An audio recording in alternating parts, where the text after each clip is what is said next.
Daisha_Shep was first. Daisha easy first. Oh man, so close. So close.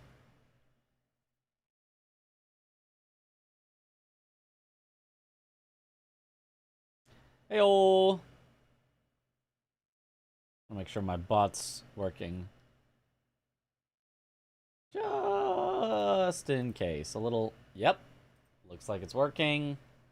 And a little, yep. It's so good. It's so good. I love that. And that it works on every scene, that's so good. Oh, I was gonna possibly slow it down a little, but I forgot to do that. If anybody reminds me in the Discord, I can do that. Or if everybody likes the speed of it, I can just leave it as is. I don't care. Aha! Your wife gets to hear Mitch before bed almost every night, too. Let's go! You got married! Let's go! Yo! Huge! Congrats, Own Point! That's a big life achievement. Let's go. Unfortunately, however, being married, you're not allowed to watch the stream anymore. I'm sorry to inform you of this, but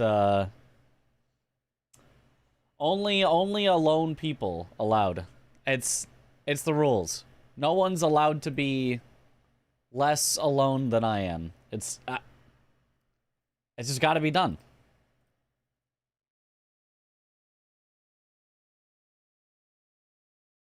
Does that count if I get married to my BF? Of course. A married is married.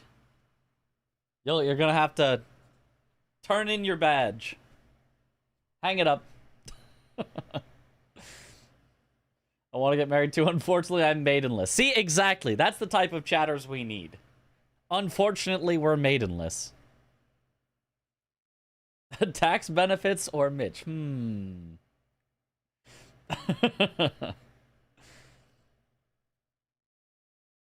I was assuming you would be doing Bingus, so I was waiting to see you join the VC. Yeah, I mean, I thought about it, but, I feel like I will get rusty on the All Bosses 4 players if I never, do some runs of it, so I'd like to do some runs of it. I've kind of been, like, itching to do some, you know, and, like, getting, like, parts of runs, a little start of a run, but not, like, a full run. But I think the All Bosses 4 players is a really cool run, so I'm also excited to just practice it. Just practice. Even just practicing it is fun. It's just one of us.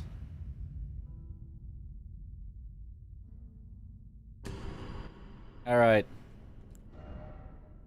Monkey Bingus.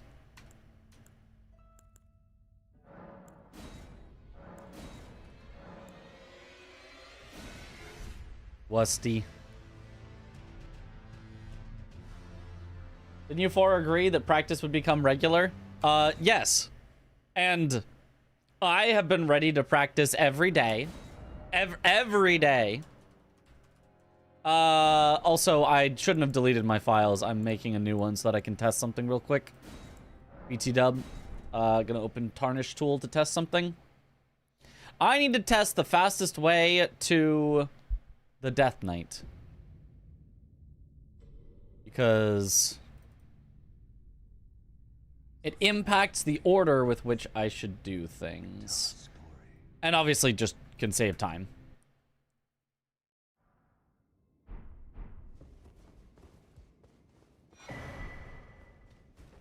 Unfortunately, I deleted the files that would have already had torrent, so I'm gonna need to go get torrent first so that I can actually test. Aggie taking 80,000 years on his French. Yes, but once he is done with this, win or lose, I'm gonna get on I'm gonna get on him to be like, we gotta practice. I was gonna say get on his ass, and then I like tried not to swear, and then I was like, trying not to swear makes it sound worse, so. See, yeah, it sounded worse. I was like, I can't finish this sentence now. So I guess I'll just swear. I'll get on his ass to get on practicing. Because we gotta. But as long as this one run is going, that's his one last one, right? That's the clock is out, but the shot is still in the air, and as long as it goes in, it counts.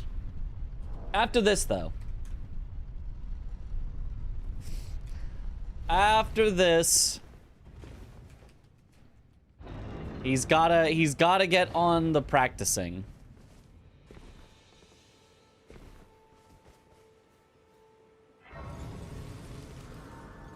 Let me just do unlock all graces, which caused a lot of auto splits. That's funny, because as soon as a grace gets activated, it does an auto split for a lot of them.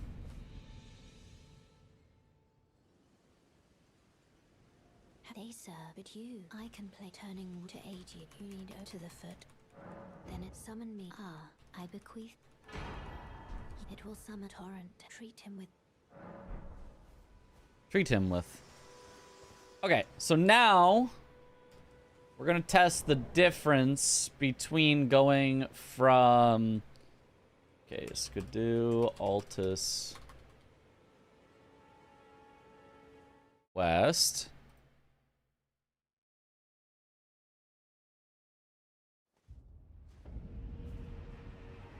Player is going to have no death. One shot.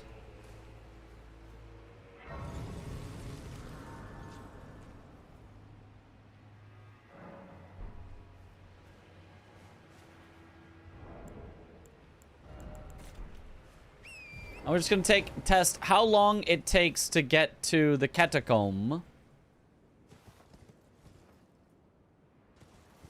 After killing Edred versus how long it takes after killing Red Bear versus how long it takes if I picked up the Grace in front of Castle Ensis.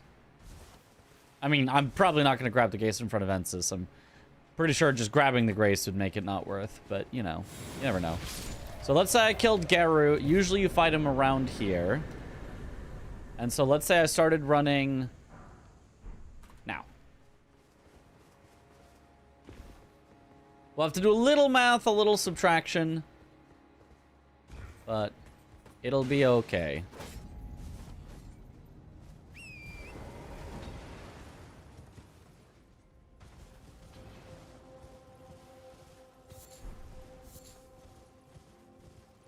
Imagine getting sub 3 hours at GDQ. If everybody practices enough, it's definitely possible. But if everybody's doing French Challenge DS1 runs or Pokopia or whatever Chris was doing today, then, you know, could be tougher. All right, and we get there. Bam. It took 30 plus 12 plus 1, 43-ish seconds. 43 seconds.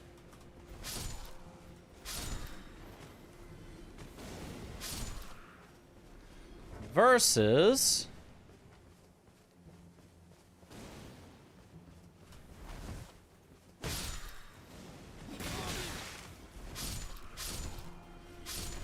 everybody dies.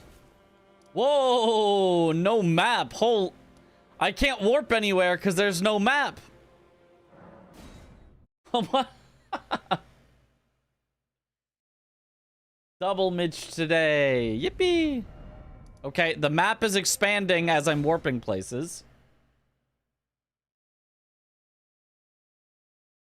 Grace menu, that would work, but... Or I can expand the map by warping further out. Ah, and I'm stuck in the forge. Okay, fine, I'll just do the thing. Travel to Temple Town Ruins is where I want to go.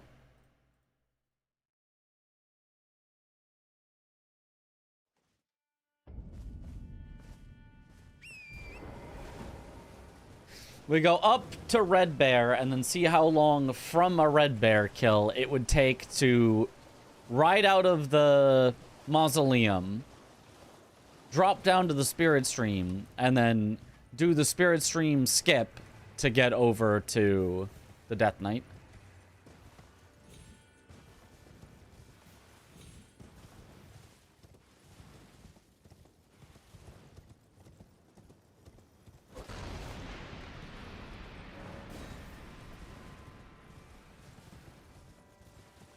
When my map expands. Domain expansion.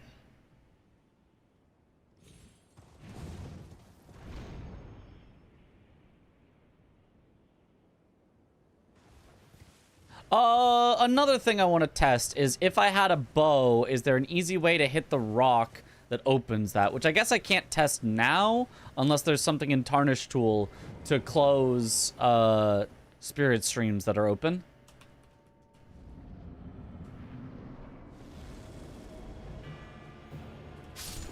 So let's say that I have killed Red Bear.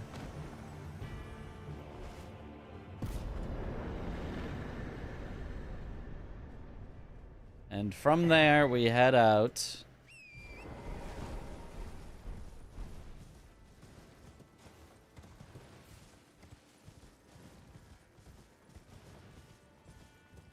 All the way up to the top. Oh, that's not the top. Never mind, we'll redo, because I missed. That was not the spot.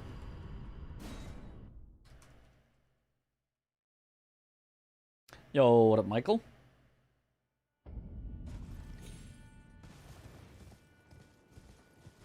He goofed.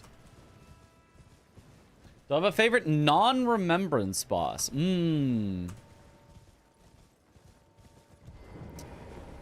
Honestly, probably Godfrey. I mean, I know it's just Godfrey again. And Godfrey is a remembrance boss. But technically, that counts, so...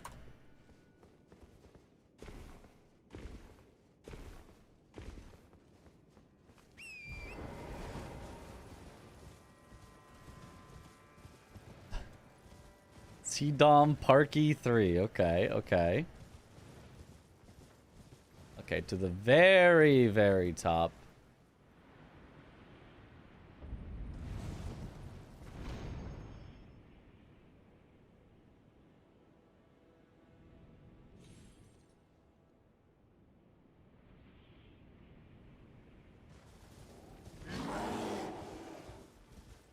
And then we end up at the same one now. That was 44 seconds. So it's either 43 seconds or 44 seconds. It's exactly the same. How is it exactly the same? Refresh chat? Okay.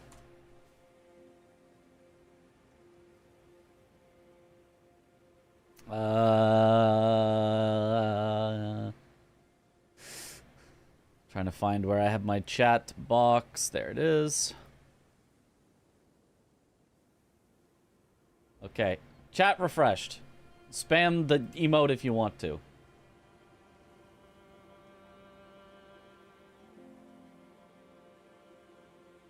I see it on the on-screen chat.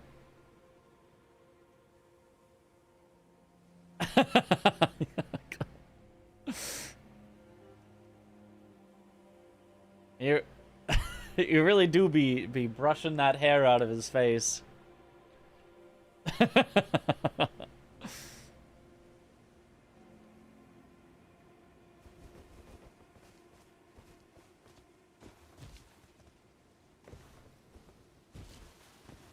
Okay.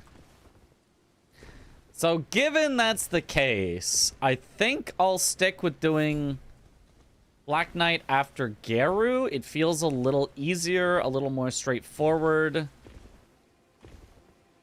Is there any other benefits to doing either of them in a particular order? I don't think so. I think I just leave it as is because I don't think there's a reason to swap it.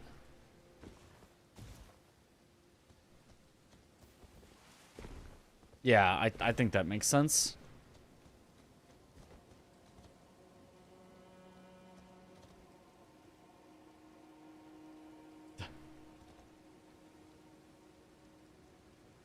Fix the others, but leave mid-swing Romina Halberd. Well, no, it would be leave Mitch bitrate, right? Isn't that one that also just breaks?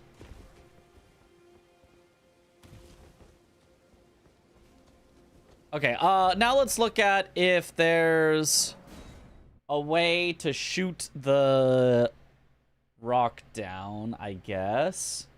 I think that one breaking is fitting, yeah. Okay, so I'll need a bow. Let's just... does anybody know if different bows in Elden Ring actually shoot arrows different distances? Is that an actual thing, or is that only, like, damage number-wise? I mean, I guess I could test with different bows. If I had longbow, which you could start with on one of them. If I had black bow, which I can't get, but I know is a smaller bow. What's the one you can buy? Anyone know the one you can buy from the merchant, by the church that's, like, near on the way to Makar or up to Dectus? You know that, merchant? You know what bow that guy has? Because I could buy that one.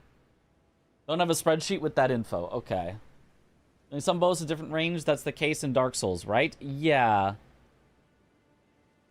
Holy bow should have the longest range. Oh. When I can spawn it just in case.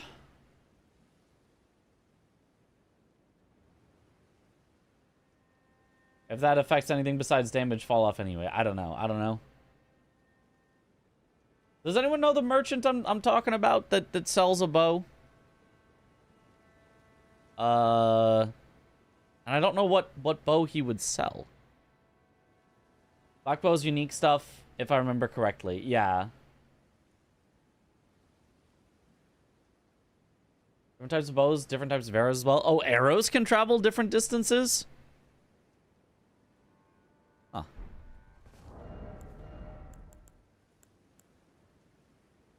All have different values.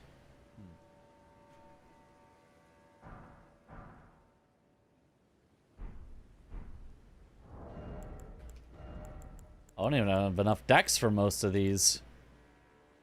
I have enough decks for pulley bow. Dang, that goes far.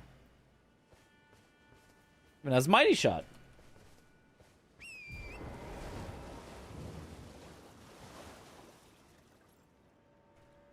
Let me look up the merchant I'm thinking of.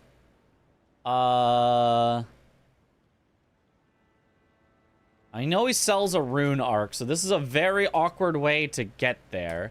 But if I search for rune arc, search for all locations that you can find a rune arc,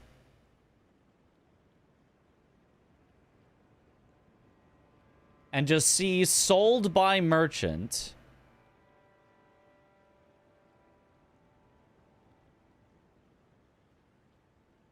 where to purchase? 3 are sold near Bellum Church. That's the one, by the nomadic merchant. And he sells his composite bow. Okay.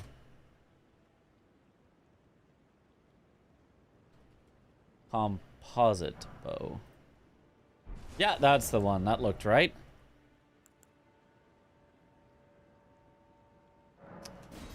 Uh, 15 decks I would be able to have because I would have Radagon's Soar Seal. So I would have enough stats for it. Composite is a short bow. I am aware. It's just the only one that I know of that's... Okay. Torrent, can you not die? Where's the Torrent no death? Torrent no death.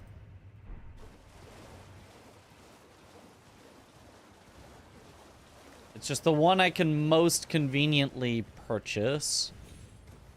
Is there any spot where I could line up a shot on it? Maybe like here? Unfortunately, I don't know if the rock is even, like, still visible even as, like, a ghost rock here.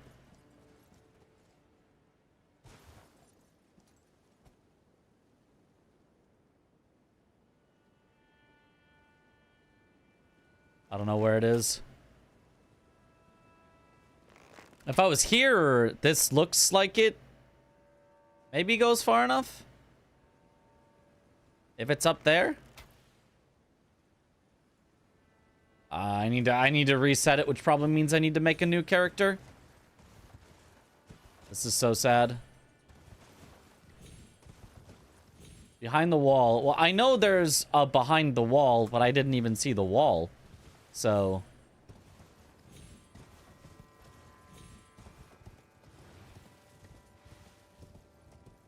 maybe I can place a marker directly on it. I mean, it's right here, normally.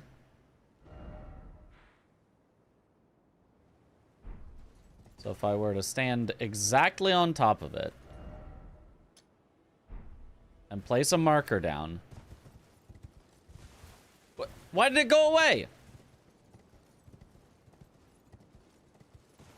If I were to stand exactly on top of it...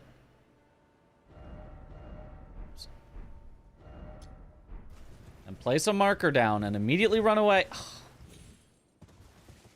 As I went through... yeah, but like... how am I supposed to mark on my location if I can't...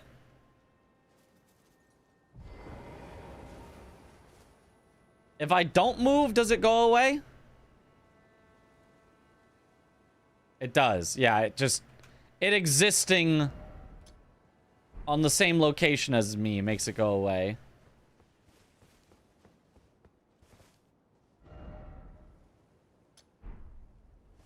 Okay, that's not it.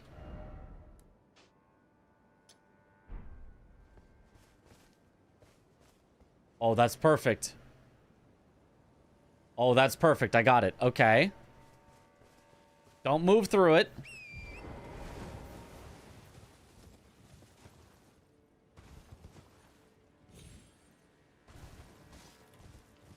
Make a save state just for the marker? Well, if I made a save state, I'd make a save state with the rock available. You know?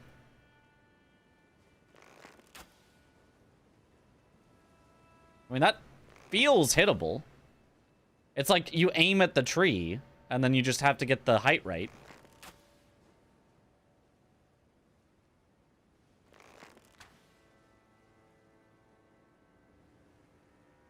I just need the rock to exist now so that I can practice getting the height right.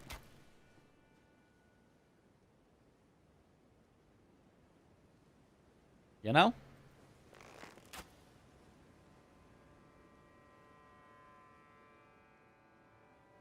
My shot can shoot really far even if it's not enough range. Does composite bow always have mighty shot? Because, I mean, yeah, if so, then I can do it, yeah, from quite far away. Well, maybe not, actually. That didn't even look that much further.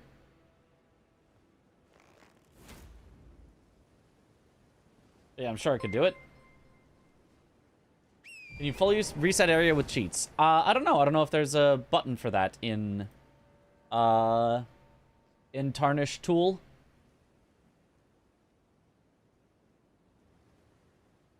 Is there? Oh, don't hit the wall behind us, went too far. Yeah, I figured. Yo, Yoda's foreskin. Thank you for the 10 bits. Let's go.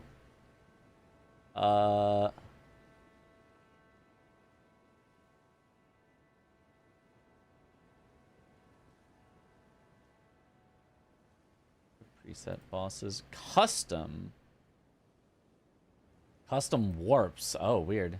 You can make a spot to warp to, I guess.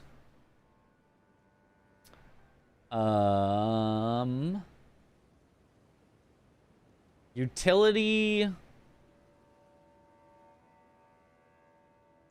Made a bunch for DLC bingo. Oh, cool. I'm trying to...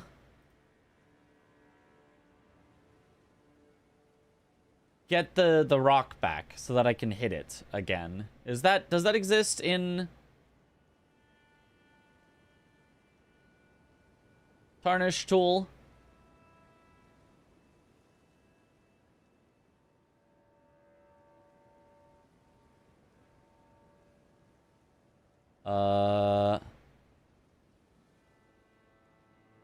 Advanced. I think I'd have to find the exact ID of it. I think there's no way.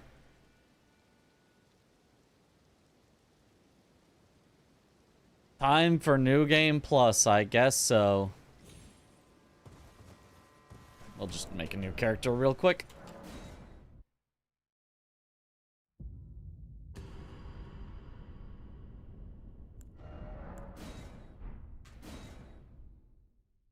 Target practice.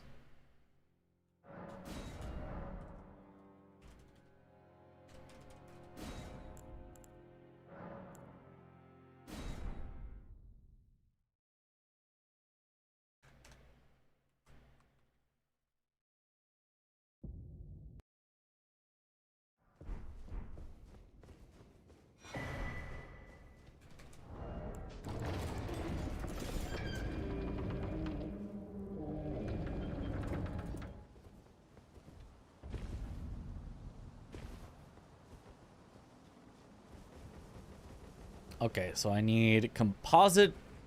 Is composite bow the cheapest, best bow I could get? I mean, it's a short bow, so usually we would buy it in any percent. Oh, whoops, I have no death on.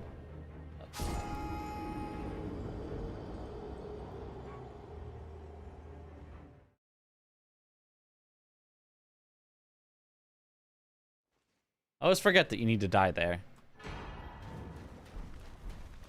Want the longbow from Round Table? I could also buy the longbow from Round Table if that's better. Like, yeah, that would be perfectly fine. Okay, travel to gate front.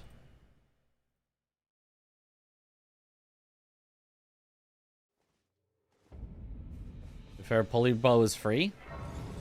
It's free? It's literally free? Is Bonebow and Bellerot on the way? I don't know where Bonebow is in Bellerot. Samurai starts with the longbow. I assume you've already planned around this starting class. I have planned around this starting class. I could start with Samurai, but if it's only... Oh, I have to buy a bow. Like, I'm already gonna be in Round Table several times. Buying a bow is not a big deal. Let's get to Round Table by going to South Raya Lucaria Gate. And the wooden tower on the way to Gelmir Hero's Grave. That's far. Bonebows and Bellerat in the room with the spider scorpions on the same level as the birds. If you had. Get it by getting the dancing lion grace and then dropping down on top of it. That still sounds like it would take time. I'd rather just buy the longbow when I'm already in Round Table one of the times that I'm in there anyway.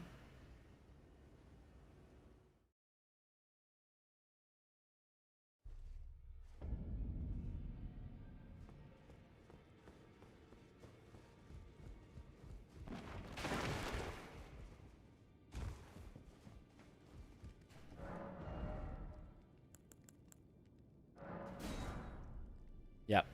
Because I have to at some point buy Battle Axe anyway. Yeah, and 1200 runes doesn't affect any of my plans, even in the slightest. So, yeah, we're perfectly fine with buying Longbow. That'll be the plan. When we come back to buy the Finger Seal, we'll buy Finger Seal and Longbow. And at that same time, we buy the flask. The Physic Flask. So I'll just need to remember to buy that. Yep. Simple, simple. Okay, now we can go... Well, we can give myself Radagon's Sword Seal again, and then we can travel to Temple Town Ruins.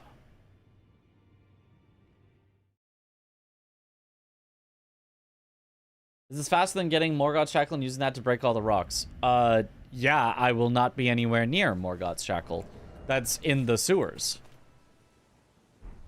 I do not go to the sewers.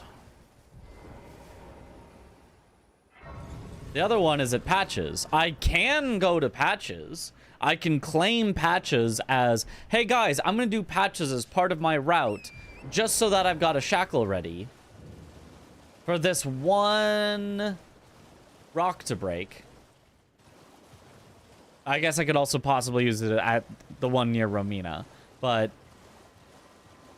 the worthiness of that seems suspect.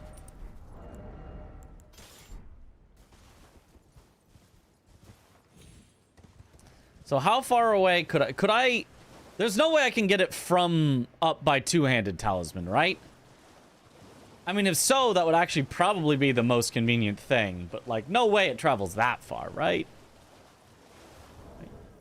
Also, okay, player no death is on. It's Moog. Morgott is Patches. Okay, yeah, sorry.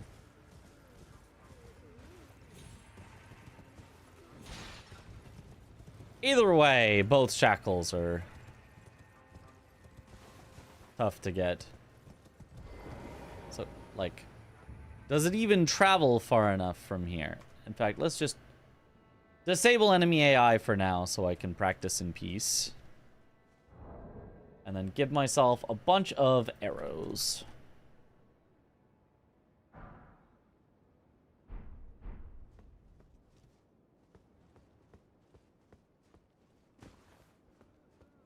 Or near the bench, the beach, the one under some ruins at the start of Limgrave. Doesn't he have a bow? Sure, but again, there's one in Round Table that I'm already going to be at. Why are we trying to reinvent the buying of a bow that we have already solved the buying of? I'm already going to be in Round Table. I'm already going to be buying things, and I already have excess runes. Unless there's a bow that is better than the longbow, then I might consider it. But if we're just talking about, why don't you just buy a different bow than the one you've already got? That'd be a little silly. All right, make a save.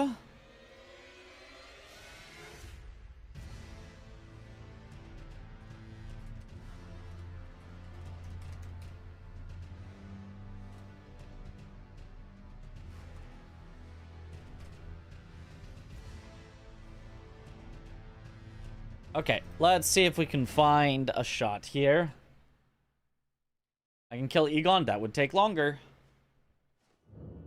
Plus, this one's got Mighty Shot, which probably gives it the longest range in the game, right? So if I...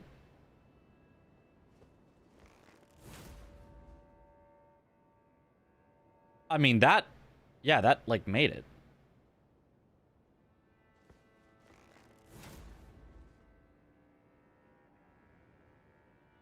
Is that just it? I mean, just like a little tiny bit left.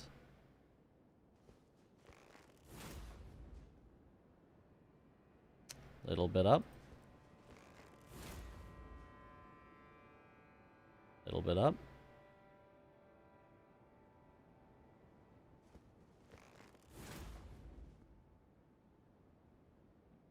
The left.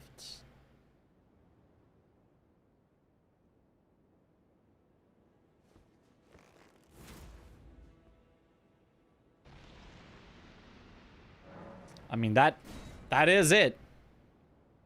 You can do that.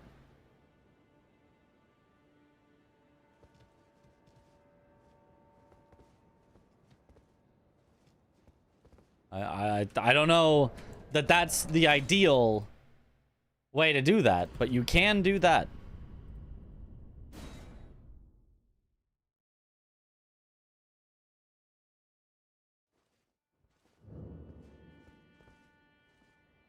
I probably would want... So I'd probably want to do it low enough that the...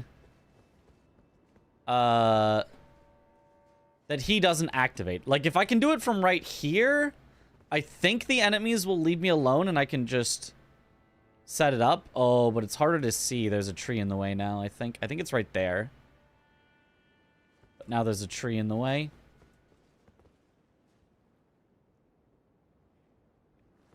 Yeah, I can kind of barely see it from here, but I don't know if he starts walking. Let me unfreeze his AI and see if he starts walking if I'm standing here. He does. That is a little unfortunate. I could also...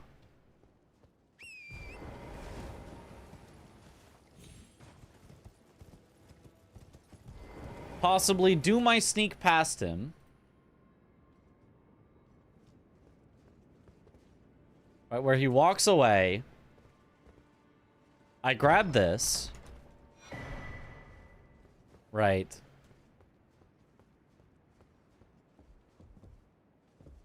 Then what does he do?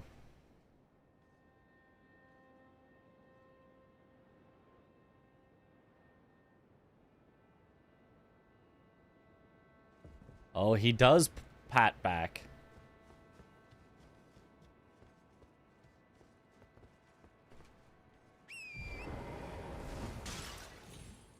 I could go up onto this and then shoot from here. Oh, except you can't do mighty shot from here, right?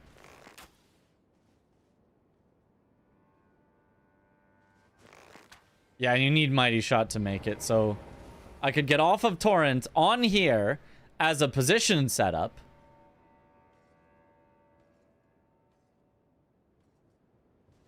And then I just find the spot here.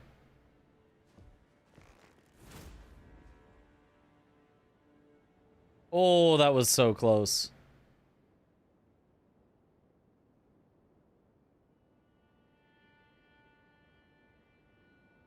Oh my gosh. My DPI is too high.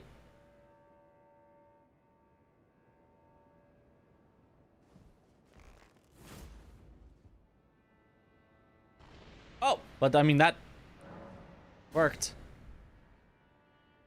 So that's a possibility. What arrow was that? Normal. Yeah, that's just regular arrow. Which, I mean, I guess would mean I also need to buy an arrow from Kale, but that should be fine. I think Kale sells arrows, right?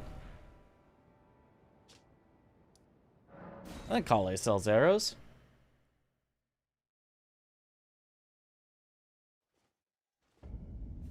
Hit that, setup is clean. That's pretty clean. The only problem is my DPI on my mouse is too high, and or the sensitivity in Elden Ring is too high. So, like, trying to go over by one tick of the mouse is really rough. Still easier than on controller, but it does not have any nice aiming like you would obviously see in, like, an FPS. And I can also let you know then wine I am Carl. Yeah, and he just sells a bunch of arrows, so I can just buy, like, 11, and I don't care about the 220 runes. I could even buy 21, I could buy 31, I could buy any random number, and I would be fine on the runes. Goodbye. Nice alignment on the bottom crosshair. On the leaves of the other bush, yeah. Okay, so let's load again, so we can do it again. And I killed 11 of them. You're welcome.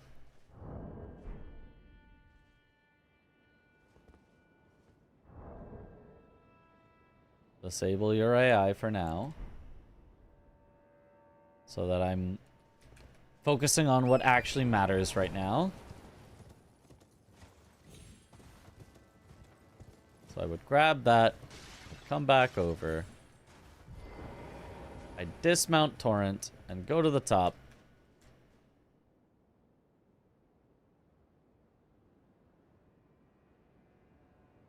And then let's see what happens if I turn my sensitivity way down. What happens? Oh, it's so much easier to aim. Oh, holy. I might have to do that. I might just in the middle of the run turn my sensitivity down, line it up, because this is free. This is so much better. And then do the shot and then turn my sensitivity back up. Because obviously I can't do this the whole game, but the fact that, like, look at how much more sensitive you feel when zoomed in than when zoomed out. Like, zoomed out, it's like, it's hard to turn at all. And then zoomed in, it's like, oh yeah, no, I'm just going all over the place. Like, FromSoft needs to work on their zoomed in aiming. I'm just saying. They gotta work on that. All normal arrows with Mighty Shot can only travel a distance of 30 max for 3 seconds max. Mighty Show variations only have an increase in maximum velocity with a minimum increase of 10 above normal shots max of 30. Huh? I'm also using a lot of game eyes have a DPI switch button. That doesn't really matter. What really matters is the actual sensitivity. Look at what happens if I go 1 tick left or right at low in-game sensitivity. Look at how little I can move that. Whereas watch what happens if I set the sensitivity back to just a normal amount, 5. You see that? Do you see how it jumps? Tick by tick, a single tick jumps to the next spot. You don't have as much fine control because it's jumping. So even if I had a really low DPI, it would still be jumping, I'm pretty sure. The problem is the actual in-game sensitivity.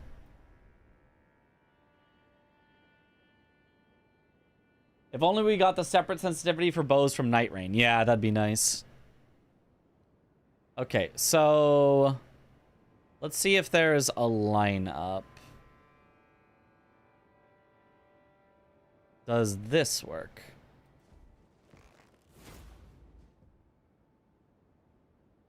Almost needs to be just slightly higher.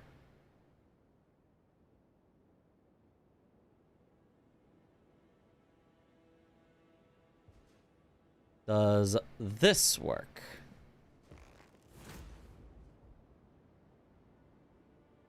Too high, I guess.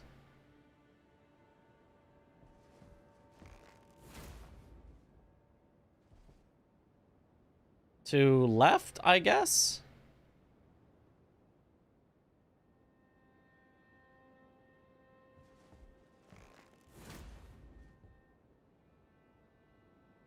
To down.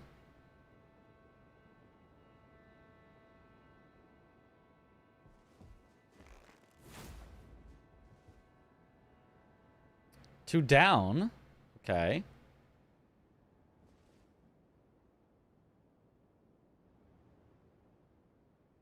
Don't know what I would line this up with, but that's it. Okay, so the right down diagonal goes right along the leaves. The up left diagonal goes kind of right on the underside of the leaves up there. And then I might have shifted it because I just sneezed. Is there anything else I can line it up with? The left flat is kind of like just at the top of that like stone part. Are there any explosive arrows? I don't think so. Let's reload and try it again.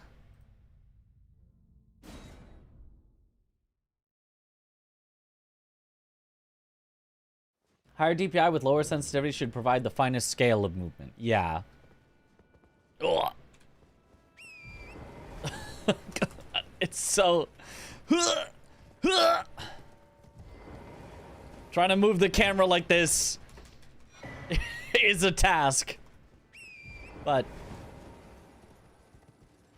when I get to the spot, it's gonna work great.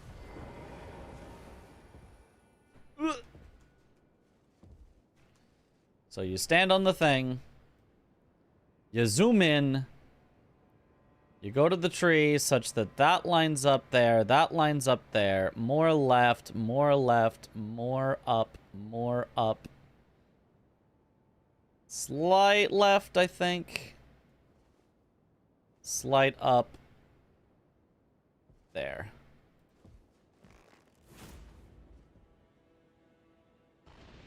First shot.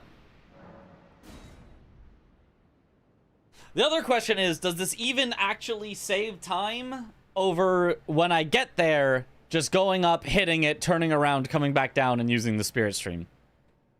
Because the benefit is now, when I go over there, I can just go straight to it and jump up without having to go up and down. How much time does it save? Don't know.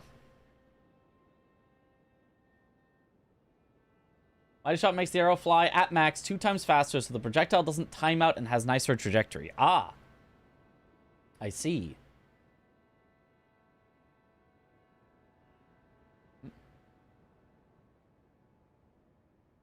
Which, I mean, also makes it go farther, obviously.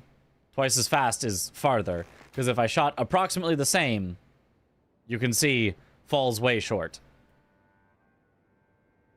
What would be the path that you take versus this? Well, I would always go onto this anyway, but normally I would just go here and then immediately jump down, and then I grab the skidoo here, and then I'm on my way towards Chief Bloodfiend, and I'm gonna do that regardless. And oh my god, I need to change the sensitivity back right now. All right, so the idea is only what I would normally do is I would do this. Oops. I would hopefully hit it, but it's a minor annoyance. I would do this while he's walking down so that he doesn't see me, so that I don't have to dodge him and possibly die. Grab this. Turn around. Come over here. Jump onto this. Either immediately jump off and continue on my way, or dismount, which it wasn't letting me do, but do the shot, then continue on. And then over there, good luck, Mitch. are doing the skip from behind two-handed talisman. The skip from behind two-handed talisman. There's a skip from behind two-handed talisman?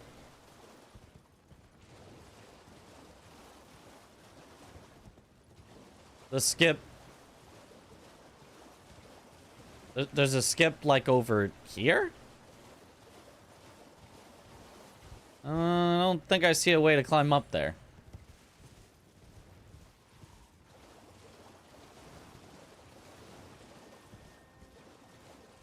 How further they're all the same max distance until the projectile times out. That's not the actual distance it goes, though. The actual distance it goes is different than the maximum distance it could theoretically have gone if it didn't fall.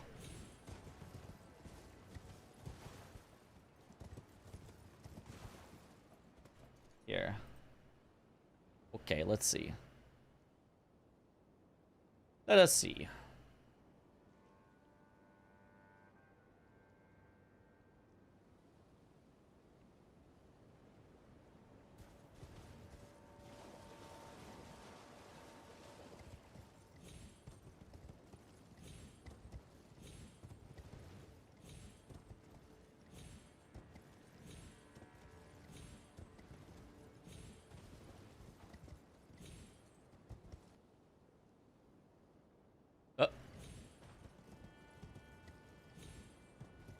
Yeah, no, that's faster than what I'm doing. I have not been doing that. That's good.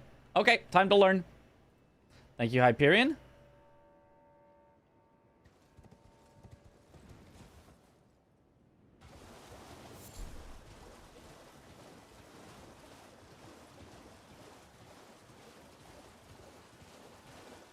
So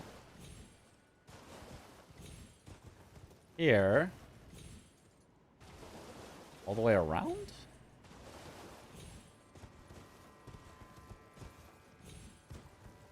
Oh, I think that was kind of it.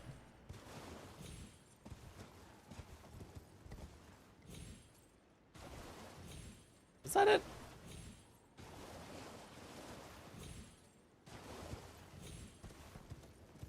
What is SGDQ? Summer Games Done Quick. It's a charity marathon. Uh-huh. Wait. Okay, and then... Not that. One more right. This is a weird one.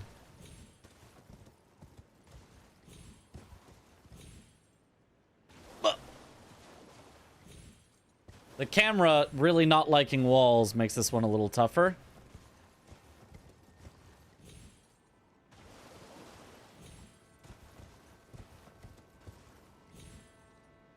Oh.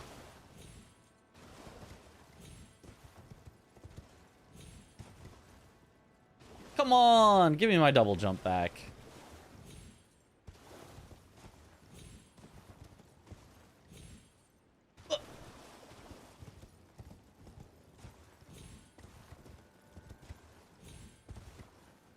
Ah! Why doesn't it give me my double jump back?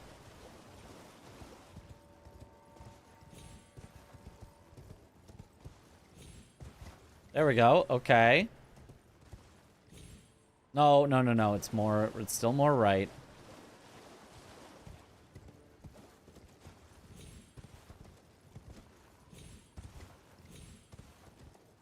I think. Is that it?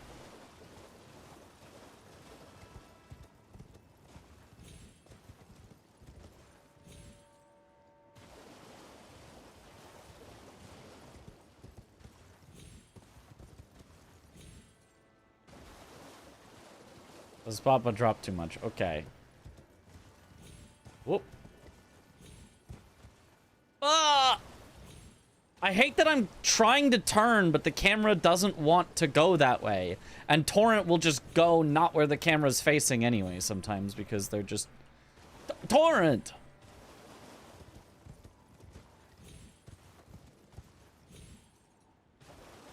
Because Elden Ring really has a problem with you being close to a wall sometimes. A little more over.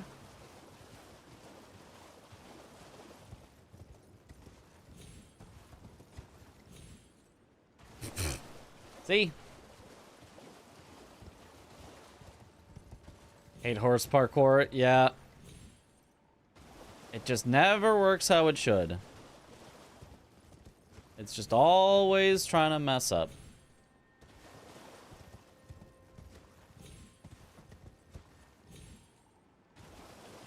So I need to do the double jump still facing forward, but then immediately turn as soon as I do it. Okay, like that. It's kind of like the Ordina skip in a way. For that particular jump. There we go. Or not.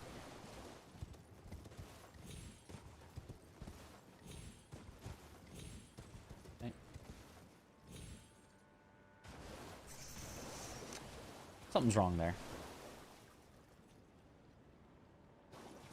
I don't know if you answered that at the correct time. Okay. It's the highest spot I got there. A little left of that. Okay.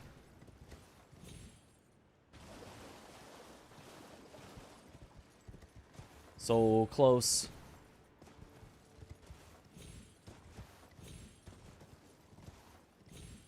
It's not that though. It's the rock to the right of where I just was. It's definitely the rock to the right of where I just was. It's there. It's there. And then is it left or is it right again? I'm gonna wait here for an answer. Is it left or is it right from here? Right. Okay. So it's been all right so far. Okay. And then there. And then there. Okay.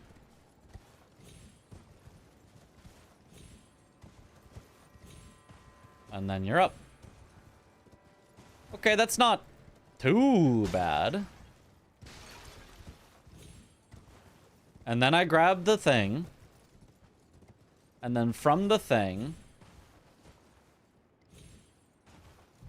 I go to the spot, dismount.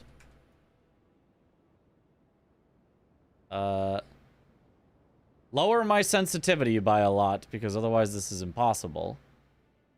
Find the thing which was there. Do the lineup, shoot the tree. Shoot at the tree, which falls and hits the rock. Re-summon Torrent. On my merry way. Other skip I linked in case you want to try that. Let me scroll up and see it.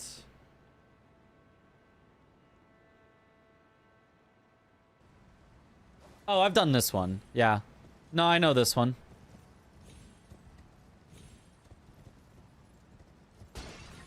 I'm not coming from this direction. I used to be coming from this direction, but then I decided that it's faster for me to grab the Grace first before getting Two-Handed Talisman and then go straight to Chief Bloodfiend. So I want to grab the Grace, then go straight to the Two-Handed Talisman, and from the Grace, it's going to be faster to do the climb up the wall.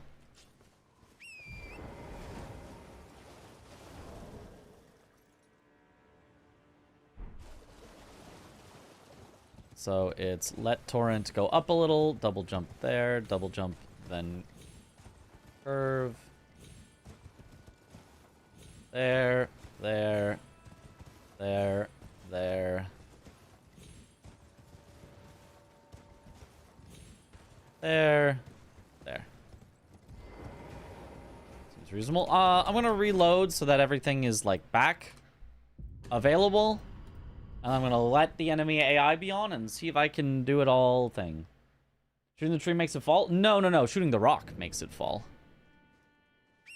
Okay, so I'm gonna go to the Templetown Ruins. Arcing the shot to hit the rock. Yes.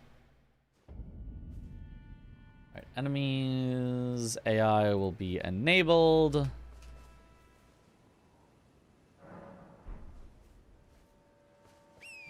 Oh boy, it is dark. I mean, if I can do it in this weather, I can do it in any weather.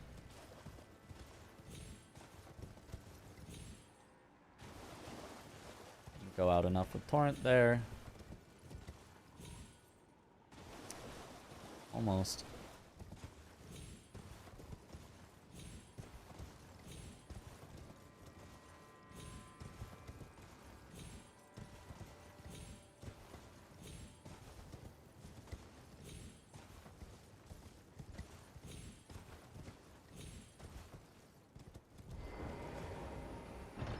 He didn't see me, but I'm not sure if that's only because it was night.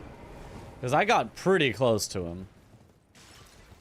So it's possible I might have to wait there for just a second. Whoa, okay. And you get up to the top. And then you set the sensitivity down to 1 real quick.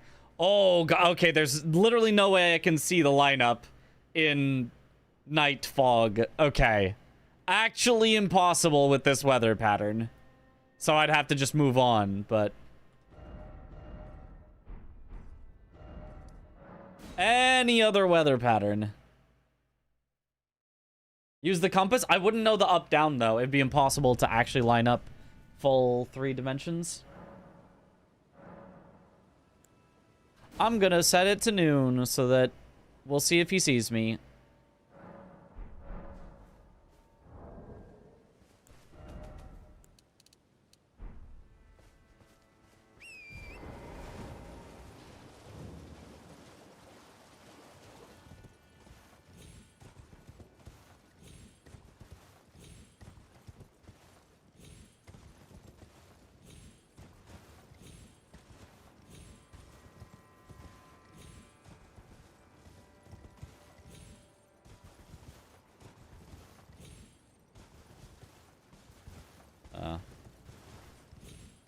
I'll do it like that with a neutral jump. Looks like we're fine to make it by. Do a standing jump, yeah. Standing jump seems better, for sure. Land on the open spot. Line myself up. Turn the sensitivity down. Real quick so I can line up the shot here.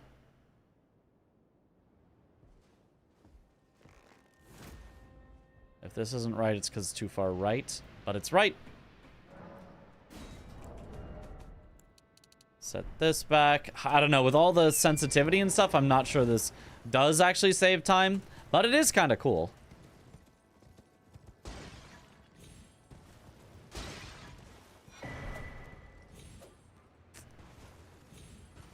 The torrent doesn't let you action after things. Then grab the skidoo, then be on my way to Chief Bloodfiend.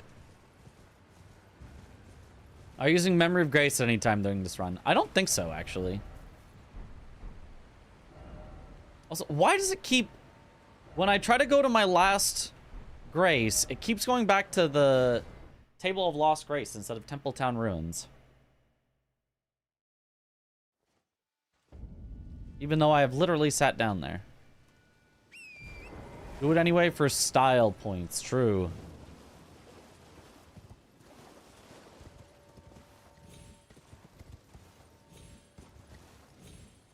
Oops. Should have gone a little more left than that.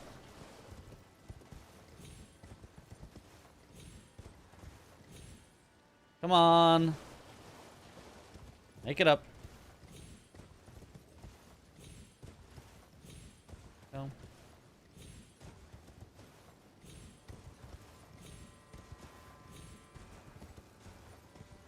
Whoa! Torrent. My guy. Little neutral jump. Oh, he saw me this time, though.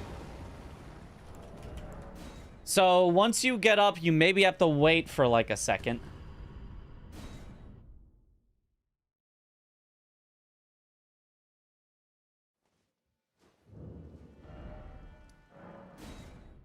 Line up with the tree limb that curves around the top left of the circle. You mean like if it's ultra nighttime?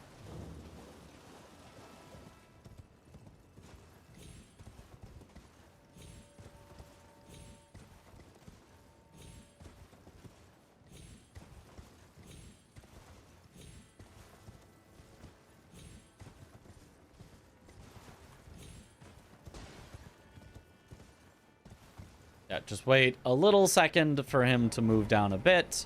Grab the thing.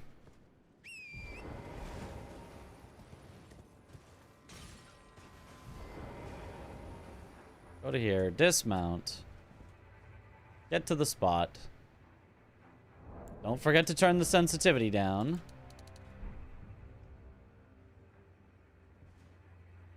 Line. Oh, it's already gone, so I can't line it up. But it would be approximately...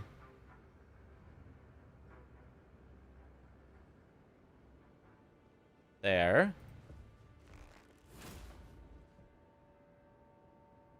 Check that it hits. Put the sensitivity back. And be on our way. Seems reasonable enough. Simple solution. Learn the shot at all times and weathers. Be prepared for anything. Well, there's only so many weathers that you can actually see. Like, so you're saying line it up with this close tree is what you're saying. So the exact lineup I need...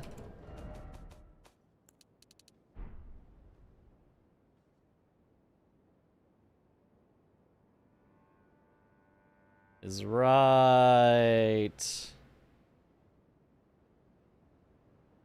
there. And oh, I kind of see what you mean. Put it so the circle is tangent to the close stick tree. Where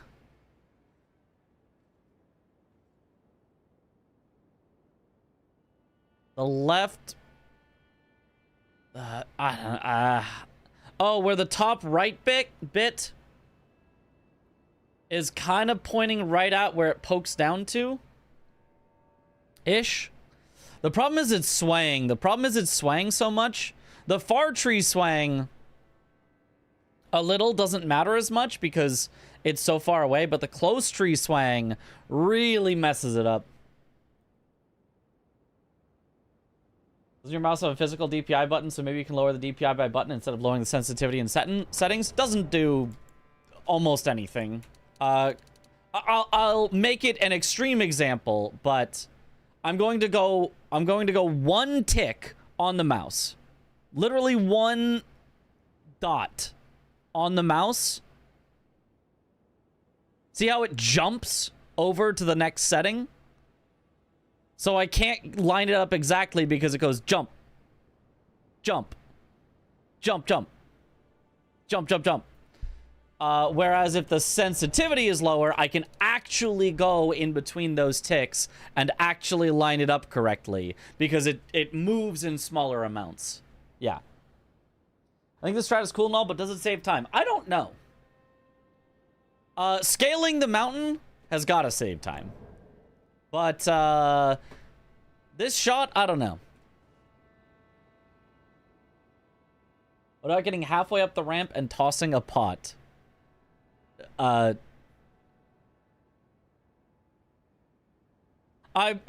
theory, I do have an extra furnace pot that I could throw at it. I don't know. Or keep the bow.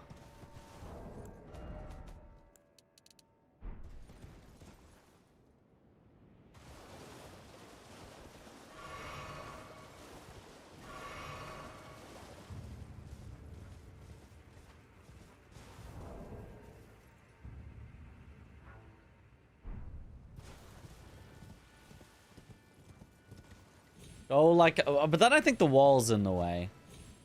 I was gonna say, shoot it like from here. Save a couple seconds, maybe. It's just right behind the like tall-ish part of the wall.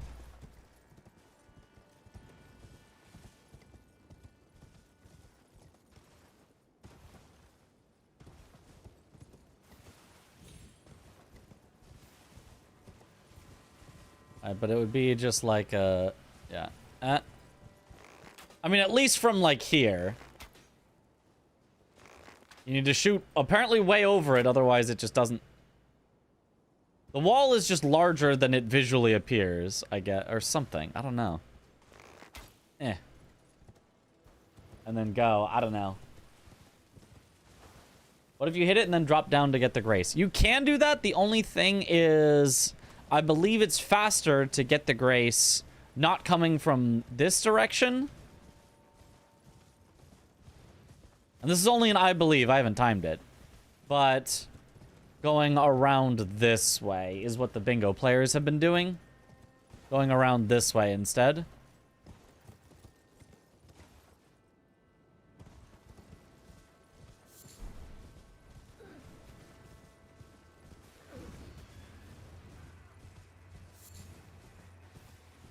And then you do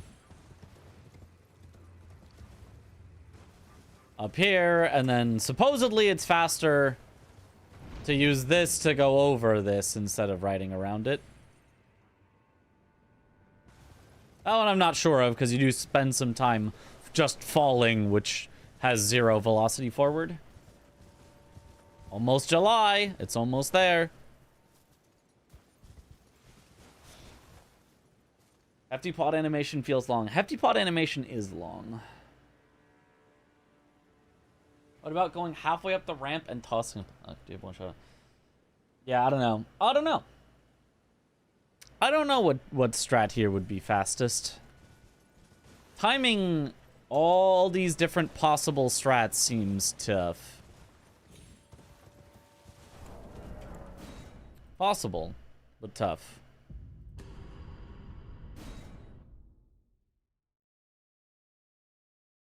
What if, and hear me out here, you did nothing fancy and just ran up and hit it? That is the default if none of this ends up being good.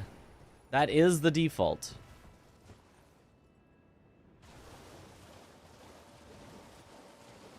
I mean, let's see how bad it would be to try to just shoot it from a little bit away. I'm running over to Red Bear.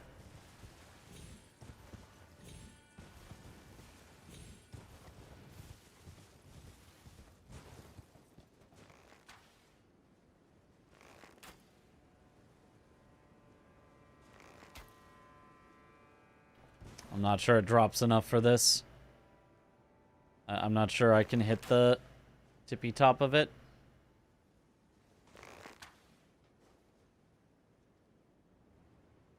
If I can, it's like just barely.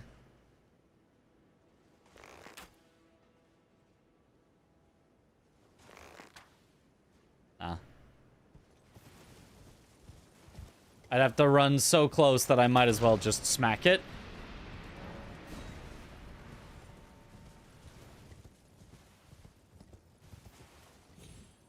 And, like, that doesn't even take that long.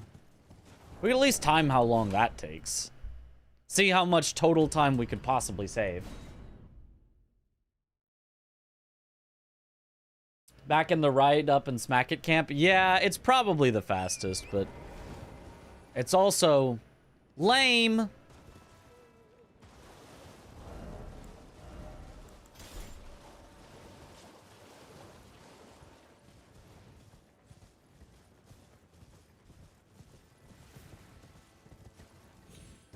So I'd get up to where I would peel off about here. And then from here, it takes the time of...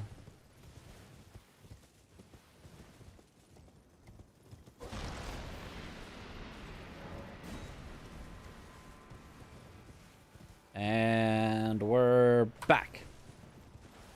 15 seconds. Takes about 15 seconds. So the question is, can I line up and hit a shot in less than 15 seconds?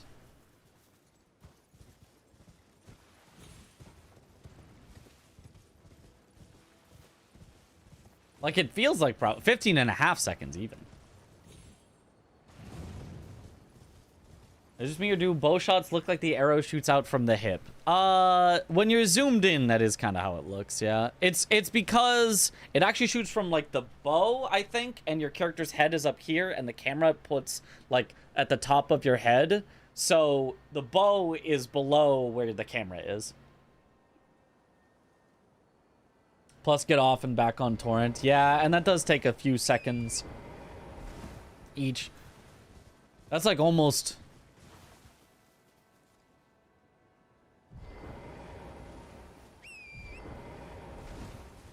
Yeah, that's like 4 seconds just to dismount and remount torrent. So at max, we could save 11 if I perfectly lined it up instantly. If I got off torrent, bang, shot, and continued on. The shot itself...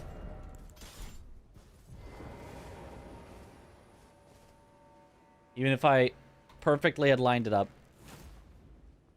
Takes like 2 seconds. So we're down to 9 seconds I could possibly save. If I instantaneously dropped off torrent, fired, got back on torrent. The max we could save is already down to 9 seconds. Plus the time adjusting, which is obviously going to be at least a few seconds. Probably around 5, because it is pretty precise. I would say at least 5. So we're cutting it down to our actual time save is like 4 seconds in a 3-hour run. Assuming all goes well and I don't miss. And then every time I miss, I'm losing another adjusting time of a few seconds and another shot time of 2 seconds. Yeah, it's probably not worth it. Plus adjust sensitivity twice. I forgot. How long does that even take? Like 3 seconds. And then another 3 seconds. Yeah, no, never mind. It's cooked. It's cooked. It loses time. It's cooked. If I didn't have to adjust the sensitivity, if the game just had good bow sensitivity, it could save some time, but no, it's cooked. Plus consistency. Yep. Rip. Rest in rip. This is so sad. However, the skip is still pretty cool. I still like the skip. What about the rule of cool? True.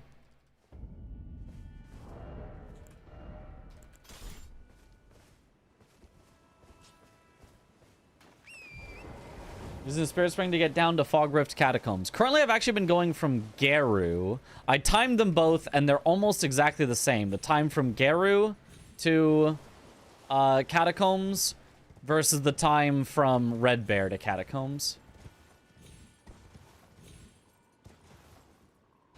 I mean, I don't know that they're actually exactly the same, but my one timing of them was within a second of each other.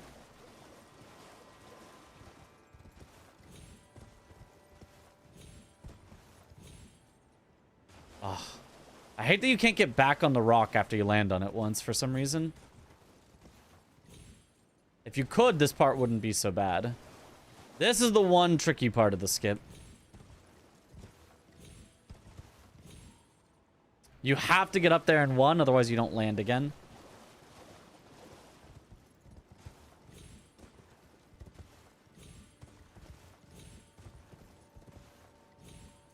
Oops. Didn't quite make it around that. There's one spot where you can bonk your head there. Oh!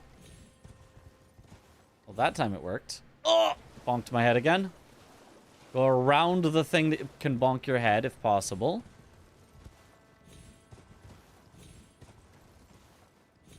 There we go.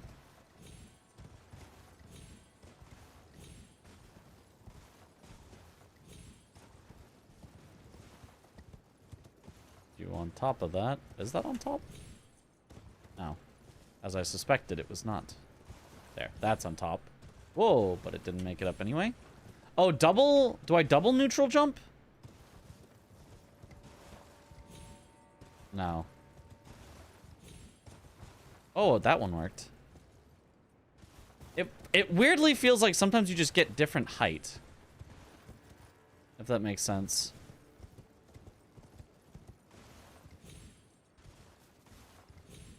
That was so low.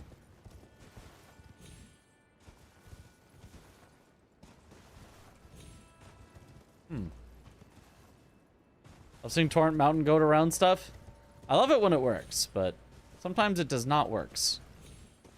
The alternative is to go onto that first, because it's lower. And then do a double jump up. And actually that maybe is better even if we have to wait for the enemy to move anyway. Oh no, but he doesn't activate from here. It doesn't activate till you do that little jump.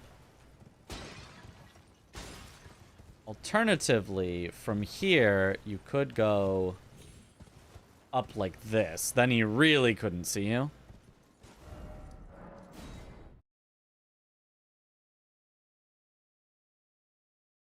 Depends if Torrent is being sassy, yeah. You can tell when he's going to go up when he tilts a little bit. That's, yeah, kind of how it seems. Oops. Forgot. I need to remind myself. This is Ordina skip. It's Ordina skip light, but this is Ordina skip. I have to remind myself that, otherwise I will not get that first part.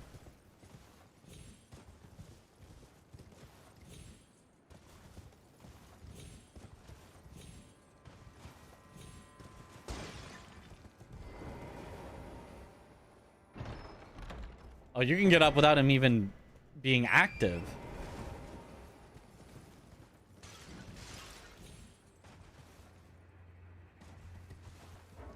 You frog thought you would stop in to say hi. Yo, what up? Atta girl, Mina.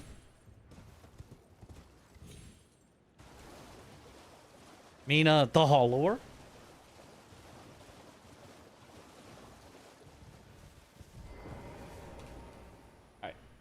Do it again.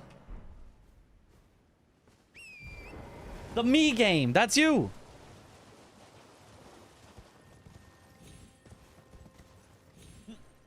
Remember, it's Ordina. It's Ordina.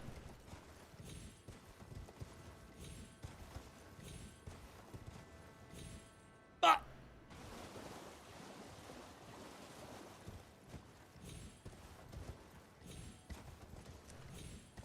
Okay, okay, that worked. No! I thought that would work.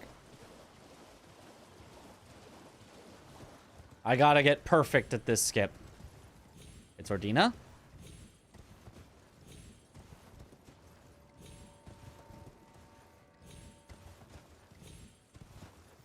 What if you went around this way? Is there anything over here?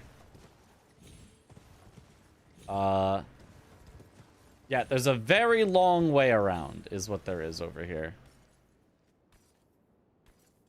Good thing he didn't see me. He saw me!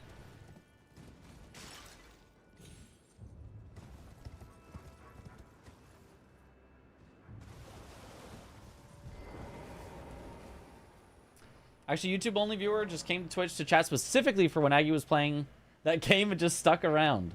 More fun than YouTube. It's nice. The chatting community is quite nice on Twitch generally.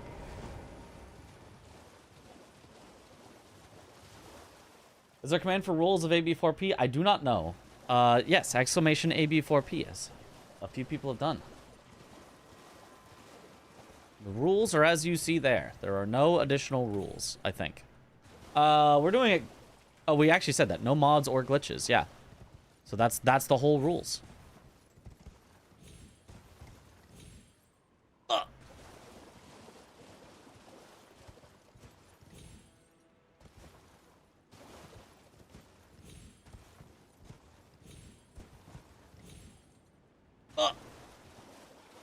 Maybe I'm not getting back up because I'm actually being too far left when I try. Yeah, if I stay there, it actually works. Okay. That might be easier. It's an extra set of jumps, but that might be easier.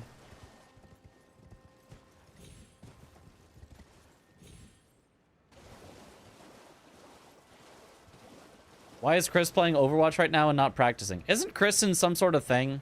Isn't there like an Overwatch event? Or is he actually just playing Overwatch? If he's actually just playing Overwatch, he's cooked. He may never recover from this.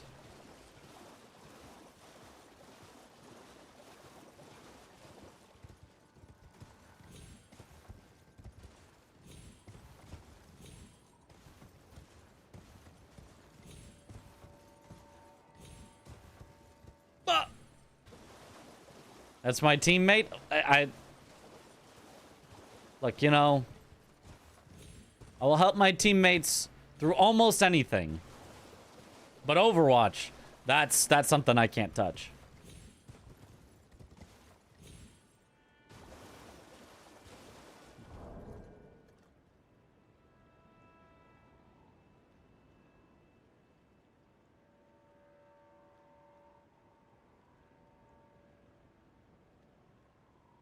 Oh, and yippee! I have confirmation. Tuesday. I'll announce it. Tuesday, another full 4-person run. All bosses, 4 players. Yippee!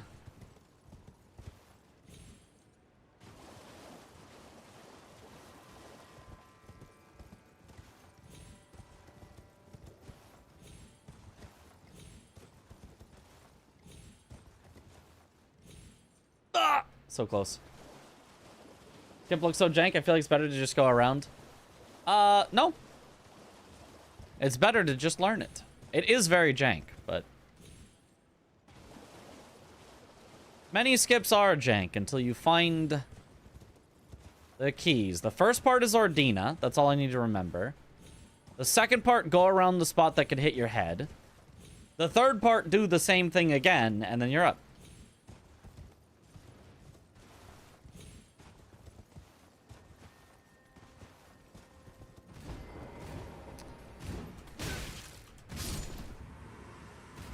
Die.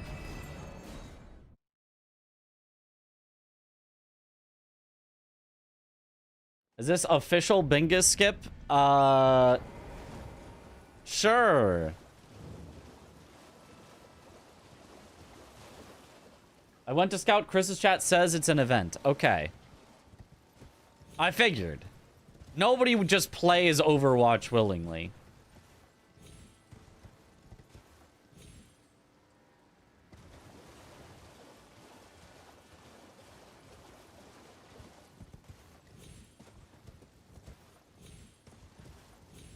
An event is an acceptable reason not to be practicing AB4P right now.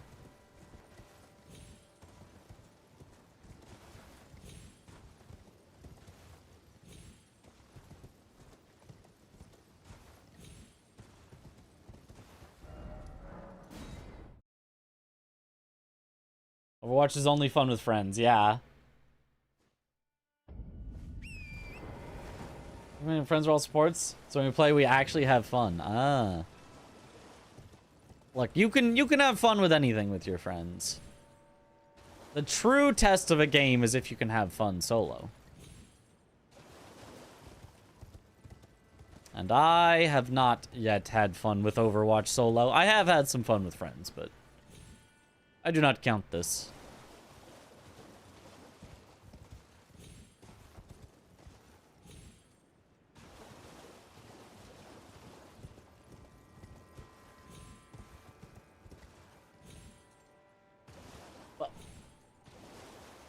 Honestly, most competitive games are only fun with friends. I mean, I don't know. I have absolutely played competitive games without friends and had fun. Just not with Overwatch. I've played Dota 2, solo queue, had fun. I've played, you know, back in the day, Halo or Call of Duty. I would spend the entire night queuing and having fun.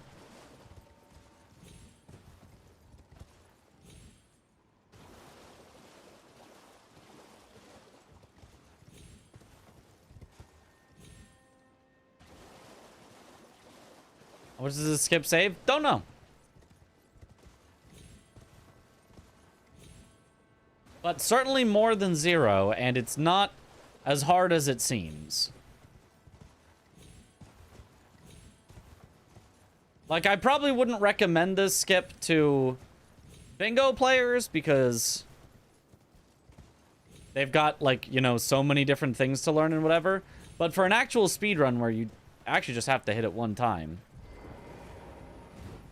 and you can practice it infinitely. Okay. And that guy has got to stop seeing me there.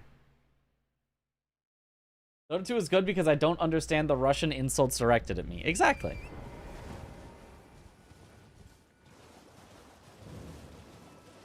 Balatro PvP is the only one I tolerate solo queuing because it's 1v1 only. Is that built into the game? I thought that was like a mod. There's a queue? You can actually queue into Balatro PvP?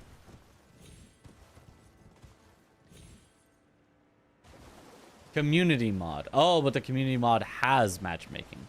I see.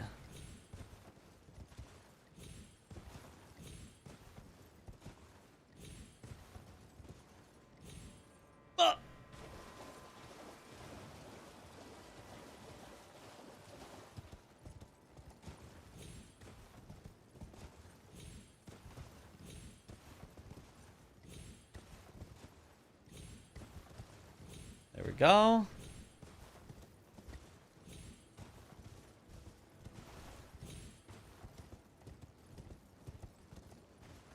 I think I should just go like this. I think I shouldn't activate him. I should just go like that, I think is what I should do. I had an ex-boyfriend that played Dota 2. You asked him to teach you to play so we could play together, and he said no. I was mad at the time, but now I'm glad I don't play Dota. 'Twas a blessing. Yeah, I mean, yeah. It's definitely a game that you play with your sweaty friends that want to win. It's not a game you play with your let's have fun friends.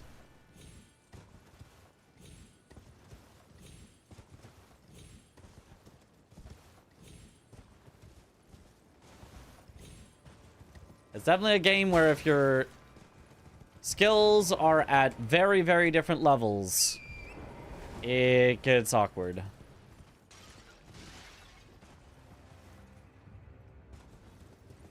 Where if you're the less skilled person, you can't do anything. Like, you are just hung out to dry. It's like, don't worry. You can just sit in base for the rest of the game. I got this.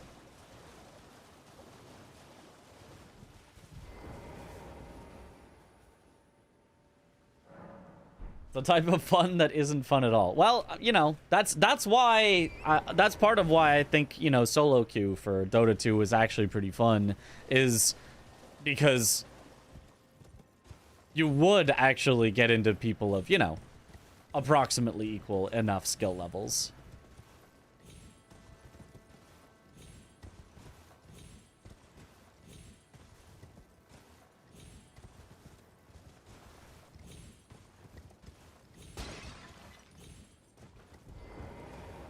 Grab the thing.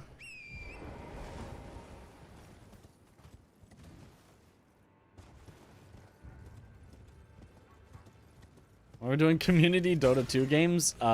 Definitely never. Definitely not ever.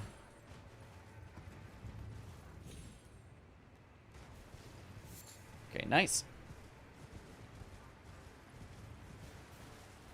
And then you go out here, you find the bug. You go to where the bug is. And it tells you where the gravestones are. Cool. What MMR am I? Haven't played in years. The last time that I've opened the game was February 14th, 2019. I have not opened the game since Sekiro was released.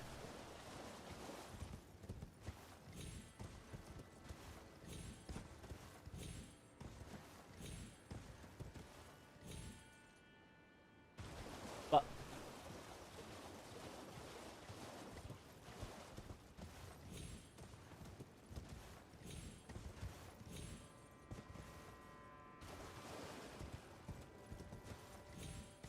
understandable, honestly. Yeah, I mean, I had... What did I need Dota for? I had Sekiro.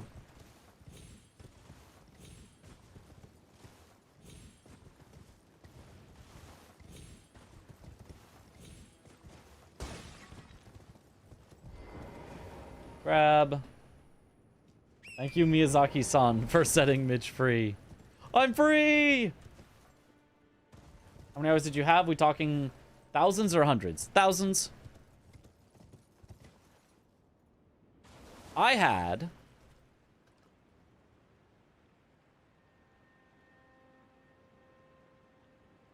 Pulling it up. I want to see your reaction to current Dota. So much has changed. Yeah, Chris has been trying to get some group Dota going, but apparently they usually play while I'm streaming. So Dota 2, I have 2,921.2 hours. I have almost as many hours in Dota 2 as I have in Elden Ring. Last played February 14th, 2019.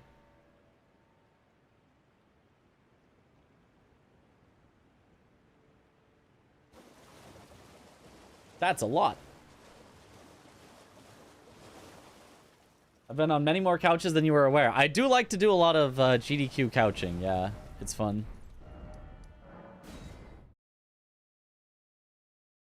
But half of that was in queue, probably. What position I played? Either the hard carry or the offlaner. The offlaner that, you know, is supposed to be kind of supporty. But I would just go second hard carry in the offlane. When, you know, the main hard carry sucked.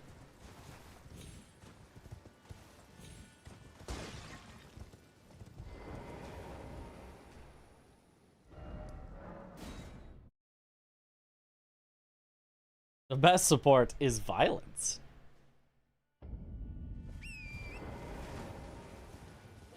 My offlaner of choice was Faceless Void, which I would also play as a hard carry. But was actually a kind of meta offlaner at the time. I don't know if he still is. Who knows? Who knows anything about Dota? But was used in the international that had happened most recently before I stopped playing. Universe, yep.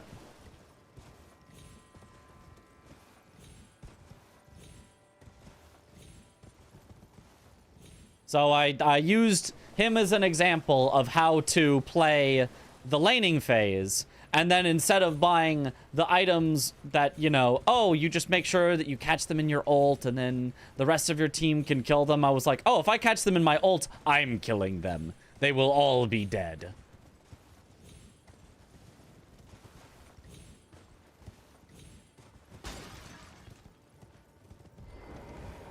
Nice.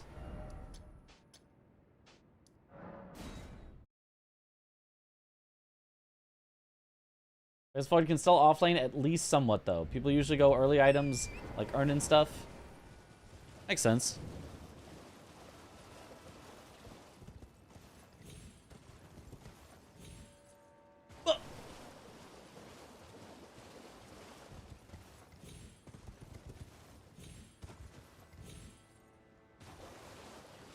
Because if I just got strong enough that within the duration of my ult, I could kill their hard carry, like, game's over. Oh, we start the fight and you just no longer have your best character? Sorry, you lose. Oh, that was how I liked to play it.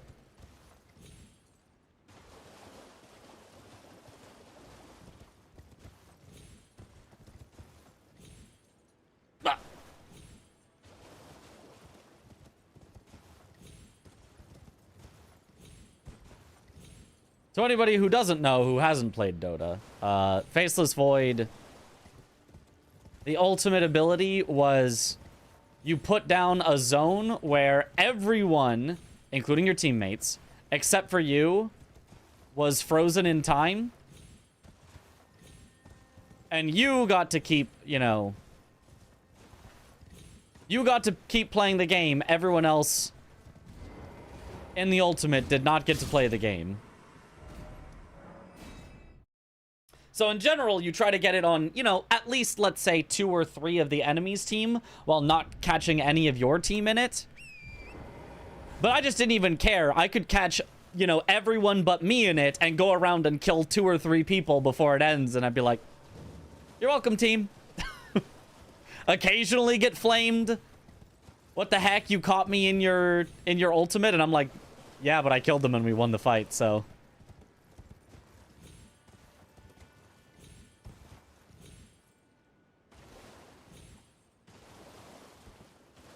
Wonder what your life would have been like. That sounds like a solo queue player strat if I've ever heard one. Yep, that's how you win solo queue. You win by winning. You don't, because if you just play like okay and you're like, yeah, I'm like an okay support and like I really make it so that if my teammates do well, we're gonna end up winning, and it's like okay, and then you get some garbage players on your team and you know you lose anyway. But if I can just win, then I don't need my team.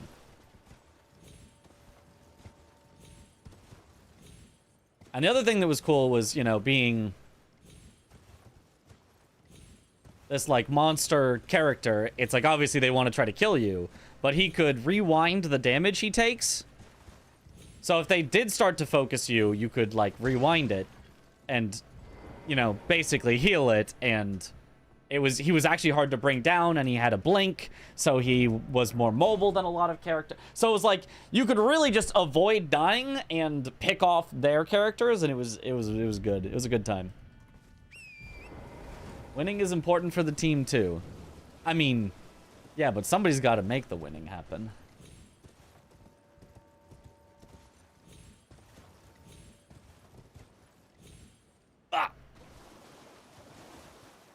Mid lane better role to solo carry games? It can be. The thing is, like... I didn't like any of the mid laners.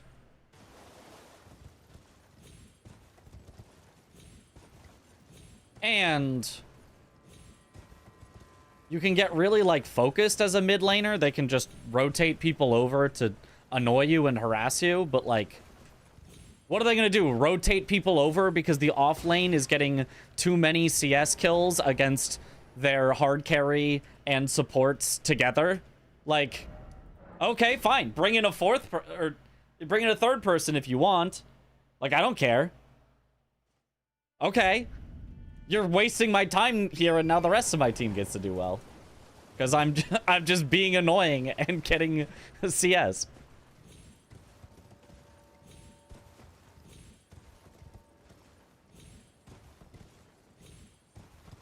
Nice. Supposed to practice AB4P? I am. This is literally practicing a new skip that I've got to get consistent at. And honestly, it's working pretty well.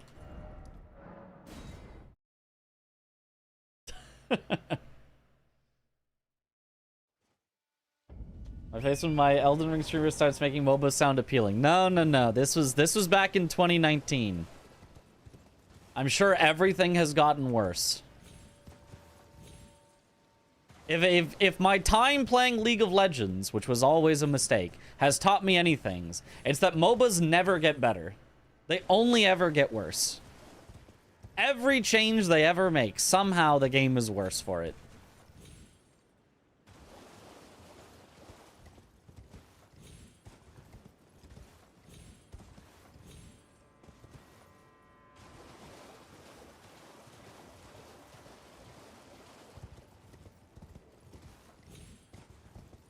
Didn't want to play Dota tonight, but I guess I will. No, don't do it! Nice.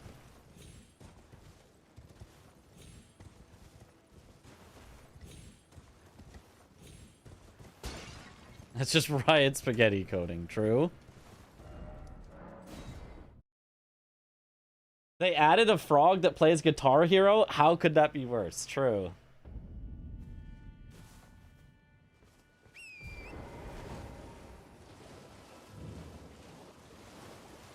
Torrent jumps are the real boss to practice, yep. That was bad. Ordina skip, Ordina skip.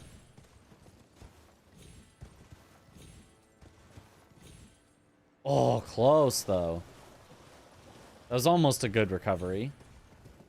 Ordina skip. Nice.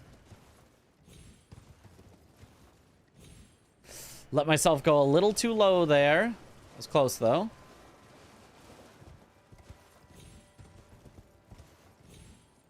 Ordina skip.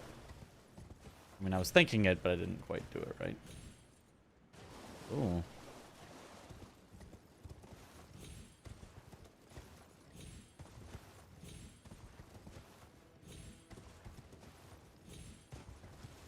I wonder if they could all be done as Ordina skip. If that would make all of them easier. Instead of just the first one. Perfect. Skips do seem like a huge part of the DLC. Yeah, and you need to just be super consistent at them.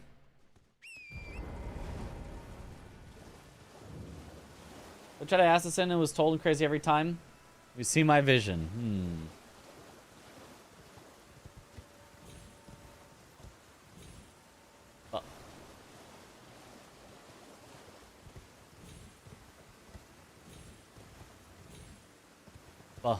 Wait. No. Would you rather get hit or bit by a venomous snake and feel everything, but 100% guarantee you survive with no lasting health effects, or not?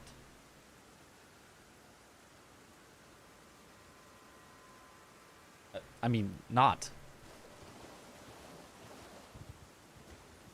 I feel like that would still be uncomfortable.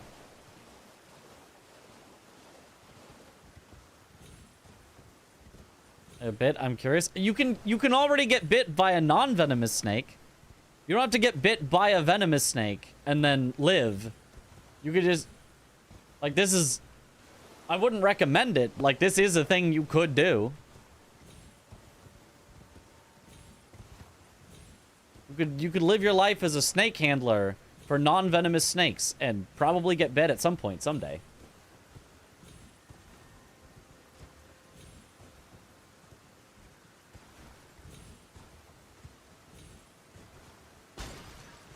Yeah, I thought you'd see me. I'd have to quit out then.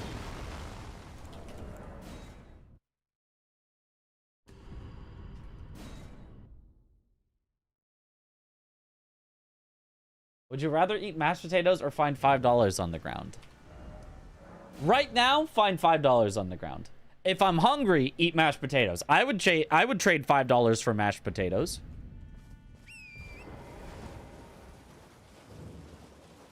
But not at this very moment. At this moment, I'm not that hungry.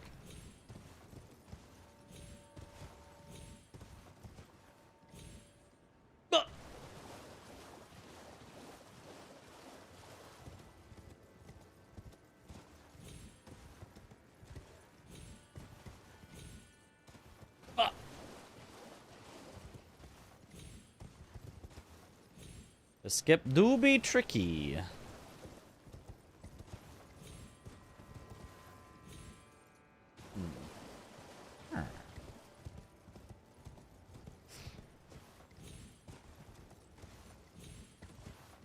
There we go. Ah. You know, let me watch Hyperion do it again and see if he did it any differently. What if I've been missing some key this whole time?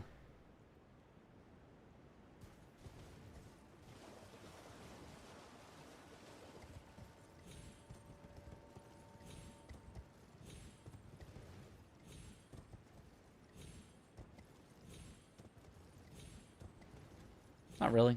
It's kind of the same. It's the same, but more directionless because...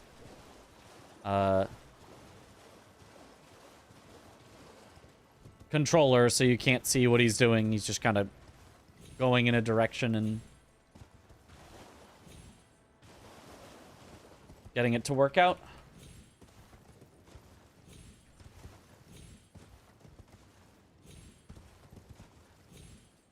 Aha! But a little earlier on that one I do like. A little earlier of a double jump on that one is good. And then immediate up. Nice. Would you rather get bit by a venomous snake but live, or play DS2 for the rest of your life? Oh, then I'm getting bit by the snake. I mean, even if I don't live, like... better than an eternity forced to play DS2.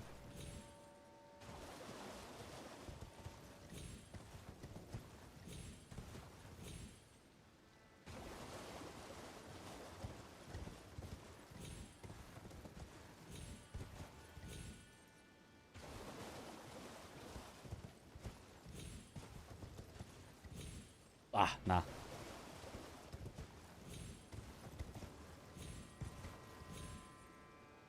Oh. DS2 are wall skips and Elden Ring. Wall skips and Elden Ring all day, baby. It's my favorite thing to do.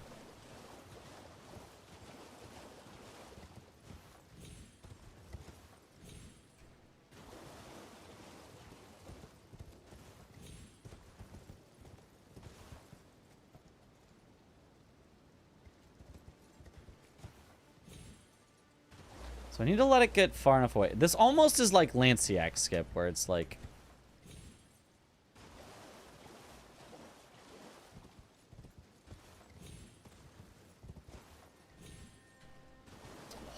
Well, it doesn't get up if I...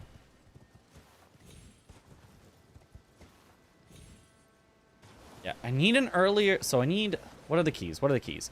Early double jump. Late turn. I think diagonal is best. Not like that, though. A little bit more left.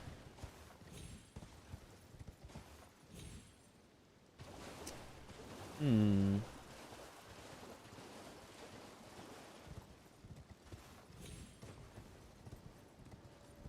Would you rather get bitten by a venomous DS2 or eat 5 mashed dollars? I'm eating 5 mashed dollars.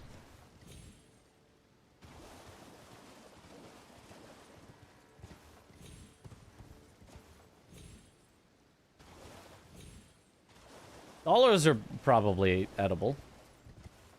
Ish. Okay.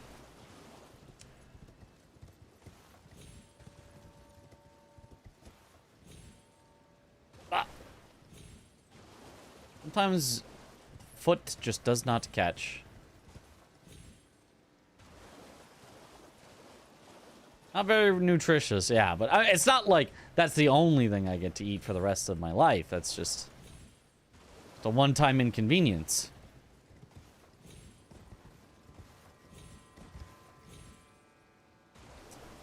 Not quite.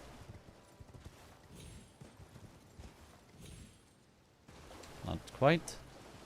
Getting around the corner, but staying left enough to catch it is so tricky.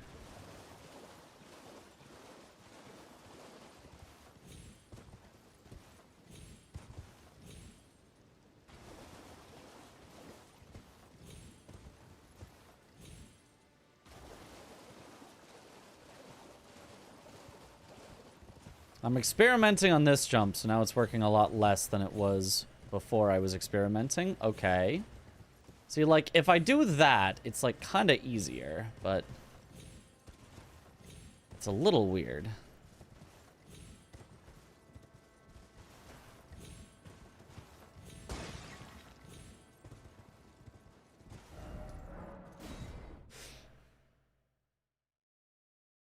I'm sure snakes don't want to bite people. They don't want to waste their venom. Right.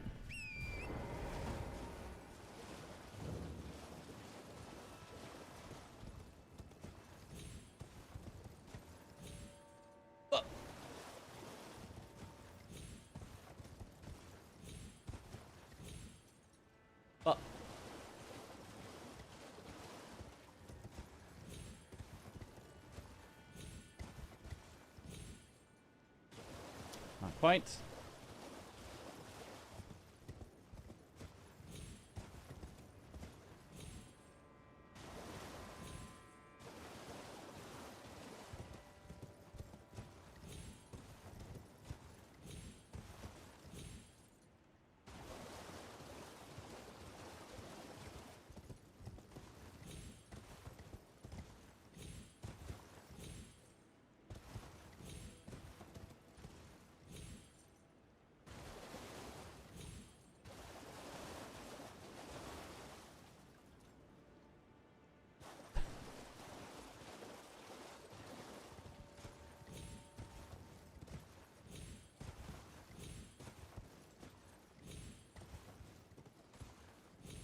There we go.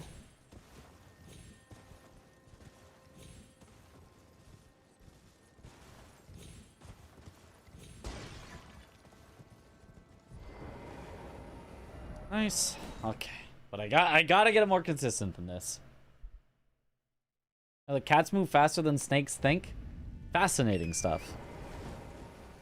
Not my cat.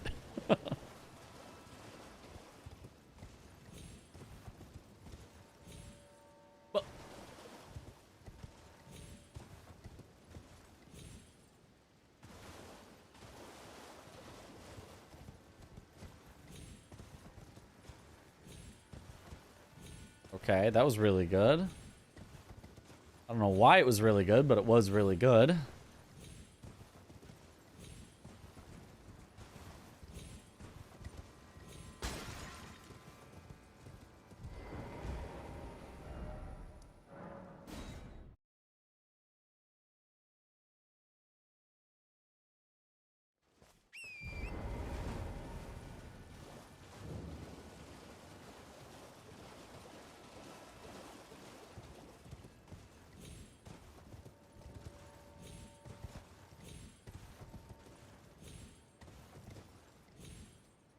Oh, not left enough. On the last bit and also the easiest bit.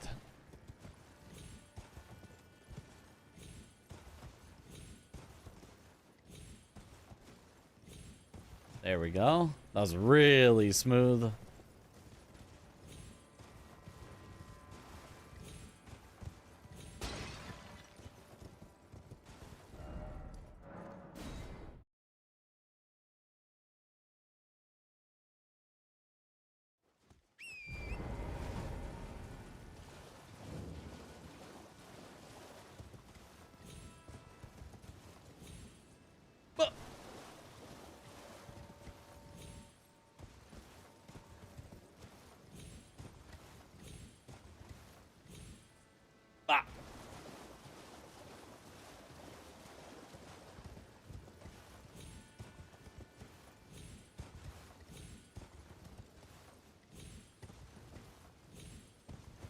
There we go.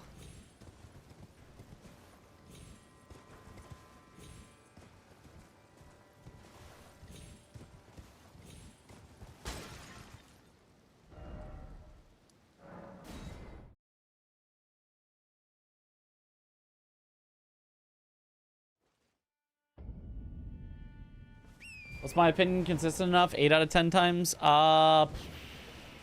Depends. Depends on how much time it saves, technically.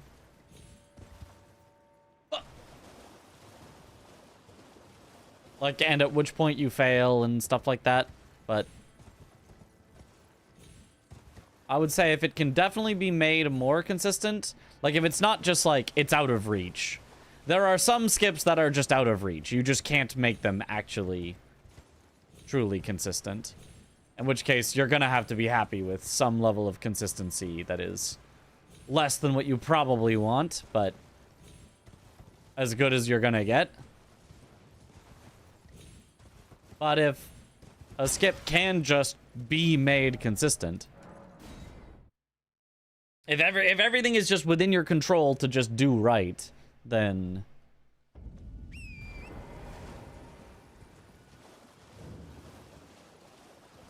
good enough is up to you. But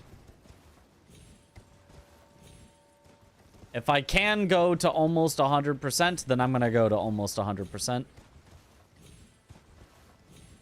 Like, this basically feels like maybe like about doing like Celia skip like twice in a row. Like, it doesn't feel like any part of the skip is that hard, but it is a little bit long.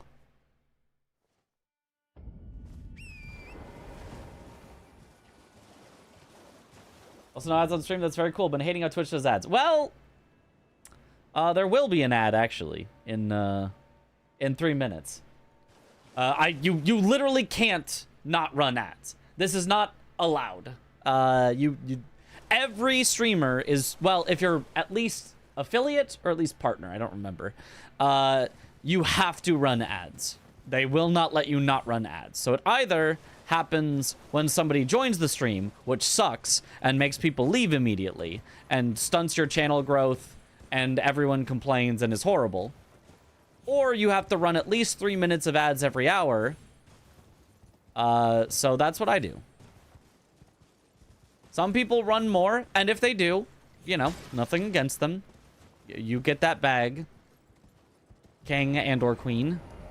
But yeah, I only run the minimum so that there's no pre-roll ads.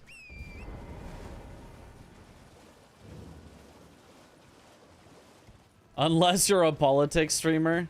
Oh yeah, then they force you not to run ads because they're like, we hate your content. I don't know. I'll just have to talk about politics all the time.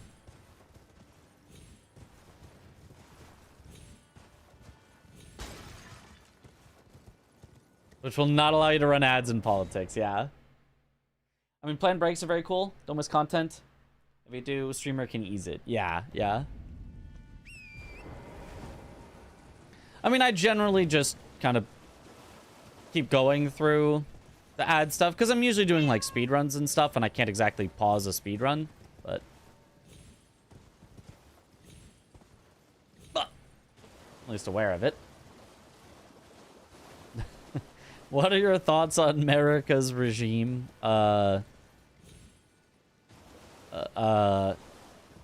She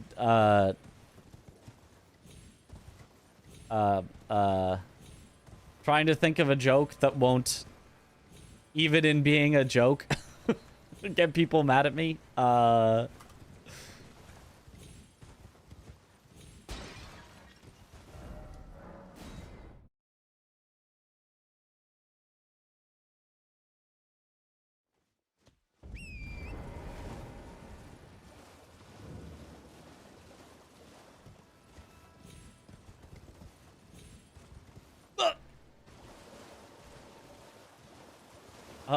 No comment. I think she's a two-faced politician. That's a good one. All right, that's a good one.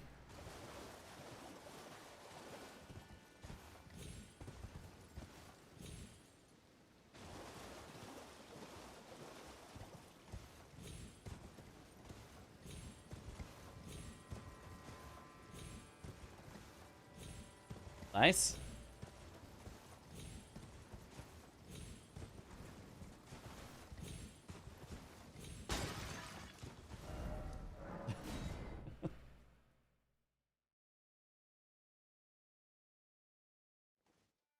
This is not a Chris joke, and you're taking time to do so.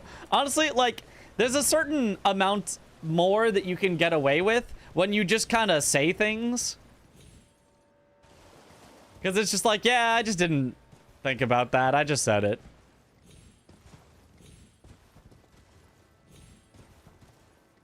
It's kind of freeing in a way. Thoughts on pineapple on pizza? Gross, but not in conflict with our worldview.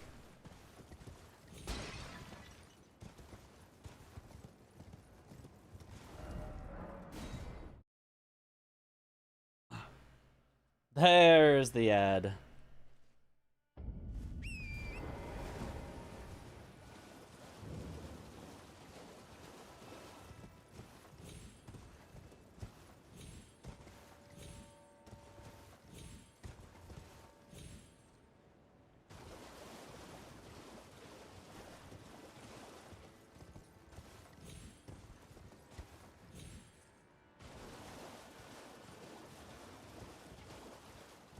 I mean, in general, I'm very,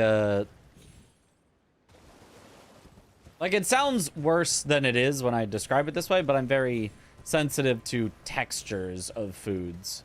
Like, almost every food that I dislike, I don't dislike because of the taste. I dislike because I feel that it overpowers the texture of the other foods that it's put with or inside. Like pineapple juice, a pineapple drink, you know. Even potentially pineapple slices, although I'm not like the biggest fan, are all good. But like the texture of pineapple, I feel like overwhelms the texture of pizza and makes it weird.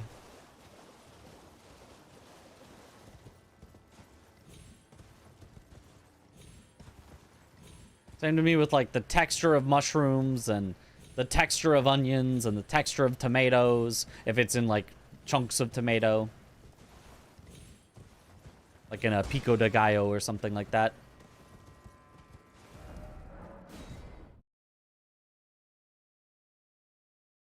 The textures I can't do, it's always been a problem for me with a lot of vegetables. Yeah.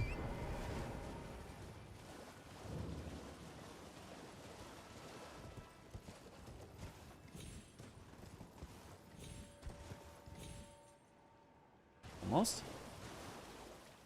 The texture of pineapple is gross, especially dried pineapple. I'm not sure I've had dried pineapple.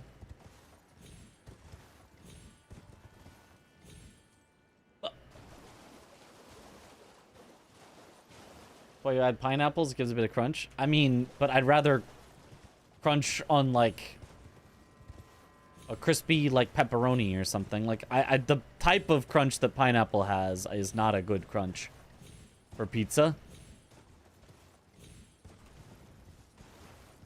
It's like a wet crunch.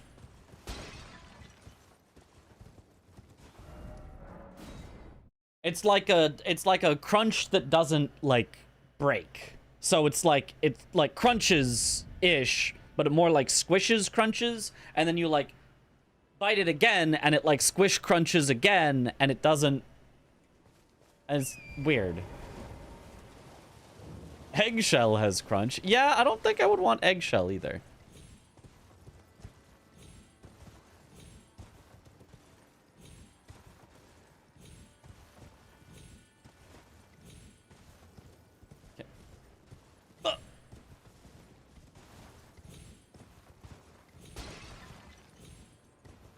Okay. Getting better. Getting more consistent. Traumatized Genichiro, just Genichiro cheesed you. You got stuck in the door? Rip.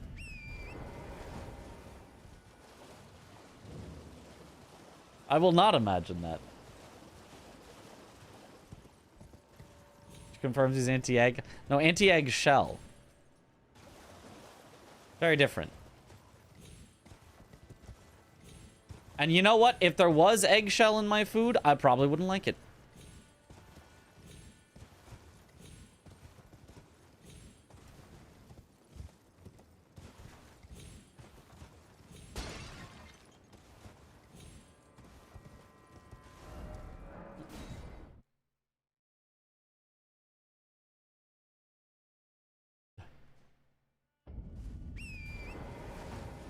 Watch a lot of Balatro, and the standard there is 90 seconds every 15 minutes. That... That'd be 6 minutes every hour? Okay. I mean, not unheard of, but kind of surprised that's the standard.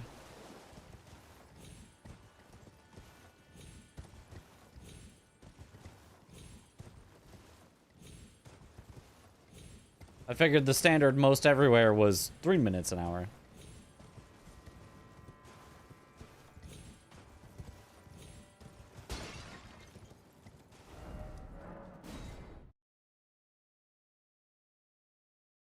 Eggshells are a good source of vital minerals. Can I get them somewhere else where I don't have to eat eggshells?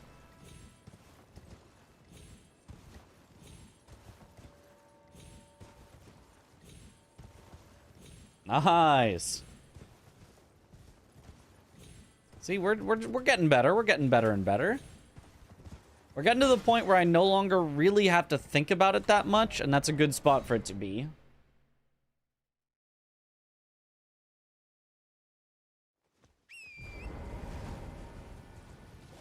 Our nails and eggshells are the same chemical composition. Surely not exactly the same, but like the same like type. Keratin or something?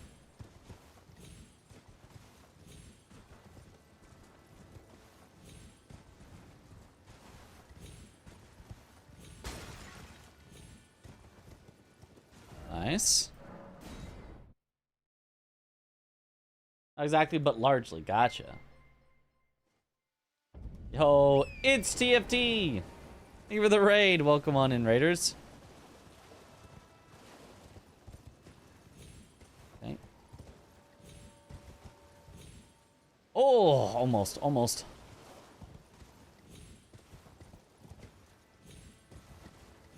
Yeah. Oh, I'm even going a little faster, and it's actually kind of easier a little bit to go a little faster.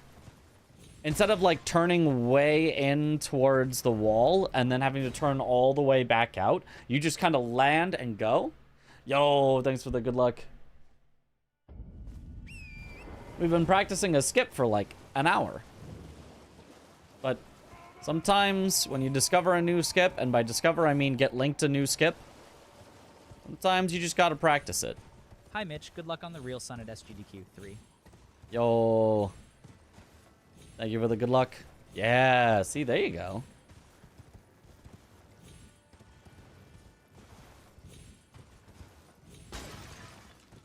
The real sun.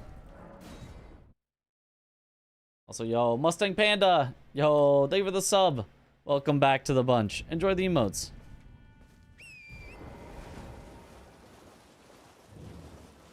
Would you rather force a venomous snake to eat a pizza with pineapple or eat a full eggshell? I mean, would the snake be hurt by the pizza with pineapple? Is that against their diet? Because if so, I wouldn't want to do that. But if snakes can have a little pizza with pineapple as a treat, then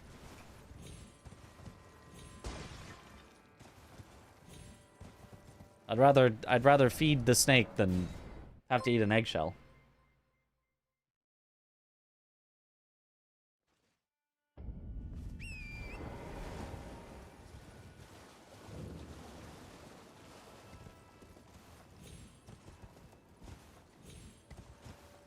Nice.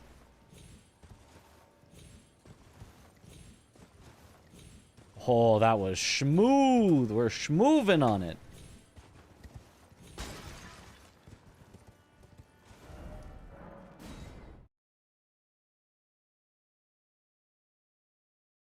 Practicing skips is equal fun like playing Elden Ring. I find it quite relaxing and fun. It's fun to see the consistency go up. You know, if anybody is bored watching it, I mean, that's fair enough. But I mean, it just feels so good when you just start getting it. When you just start getting it, it's just so good. Chris is cringe. So true. Mind that instead of practicing for this super serious run, Chris is playing Overwatch instead. Big drama. Yep. Look, if he was at least playing a good game, you know, maybe we could forgive him. But Overwatch?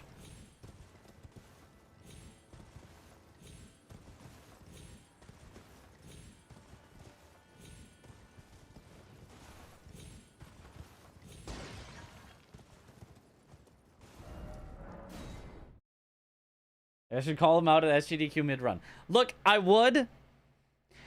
He has still practiced way more than Aggie and probably Josh. Like, so I can't even. Like, I can't even. Oh, interesting. I tried to go too fast and it actually didn't give me my double jump back. Okay, so those are the limits. That is the limit of how fast you can try to do it with it not quite working. Okay, perfect though.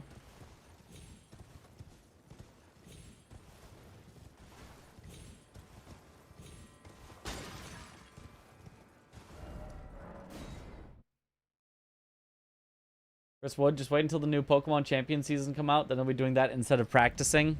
True. Breakless vase percent. I don't think we need that. I think it's okay if the vase breaks.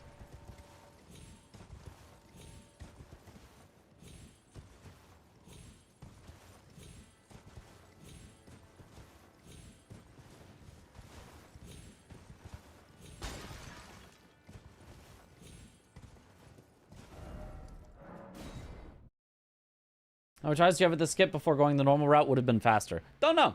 We can time it.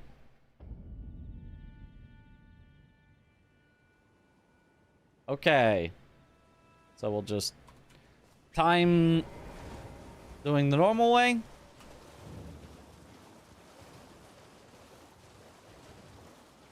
Where you go all the way over here.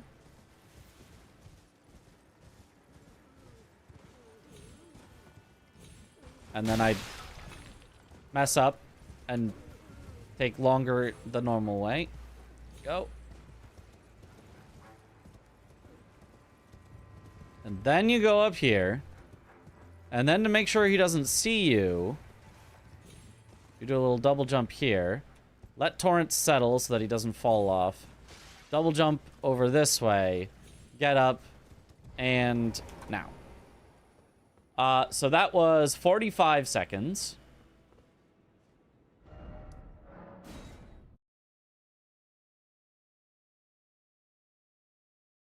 Now, it should have been faster because I shouldn't have messed up the regular way, but versus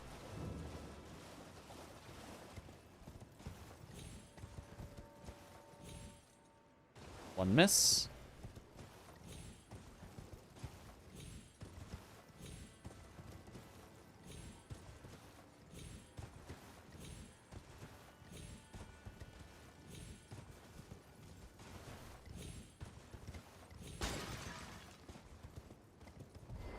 There.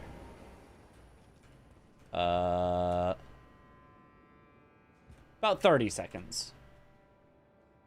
45 seconds with one miss going the normal way. 30 seconds with one miss going this way. I mean, I could double check going the normal way with no misses. Excited about cracking open the DLC today. Nice.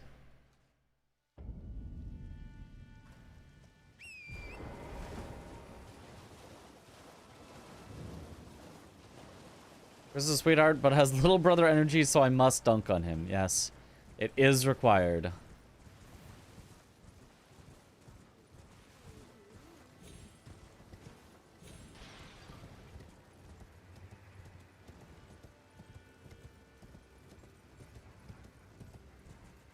I do this so that I don't have to quit out without getting... Oh, man, really? I don't know why Torrent does that sometimes.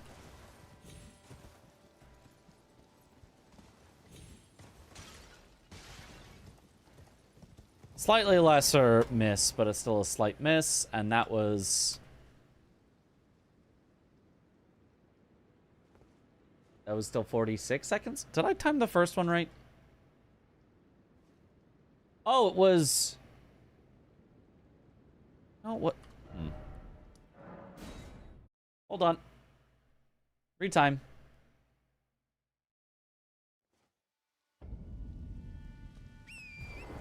We're gonna go normal way and do it perfectly.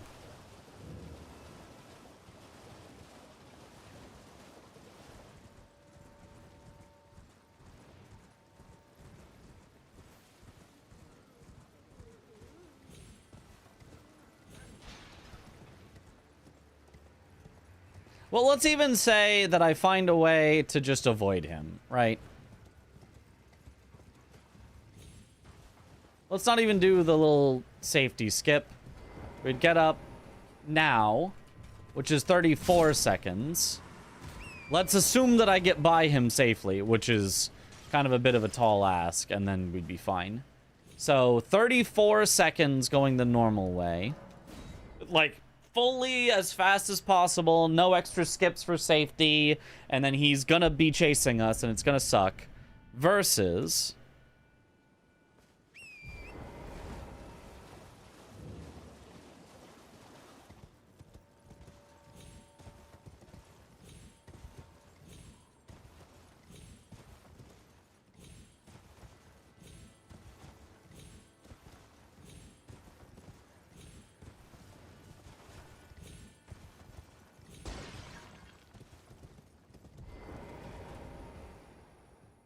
Uh, 26 seconds. So 10-ish seconds saved. And he's not chasing me. He doesn't see me at all, so I get to simply easily mount back up right on by. Honestly, even just for that perk of he doesn't see me, I feel like it's worth it. Hyperion's video said it was like 22 seconds. What was he comparing against? Because there's just no way, I think. Am I up to date with the Resident Evil games? As in, did I finish RE9? I did finish RE9, yes. Unless... Yeah, 26 seconds.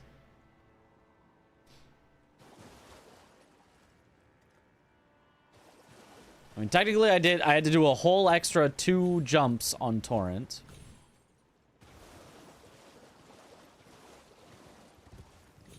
Maybe he's comparing to, like, doing no skip at all and walking in, like, the normal entrance. There is a normal entrance you could do where you have to go, like, all the way around to the back.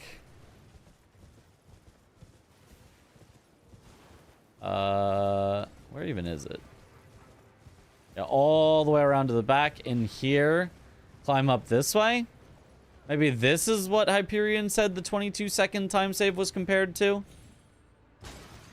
Which in that case, I'd kind of believe it. Monkey.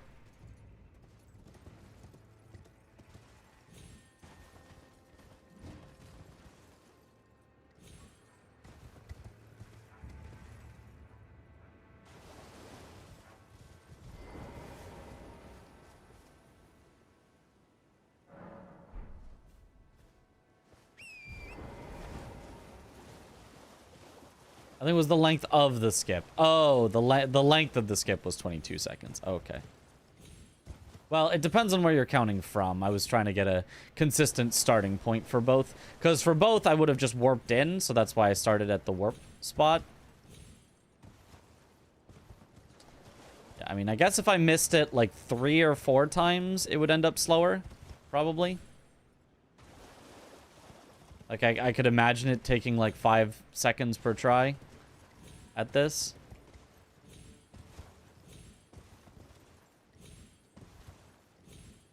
But it still ends up safer when I do eventually get it. As long as I do eventually get it. Okay.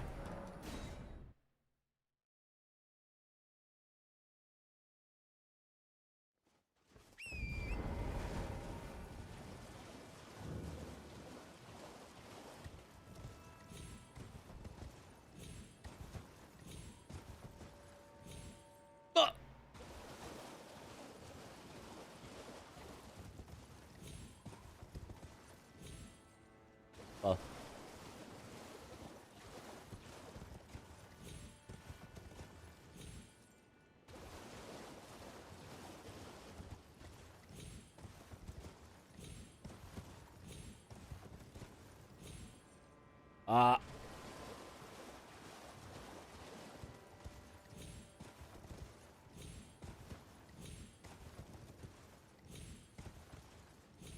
Okay, there we go. It's definitely worth learning. It's just one that it's so easy to have one little thing go wrong, and then it doesn't quite work. We decided on the bow strat. We've decided the bow strat isn't worth it. It takes too long to change the sensitivity. It takes too long to dismount and remount torrent. It takes too long to line up the shot. It might still be faster, but if it is, it'll be by like a second or two. It will not be worth the potential time loss of, if you miss it, now all of a sudden you're losing a lot of time. Oh, I'm surprised that didn't land.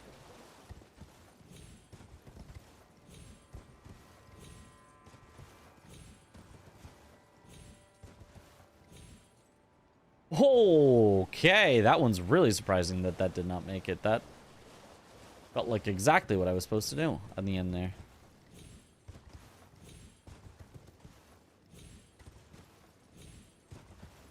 There we go.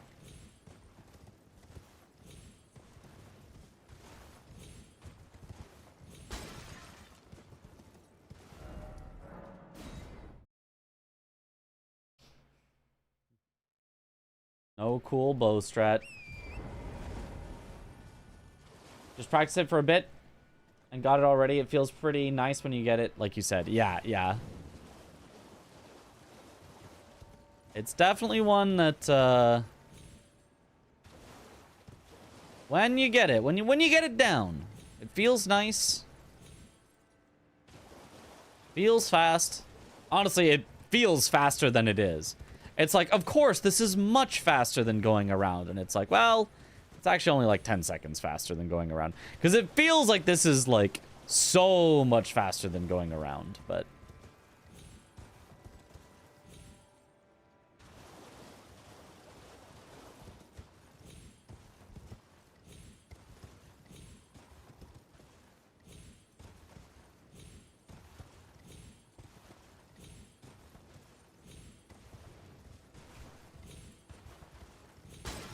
it feels like you're just straight up there.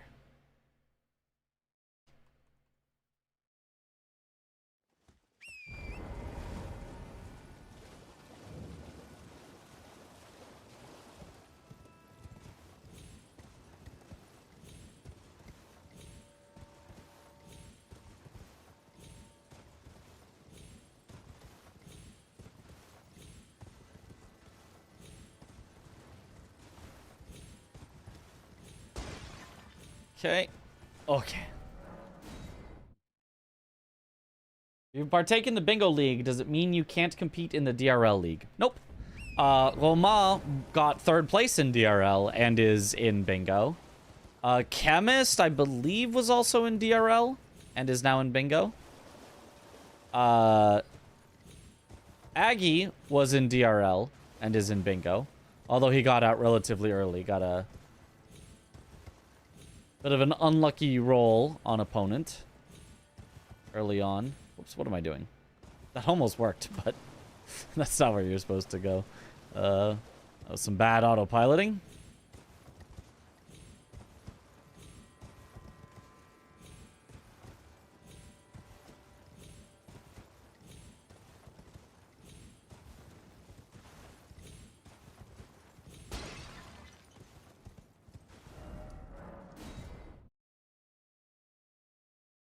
I had to sleep and I was wondering who won Bingus. Ah, the 2v2 randomizer Bingus. Of me and Dom versus Adef and Chris. It was us. Team Monkey Bingus.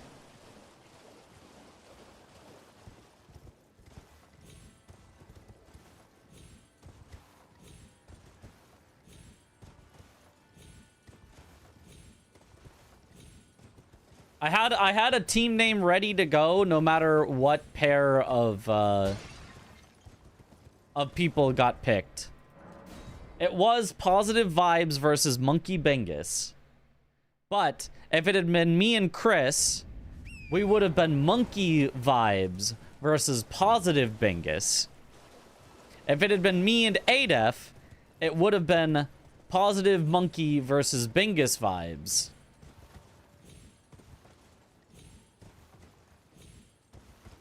And yeah, that's all the combinations.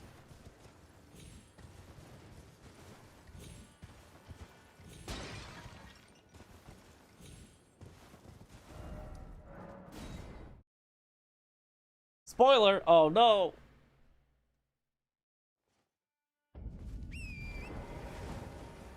It's also, I think, gonna be a vid on Dom's YouTube channel. Honestly, the result doesn't matter nearly as much as just the shenanigans that happen. It was truly shenanigans.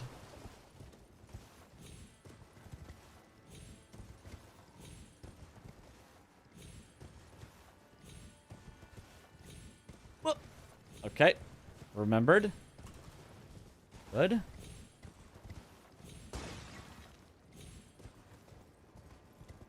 Okay. Every combo a banger. Heck yeah. Yeah, no wonder 8F equals positive and Chris isn't. Yeah, Chris is just vibes. Chris is... The vibes are the vibes.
Okay. Y'all were suffering, but I love watching it. No, we weren't suffering. It was fun. Hope to see more random bingo, not as a contest of skill, but as some sort of psychic torment. It was not torment. It was fun. It was a fun. I would absolutely do that again. I would do that, you know, a blackout bingo. Like, it would be good. We don't have to because it was just a silly little one-off. But it would be good to make a bingo board that would get filled out eventually. So, like...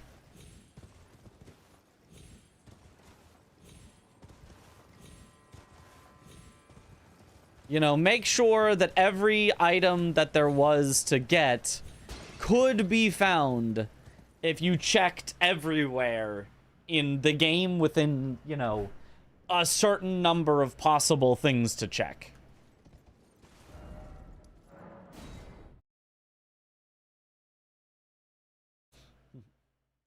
Also, did you check if you can do some shenanigans entering Mesmer Arena? I did not. I should check for that. That's a good shout. I did want to check if there were shenanigans I could do there. Let's do that.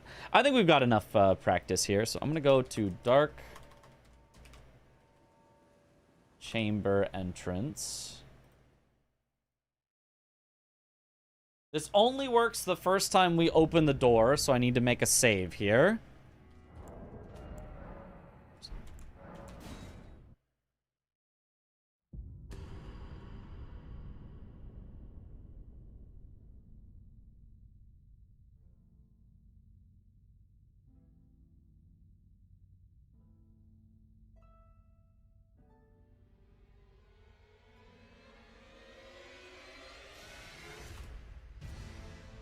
Okay, so this is test Mesmer door shenanigans.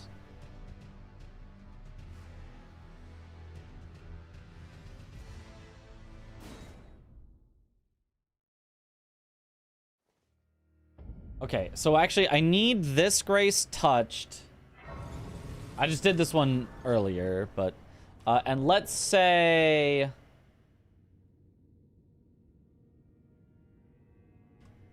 Loft I also have active.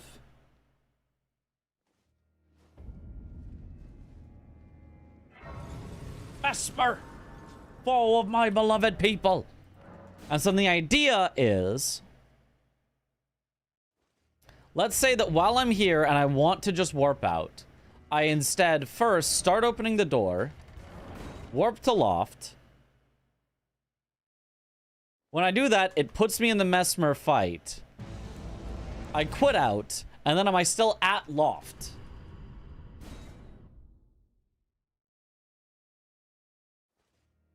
I am! Yes, it works. Okay, shenanigans confirmed. That's exactly the interaction I wanted.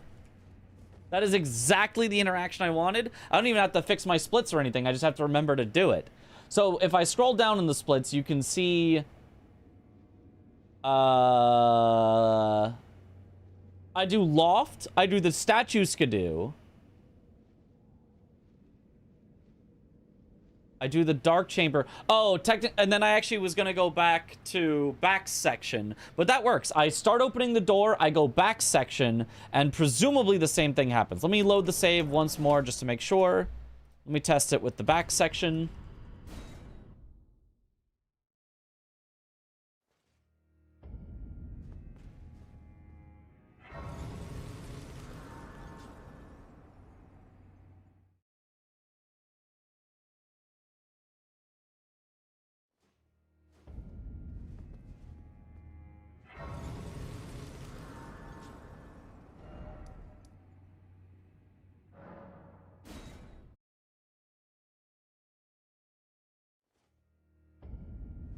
Okay, so start opening, go to back section, presumably still end up in the Mesmer fight.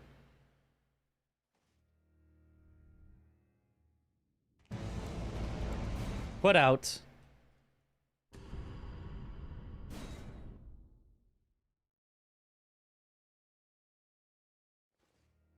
And then we're at back section. Okay, perfect. I just need to remember to do that. So after Dark Chamber, we immediately start opening the door, then port away, then quit out. This does force us to do one extra quit out, but saves us a warp. A quit out is a little bit longer than a warp, but I want to have a second try Mesmer, because that way I can walk in through the front door while buffing and get Horn summoned. So it's perfect. It's perfect. Yep, it's perfect.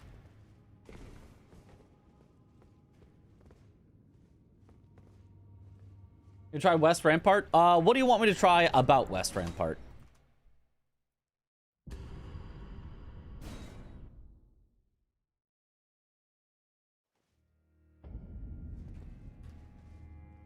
I'll go to West Rampart, though. Oh, the walking into it? I mean, I've seen that. But what does it get you? Where you're outside of the range, then you walk into the range, then it happens.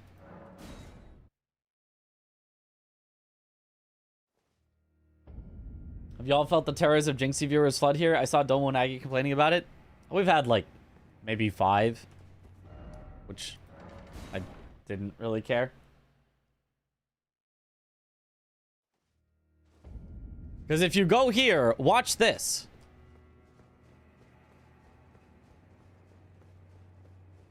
If you walk back in, you can get to fight Mesmer by walking. And then if I quit out, it actually bugs out Mesmer, which would not be allowed for glitchless.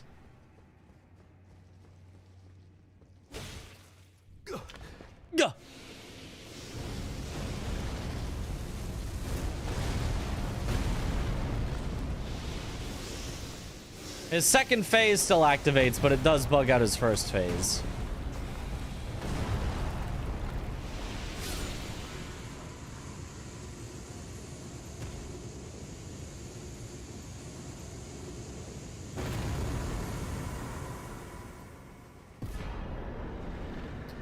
Not allowed in glitch list, so we would not be using this, but, you know.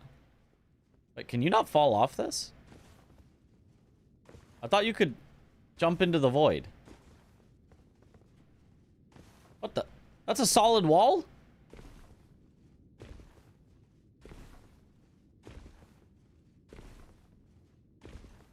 I don't need to quit out to bug Mesmer's AI, though. Oh, if you just walk in, it always bugs? Oh, I see. Probably some no snack eat off map. Yeah, but bosses can have different walls than you do. You can have no walls somewhere where a boss can never fall off of something. There can be invisible walls that exist only for bosses and not for the player. So I'm surprised they exist for the player. Very nice of them.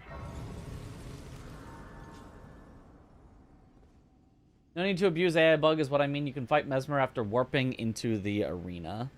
Oh, I see. Yeah,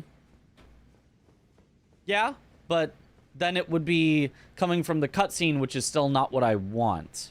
I don't want to be fighting Mesmer immediately.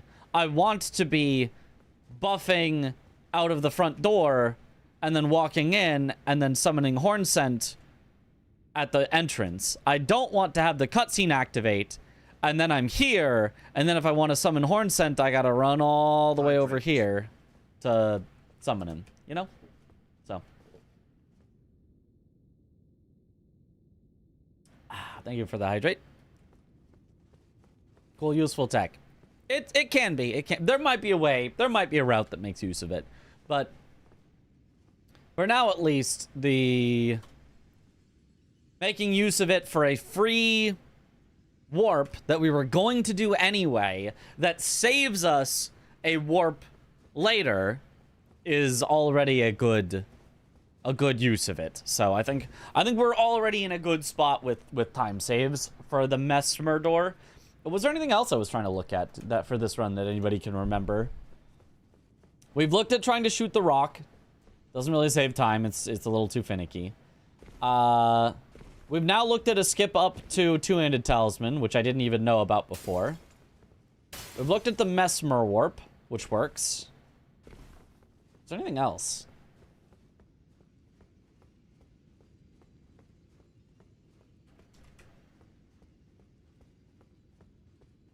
I don't think so. We may be ready to send a full run, see how it goes.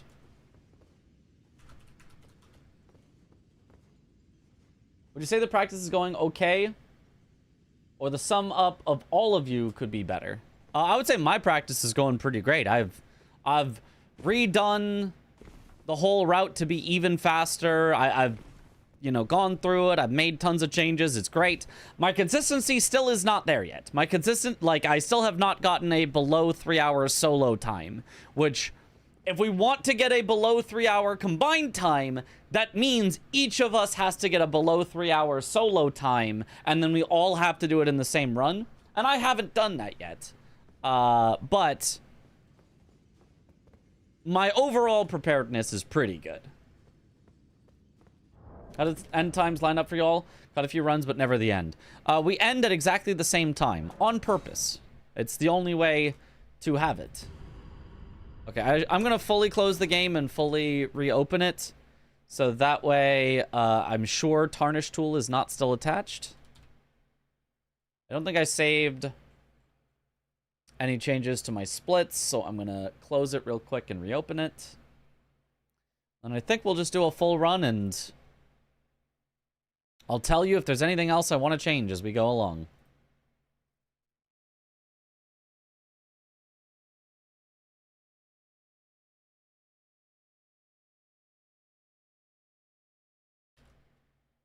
But yeah, the way that the end times line up is we save easy ones that anyone could do for last in, like, Limgrave. So that way, when one person finishes early, you just say, okay, go do these, you know, 7 bosses in Limgrave. They're all easy. They're all back to back. They're all along a route, but you're done first. You go get the 7 in Limgrave. Oh, somebody else is done second. Okay, you go get this set of 3 bosses in Limgrave over in this area. Oh, you're done third. Okay, you go get this 1 boss over here in Limgrave, and I'm done last. Oh, unfortunate. I won't pick up any extra bosses, and then we'll all be done at the same time. That's kind of the idea. What's the estimated time for the run? We told them 3 hours and 20 minutes, but we're hoping to get it under 3 hours, potentially. Although, apparently that maybe isn't a good idea. In previous years, I feel like it was really like GDQ was like, hey, tell us the longest it could take. Try to stay under this. It's okay if you go a little over, but try not to go very far over. And it's totally fine if you go under. But this time they were like, are there any reasons that your run could go significantly over or significantly under? If so, let us know and we can adjust the time up or down. And it was like, oh, wait, they really are like, no, if you're going to go lower, you should estimate lower, which is interesting. 303 still PB. Yes. Okay. A few bosses, 1 player. All right, let's see. AB4P with Deathlink sounds sadistic and masochistic. I support this. It would be fun. If it raises enough money for charity, I would totally be okay with us turning it on.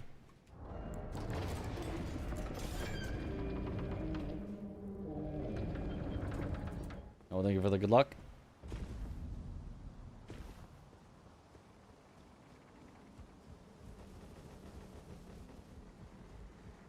But we'd have to submit it to them. We'd have to tell them, hey, this could drastically increase the time of the run. We'd have to practice with it, which we are currently not ready to do.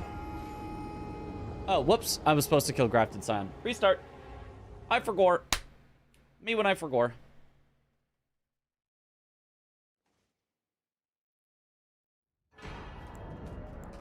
Technically, that would be a time save, but that's not what I'm supposed to do. So let's do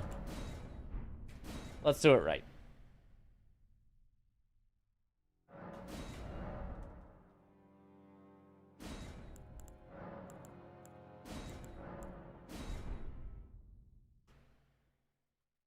I'm back in an hour 30 for first boss kill. First DLC boss kill. We'll get a few base game bosses before then.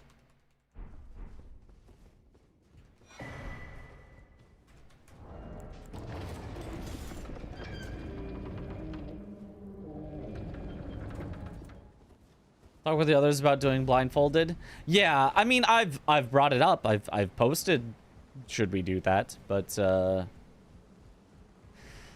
like, it's a little hard to coordinate these things when like once a week we're meeting and discussing it, and outside of that, you know, there's not a lot of making sure that stuff happens, which is rough for a run with, you know, 4 of us where we've really got to coordinate.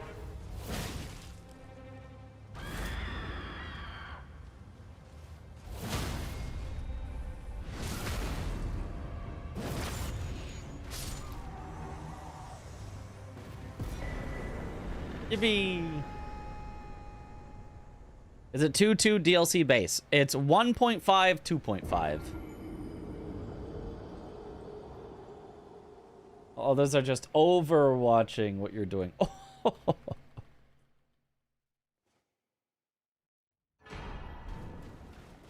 Like,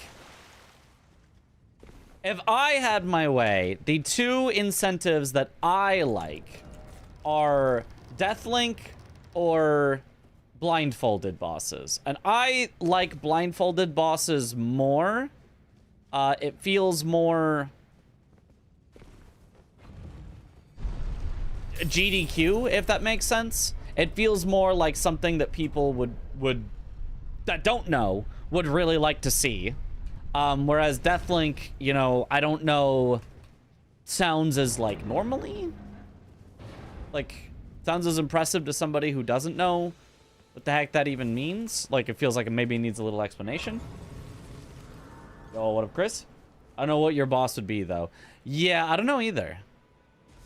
Preferably something in the DLC. Maybe, like, Deathrite Bird you could save for later or something? No, your weapon kind of sucks against Deathrite Bird. Maybe that wouldn't be such a good one. No, I don't... Something that's got a guaranteed opener. Do you have any bosses with low-ish health and a guaranteed opener? And I can also let you know then why I am Carl. And, of course, cool as well. Seems impressive. Nah, Bale takes too long. There is technically, like, a scripted way to kill Bale that we did at RL1 in the Dist bounty. But, like...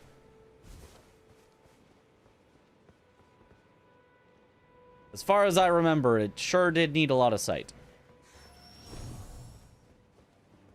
Just find any boss you can fight with only audio cues. Yep.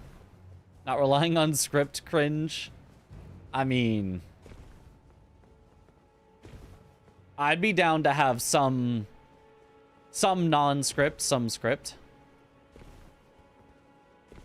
I mean, at the end of the day, everything's kind of just a script. Like... even if the script is off, I hear them do this, I do this, you know?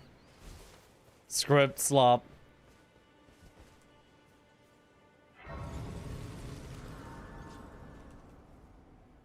My fights are because I have so much damage and poise. Yeah. They served you. I can For comedic value, one of you could do Rick, but we start with Rick for the comedic. Well, for getting the run off to a fast start. Like, the thing is, Rick is not inherently comedic. Again, this... for the most part, you're marketing a GDQ run to somebody who might never have played Elden Ring before. So you can explain the funniness of us calling him Rick, and then the host goes, so why do you call him Rick? Ah, because he's the soldier of God. Rick. And you just, you know, you add the pause in and kind of the humor comes naturally and you understand it. But the like, oh my god, guys, we're gonna save this boss for last because it's so hard, and then you just kill them instantly is like, it's an anti-joke. It's a joke for somebody who knows what's happening and is in on it, and it's an anti-joke for someone actually expecting something hard and they get, what was that?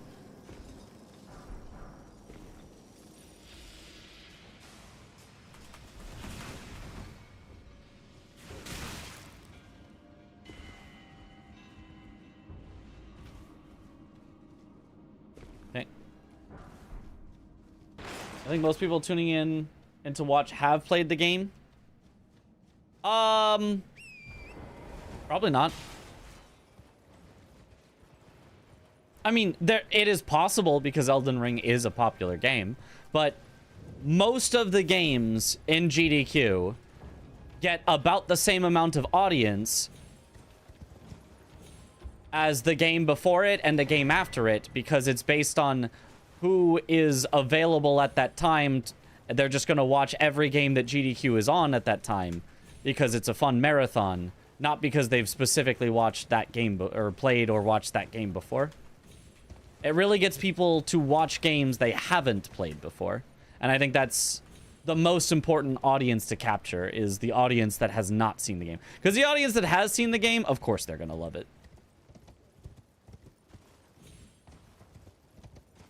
The audience that has not seen the game, you do not want to just confuse them with a bunch of inside jokes, I think.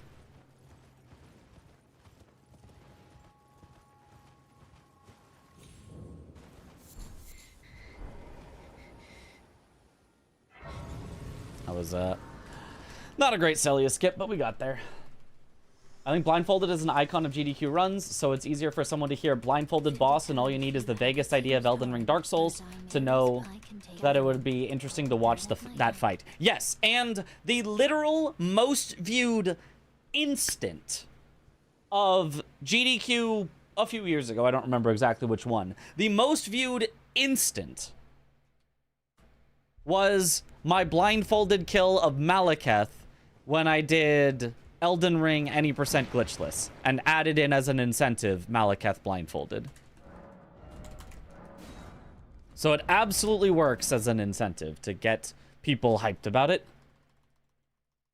I tend to have my GDQ on my second monitor 24/7. Yep.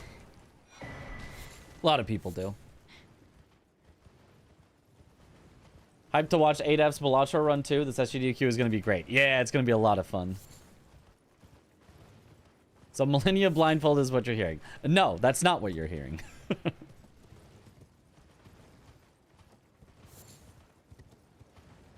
And like, I'm sure Josh could also do Malekith blindfolded. The only problem is he probably wants to do Malekith relatively early in his run to be ready for the end game. We'd rather have it be an optional boss that all of us saves.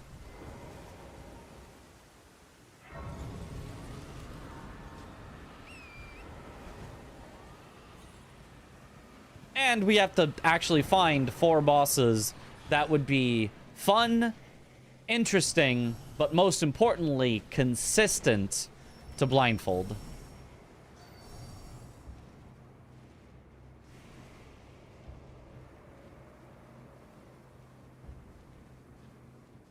For HGDQ to go since you live there. Everybody better have cool runs and get accepted. I sure hope so. I will try.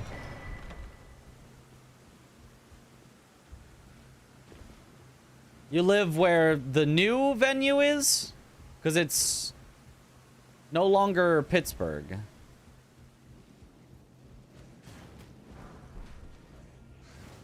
I forget where it is now.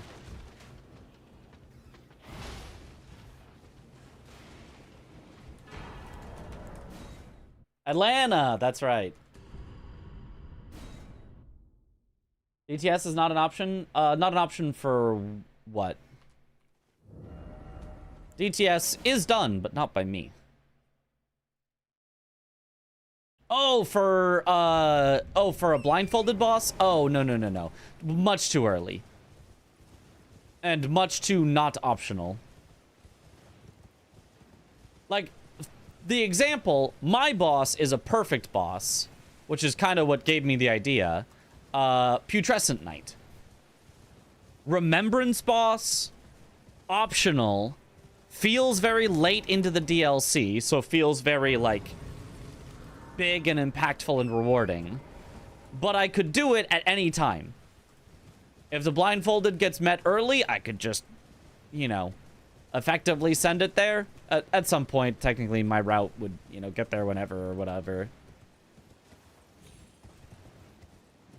But I could also save it for right at the end. So that way there's the most amount of time for people to raise money. Whereas DTS has to be done very early for access to the capital. So you can't save it and try to raise more money.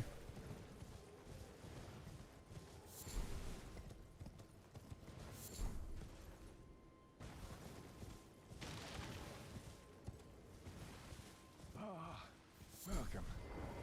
Well, you please. I'm hungry.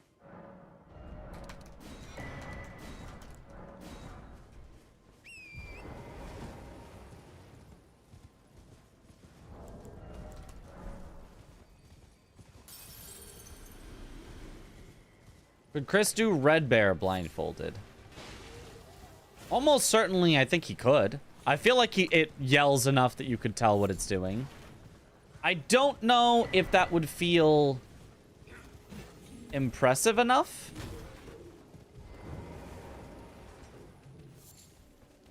Like, not that I think Red Bear is that easy of a boss. I think it would actually, it would be impressive. I don't know if it would feel impressive to somebody who hasn't, you know, Who doesn't know all the bosses? It's like, oh, it's just a big bear. Is that like one of the main bosses in the game? No, it's just a big bear. Oh, okay. You know? Could do Windmill Apostle and just wing it, fight him straight up. Could do a Jagged Peak Drake too. I'm thinking, yeah, a Jagged Peak Drake could work.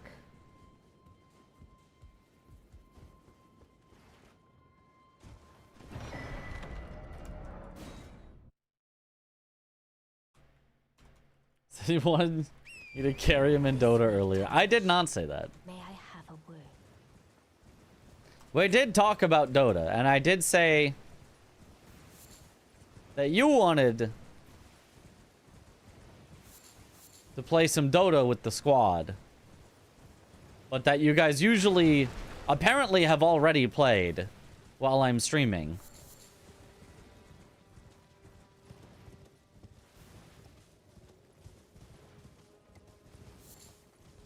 Fine, we can play. Donald's played once or twice, that's it. Oh, okay. I feel like Radagon is kind of easy to blindfold, no? Yeah, but the very last boss we're kind of already doing at the same time. So if somebody's blindfolding it, it's kind of going to throw off our coordination at the end. So...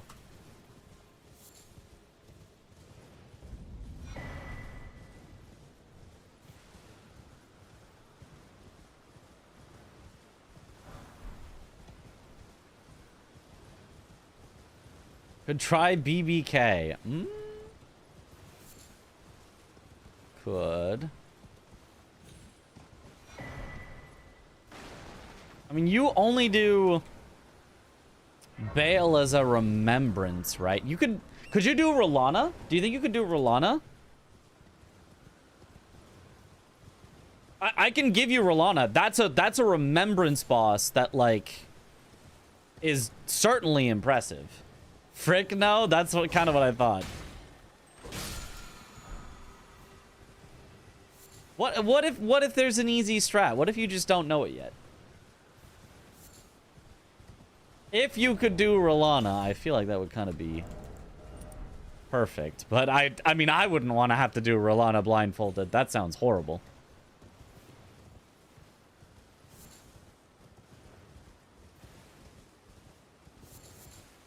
Rather not DLC boss because low skidoo. That's fair. Yeah. But she has no audio cues. Oh, I think you're right. I think she does have no audio cues. Unfortunate.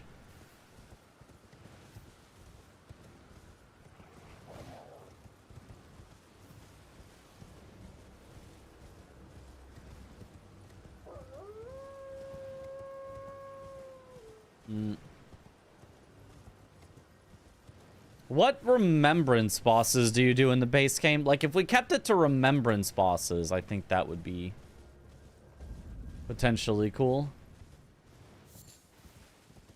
If possible.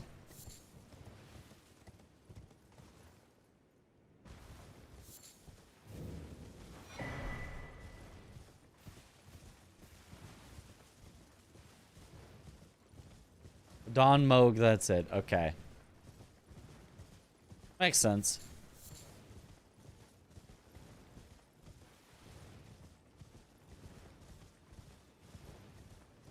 Moog blindfold would be sick. Too early in the run, though. Both of us have to do it to get to the DLC, which we have to do before we even have our weapons set up.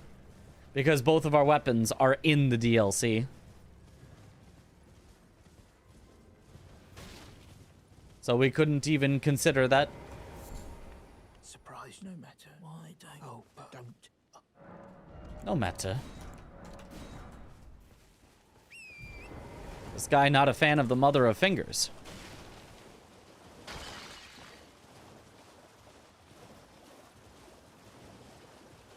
Fighting Moog blindfold in the past. I'll stop not doing Moog anyway. Fair. Did you have one that you thought was good from your blindfolded that you've done before? Or do you have 3 from your doing blindfolded earlier that could be one for you, one for Aggie, one for Josh?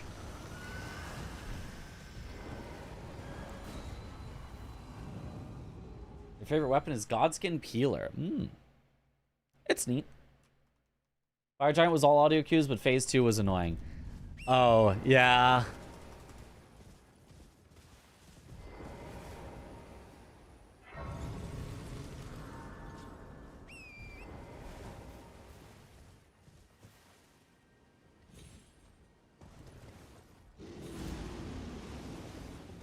Oh, bear trying to get me.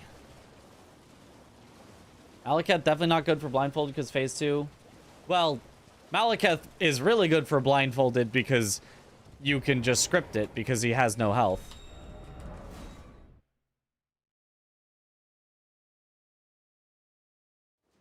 Do you have strong enough damage? Sure. I'm sure that Josh will have enough damage. And if we did the idea of we unlock them sequentially, instead of we unlock them all at once, as long we could have some that are along people's main paths, and they would just have to be the early amounts. So like if Josh's Malekith was at a quarter of the total, we unlock Josh doing Malekith, you know, and then at the max total I do PK or whatever. And so people can have ones that are along the way, we just have to unlock them early enough. Then that could still work.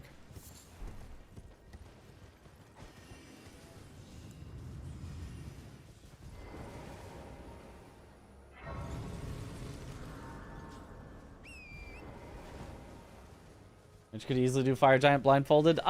Never tried. I don't know about easily. Definitely not easily. BBK could be a good hard fight, not scripted at all. Okay, yeah, if you think there's enough audio cues, I'm down for trying that, yeah. That sounds fun. By the way, Chris, you got trash talked earlier for playing Overwatch. Of course. Everybody who plays Overwatch gets trash talked. They're playing Overwatch.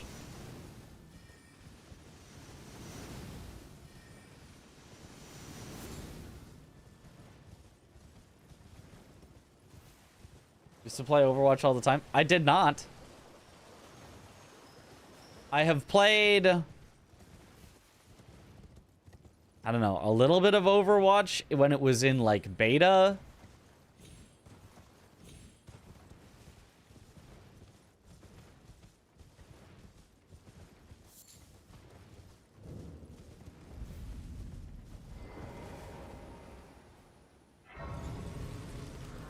Or just like, what? What do you mean we're just lying?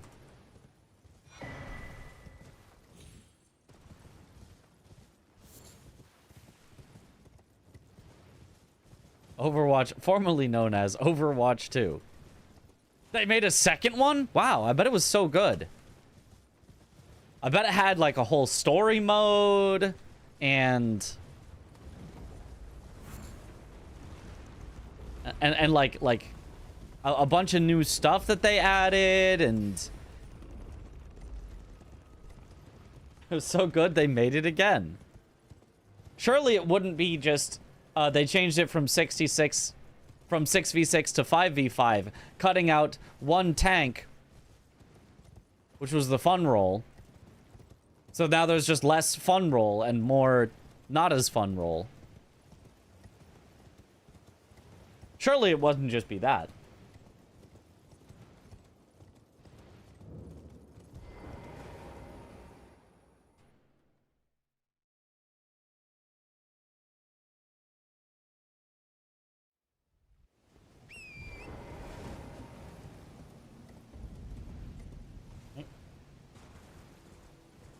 It's not a fun role unless good support. Of course tank is a fun role.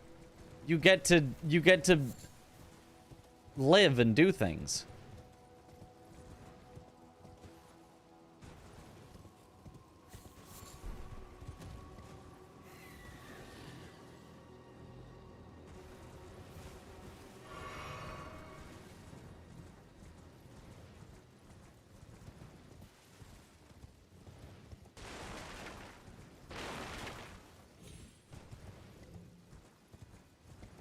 Tank always the best role. And you get to be a hamster. There is that. I think it was a Reinhardt main. I don't know that I had a main. I don't think I played enough games to have a main. And so, my opinion on tanks is entirely uninformed. And yet at the same time, I know that it must have been the most fun, because tank role is always the most fun in every game.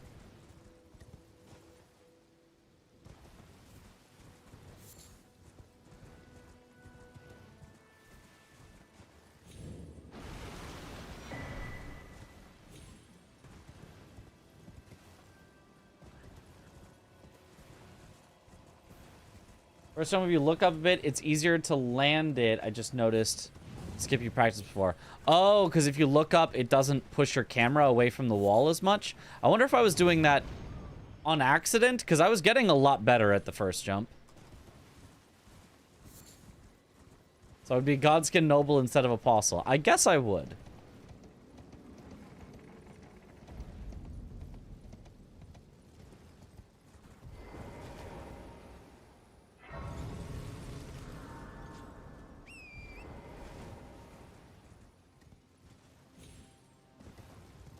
I think no matter what time this run ends with, assuming all the auto splits work correctly and I don't make any more changes, I'm going to save it as a PB regardless. And then if it's too fast, I can manually add in fake time loss. Oh, whoops. It's more over here. Into certain hard splits so that it's easier to compare against them, while keeping the splits at least in the right order with all having some times.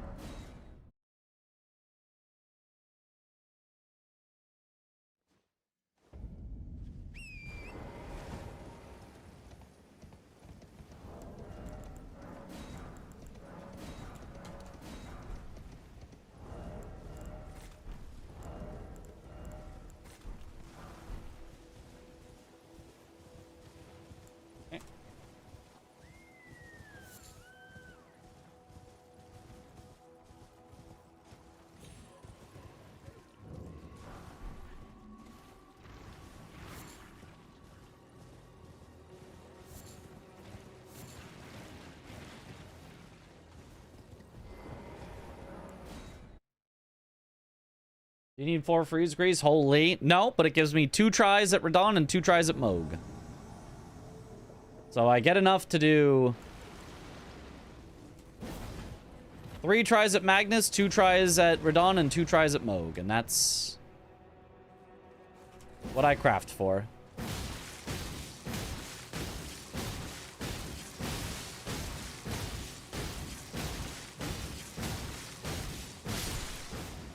Perfect. Do I get 2 rot? No, I only get 1 rot. So I only have 1 try at the 1 cycle. And then if I don't get the 1 cycle, then on the next one, I go... I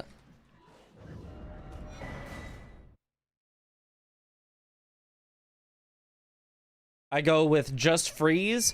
I apply no grease until the first stagger. I take the riposte, run next to him, and frost. And then the frost happens, like, as I get the second stagger, right as he's about to go into Nihil. So I can get him pretty low. It's not, like, a 1 cycle, but I can get him pretty low going into the second phase, and then obviously he heals from Nihil. Oh. That's the first time that's ever happened. That's the first time that Crab has ever killed me there. I'm just gonna go from Last Sight of Grace, because I don't know how to run from there.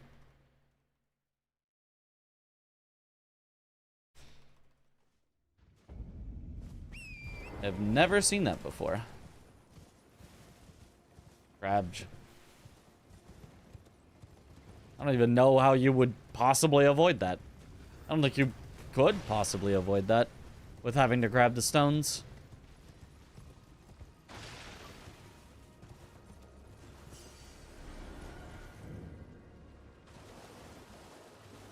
I mean, aside from, like, luring the crab out and all that, which would take forever. Who's playing with you besides Chris? Josh and Aggie.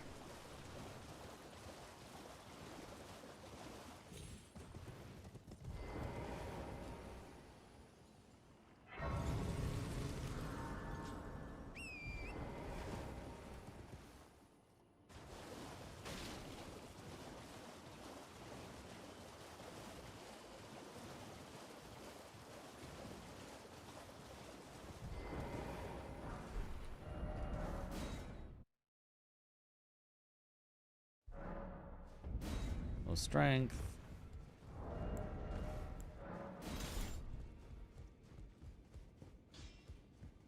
No matter how you.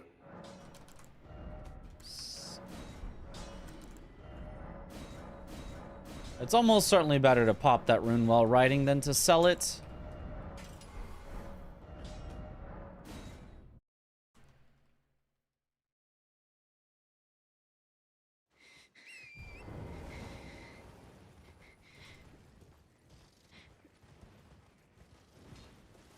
Oh, that did not work. Ate my first jump. Happens.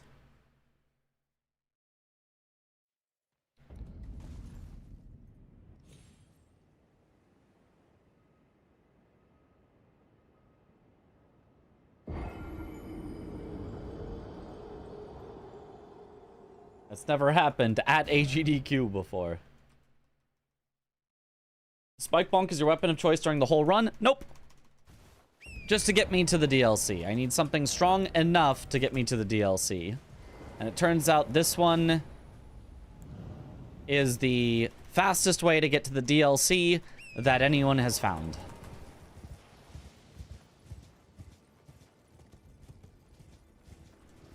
Whoa! Done. That is not how you're supposed to do that.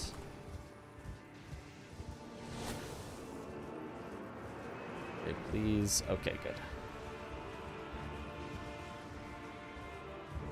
It's gonna be a bit weird though now.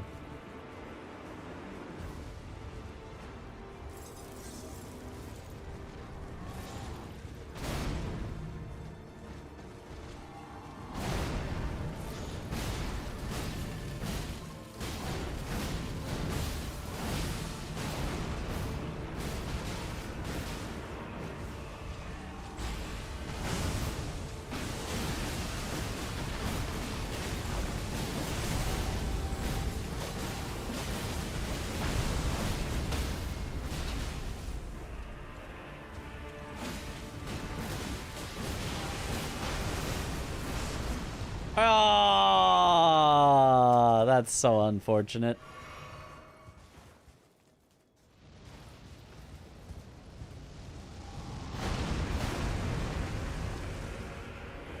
This is so sad.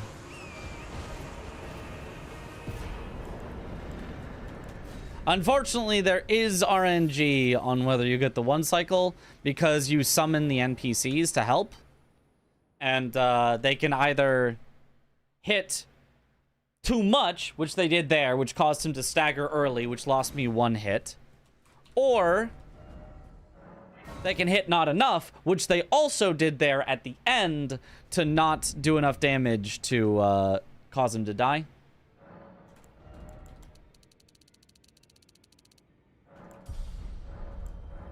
So you always get a one cycle unless they hit too much early and also too little late. Because if they hit too much both early and late, it's fine. If they hit too little both early and late, it's fine. But if they exactly hit too much than too little, then you don't get it. And let graze anchor until it would tragic across the far. But the so brave seek to become let down.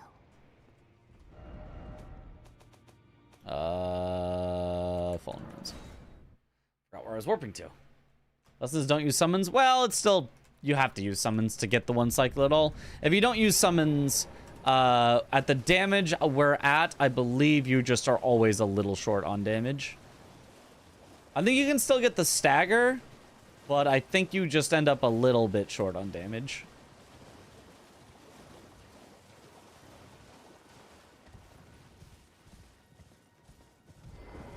You claim what? My doubt. The words are truly. I believe even that's the. Oh.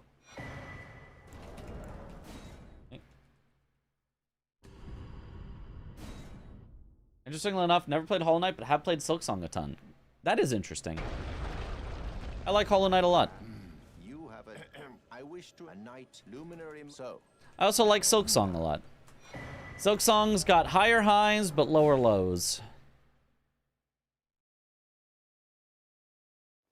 Hollow Knight is more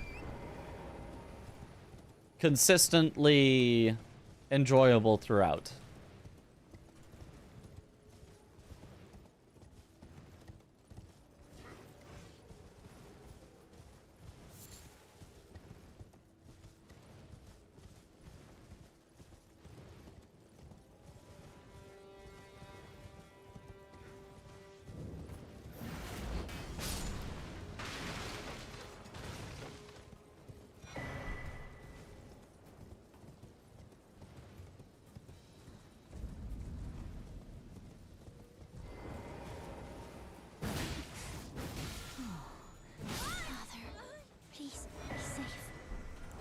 How did I get in combat? Did we really need to grub infested water? We really didn't, but we got it. So, you know. Also, don't like spells, and Silksong makes you get used to using your tools. No, it doesn't. I mean, I beat Silksong without using, like, any tools, so no, it does not make you get used to that. It gives you the option if you'd like it. You don't have to. If you had to, if that was genuinely just like, oh yeah, you have to use these stupid tools that cost a finite resource that you have to then potentially grind if you run out of, then the game would genuinely be a bad game. Like, genuinely a bad game. Luckily, that is not the case. Or something.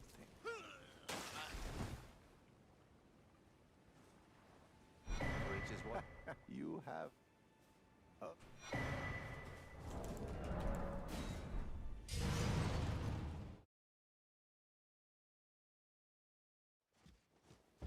Having a separate currency to craft tools just made me not want to use them. Yep. And I just didn't. I was like, okay, I don't want to use them, so I'm just not going to. And I'm happy that the game was perfectly completable, not too difficult without them. I mean, it definitely had difficult parts. It was definitely difficult, but it was not like... There was no part where I felt like, man, I just can't do this without tools. Oh my god. There's a few parts where I was like, man, I gotta get good.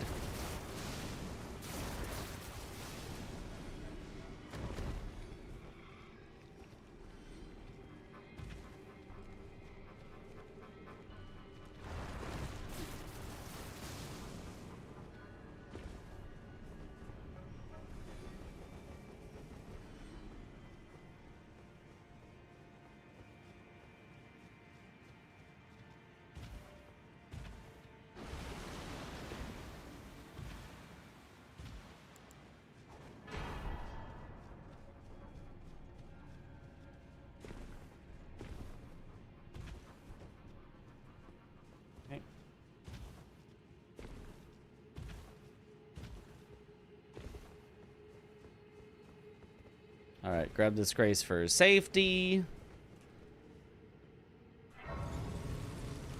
Of the Reaper Crest, even though technically lowest DPS. I like the one that was just kind of Hollow Knight again.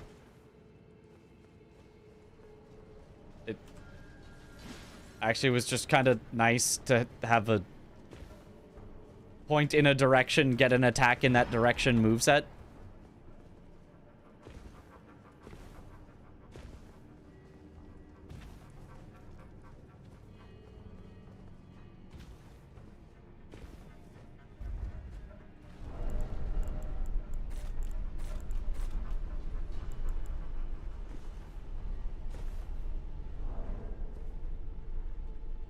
Okay. Alright, I think I got everything ready for the 1 cycle.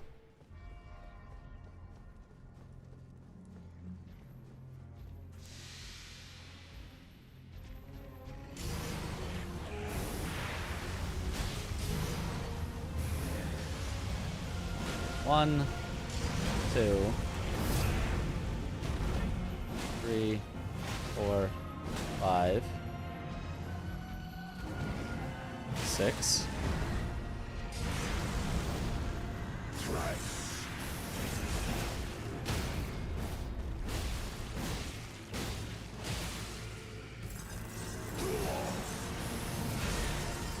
One,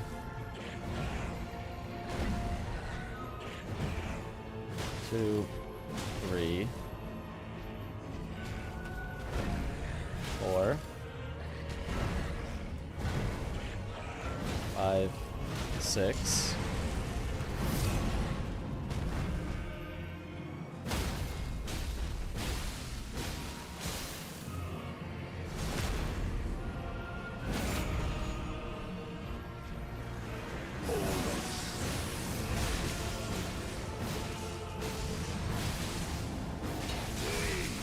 There's no way that didn't quite kill. Oh, man, that was as close as it gets.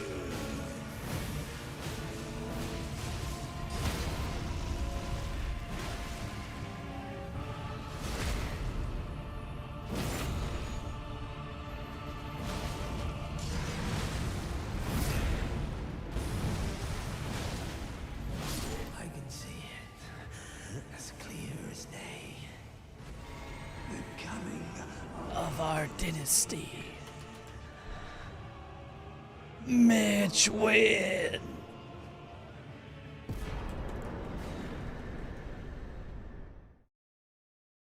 Yippee!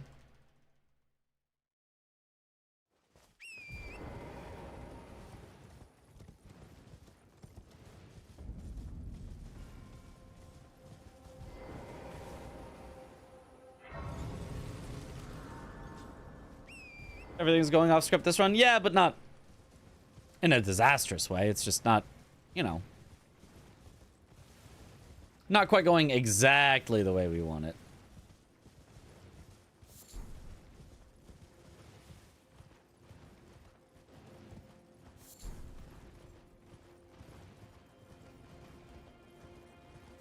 Did the 2v2 randomizer bingo happen? Yes, yes it did. It was fun. It was obviously not good for any sort of actual competition, but it was fun.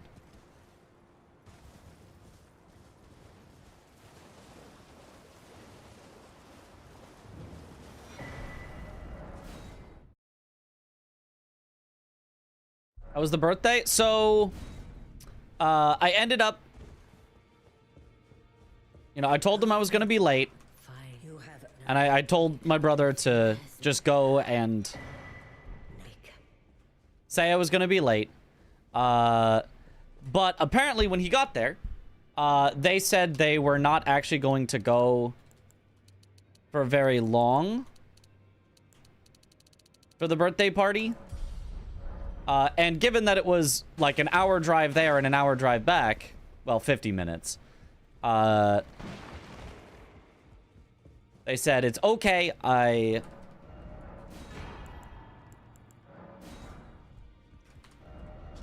did not need to arrive. Instead, I just called my grandma and wished her a happy birthday. And she said, hey, I heard you were doing a fundraising thing, and that's super cool. And, you know, that'll be my birthday gift, is all the money you raised in your fundraising thing. I was like, oh, thank you, Grandma.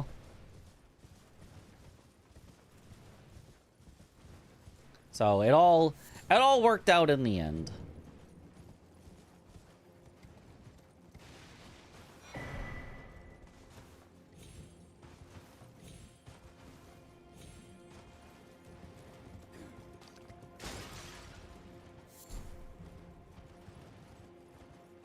Happy birthday to my grandma. Yeah.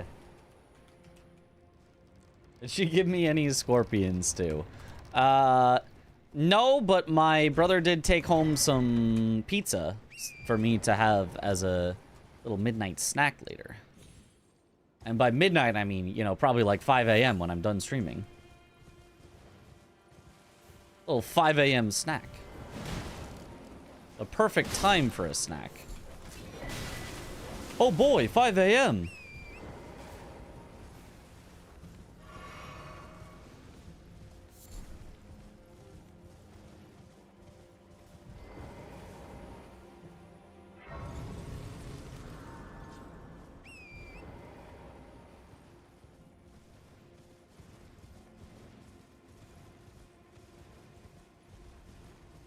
I am in Seattle, yeah.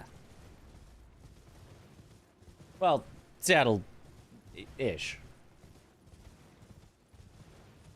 Not actually in Seattle, but one of the nearby cities. Won't say the exact one to not dox myself, but...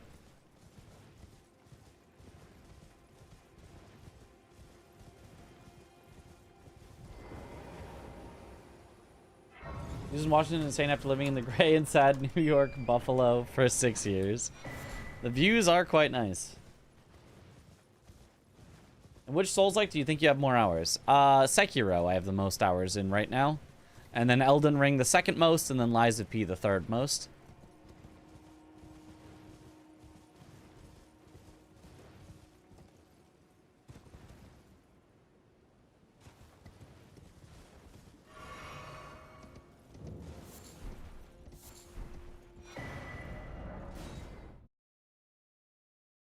DS3? I actually don't have that many hours in DS3.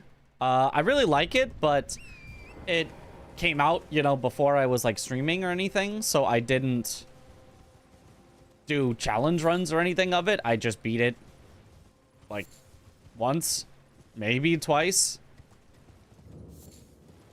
And then that's all I've really played of it. We did do a randomizer of DS3 more recently, and I tried to learn the speedrun for a little bit. Didn't get super far into it. But yeah, I've actually not played that much DS3.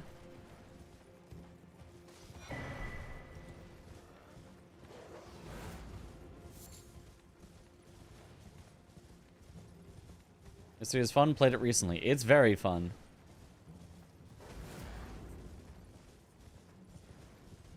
DS3 speedrun would be cool. I mean, I agree, but it's the learning that just takes a while. Like, if I could simply do speedruns of every game, like, yeah, I could do, you know, a new speedrun every day or every week. I could be like, I'm gonna do 1 week of speedruns of this game and 1 week of speedruns of this game, and like, it'd be really cool. But learning can take a lot longer than a week, so you can't really just do that. The Skidoo Goblin back at it again. Hey, it's worth it. If there's one format where it's worth it, it's a format where you're killing all of the DLC bosses. And there is no need to rush on any particular one. There's no, like, I have to get to this square before somebody else. The only thing that matters is the total time spent in the DLC. Every Skidoo pickup helps. So we Skidoo Goblin, for sure.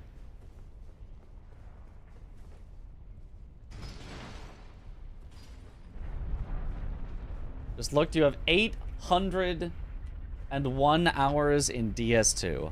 I'm so sorry. We can call somebody if you need help.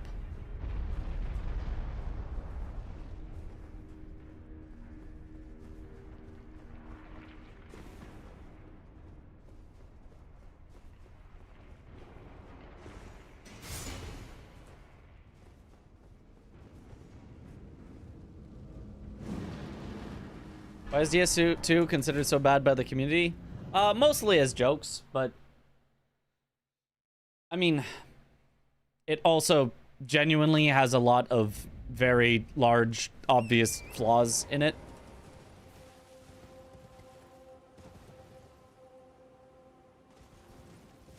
And very clearly went away from a lot of the things that made DS1 so good.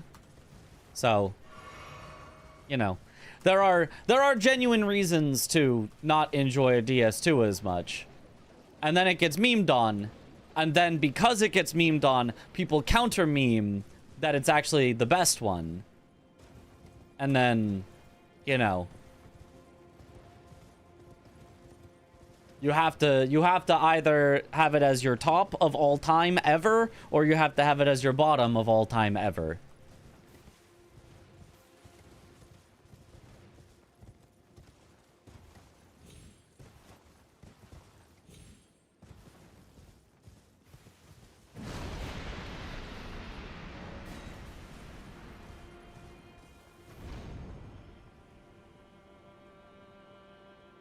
And see, there it is.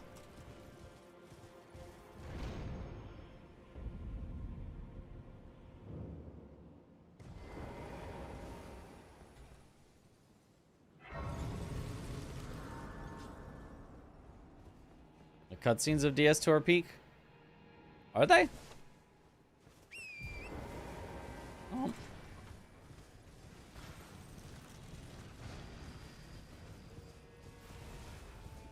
I remember the cutscenes of DS2. Nuance is illegal on the internet. Completely illegal. I think all Souls games are equally bad, based. We'll be getting OOT remake. Probably, yeah. I do love me some OOT, so...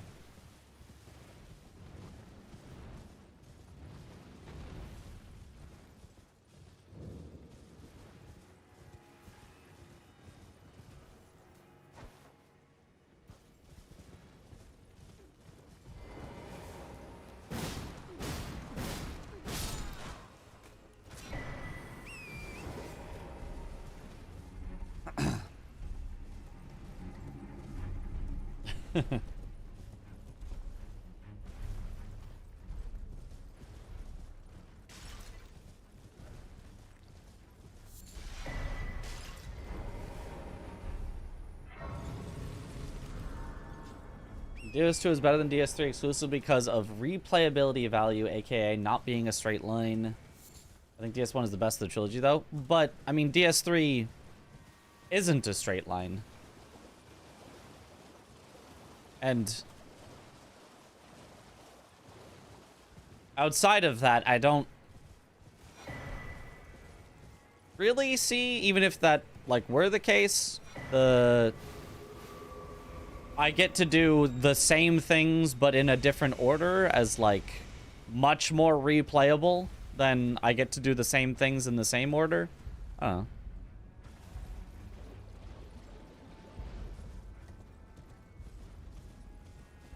Like, if you really want to go out of order, DS3 actually lets you go way more out of order. Maybe not exactly, but lets you go very out of order if you want. Early Dancer can go crazy on the order.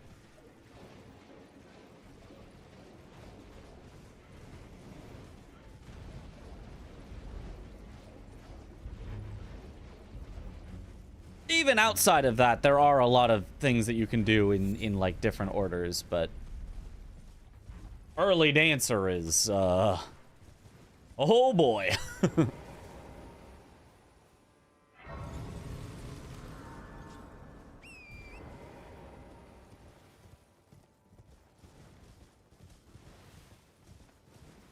Straight to Champion Gundyr.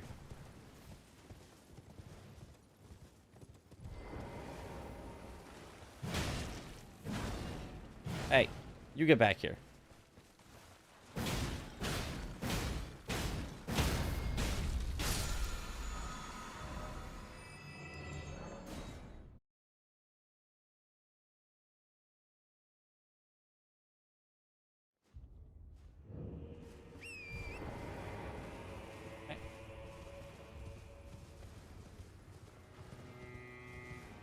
Hot take, but I actually enjoyed the entire Dark Souls trilogy equally. Whoa, whoa, whoa, whoa, whoa, whoa, whoa, whoa, whoa. You're not allowed to say that.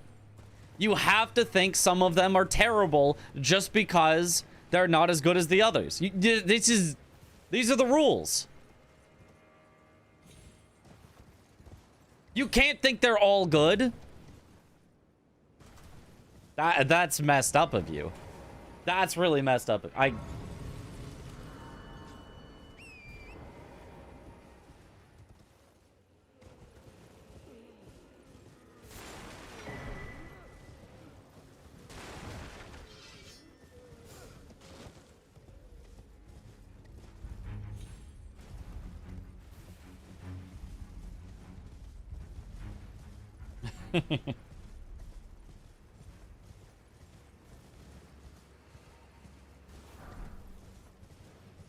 Oh, mother.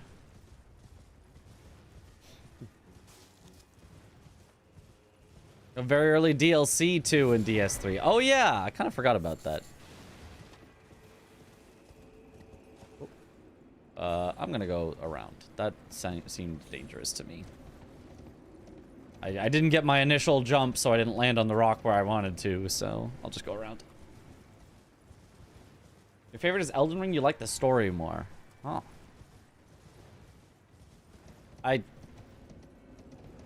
You know, I'll refrain from my usual response about anything Elden Ring story related.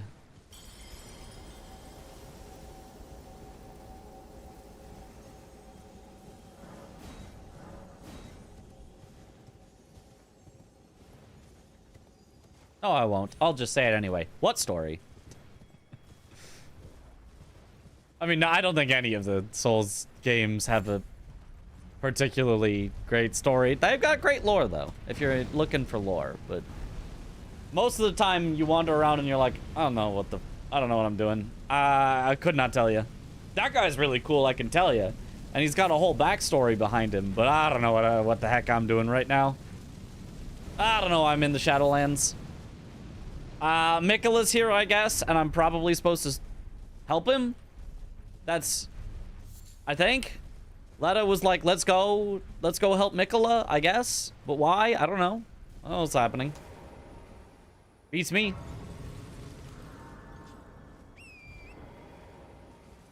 I'm just here to kill stuff.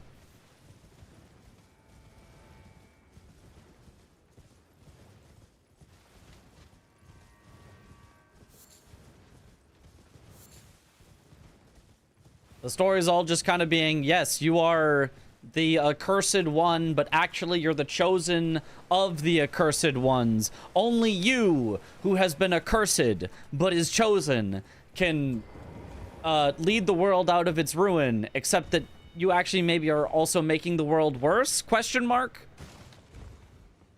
Who knows? You've definitely been chosen, though, to deal with the accursed nature of the world in some way. And that's all of them. That's every Dark Souls. That's every Dark Souls and Elden Ring. Maybe also Bloodborne. Haven't played it. Couldn't tell you. But I feel like it is as well. You're probably the chosen hunter, cursed to the hunter's dream, but you're gonna be the one who writes the hunter's dream that has cursed all the hunters to dream. Or whatever. I feel like that's all of them. That's...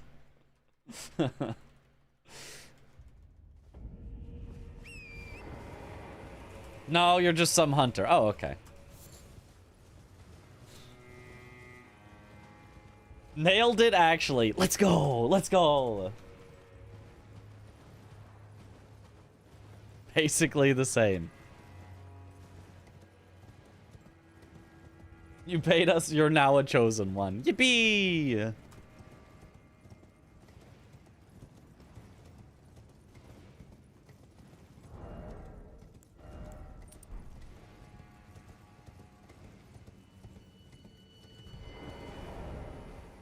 Still medium.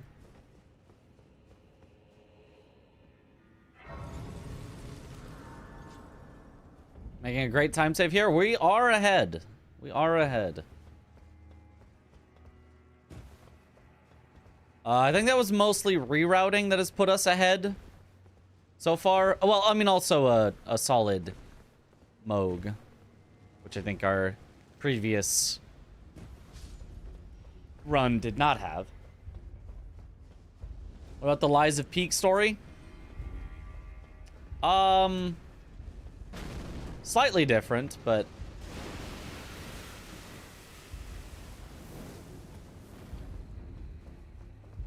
it is still the world is in ruin and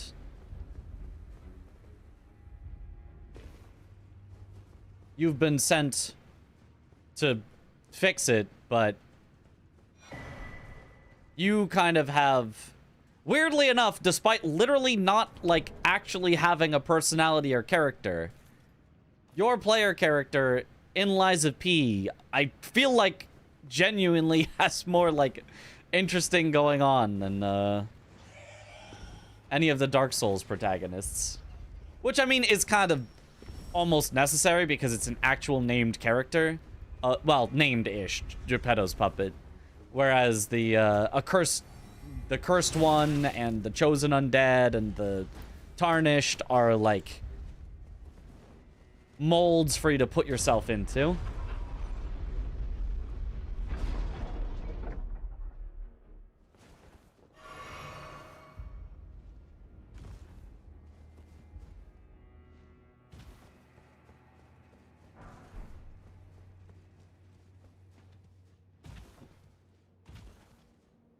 One day I will tally up all the time I have actively spent playing video games and then cry and let my computer on fire to free myself. Nope. You must stay playing video games forever.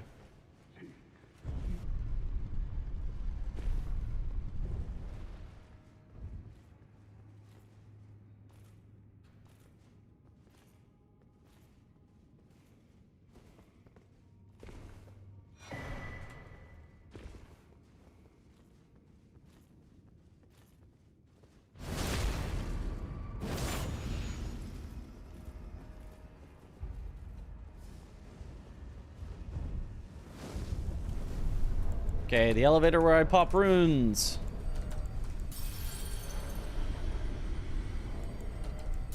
Like, I could actually describe the story of Lies of P, but I don't think it would really fit with the joke that well. Like, it kind of fits in the, you know, the world is ruined, you're the chosen one to save it, but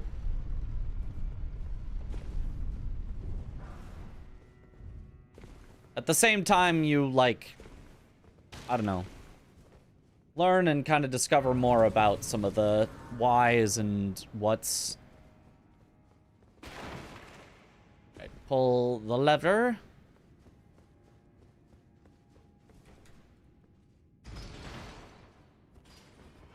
Lies of P better than Souls games. In story, yes.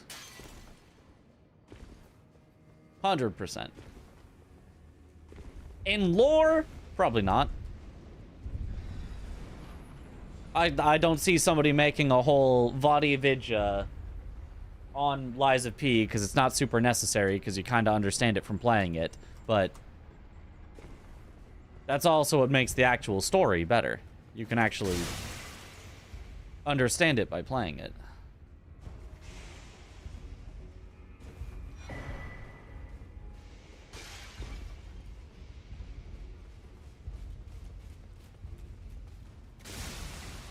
Gemini honestly annoyed you in Lies of P? I mean, I understand, but... Alright, have a good one, Hyperion.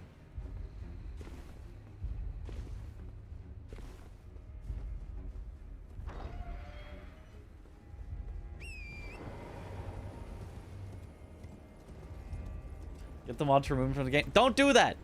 Leave him in. Gemini, a good boy. He did nothing wrong.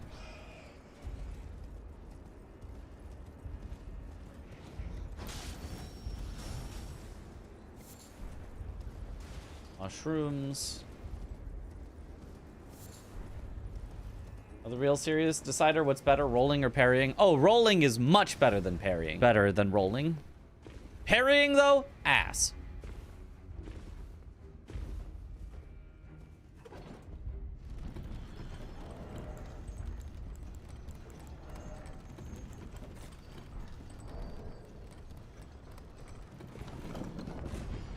Take this grace for safety.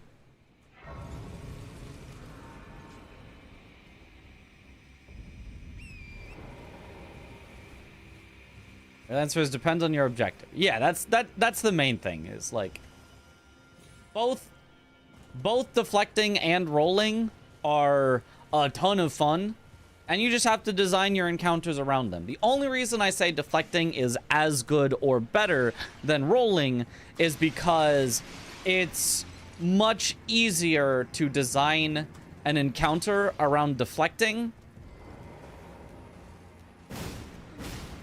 There are a lot less pitfalls to fall into that people fall into with rolling.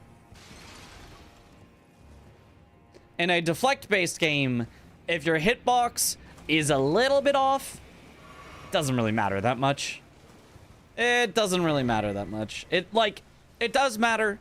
You should make your hitboxes correct, but it doesn't really matter that much. People only have to adjust by like a frame or two, either direction, based on the hitbox, you know, contacting just barely early or just barely late or things like that. And like, it's much easier to adjust to, and like, it doesn't ruin the experience as much if the hitboxes are bad. If the hitboxes are bad in a rolling game and you're getting a hit when it doesn't look like you're anywhere near it because you tried to roll out of it, because that's how rolling works, it's like, well, I hate this game now. This is stupid.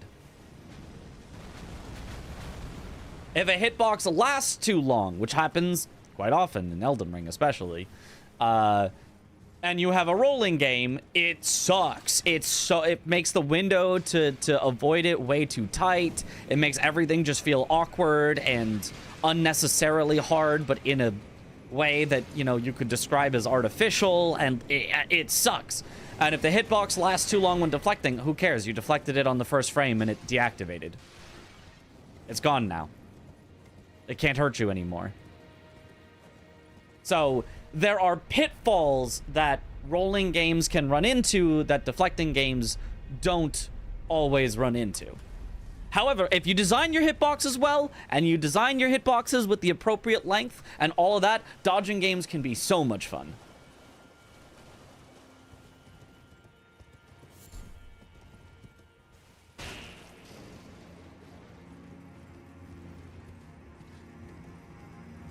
Rolling games also have like different types of rolling caked into them. Do you mean like light, heavy, medium roll? Not every rolling game has those, but yes, many do.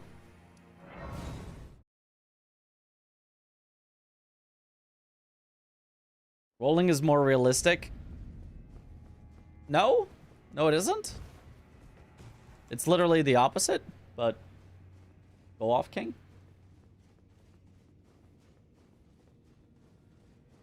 The Watchdog sword thrust lingering hitbox is crazy. Yeah, but that one you could just roll to the side of and, like, it doesn't, like, follow you. I think that one's kind of fine.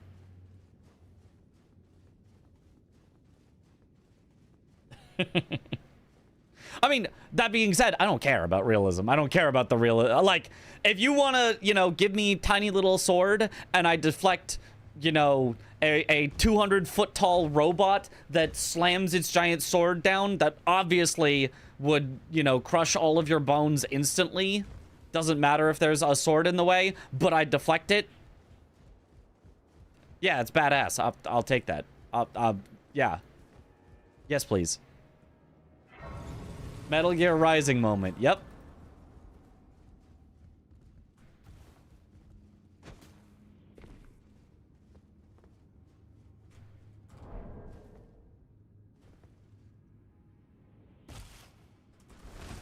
I can suspend my disbelief. I cannot suspend my... I'm not having fun right now.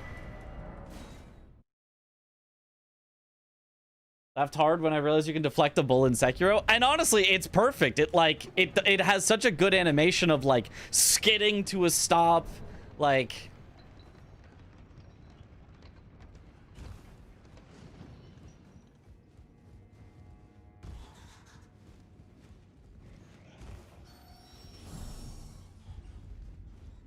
I skipped, thank you.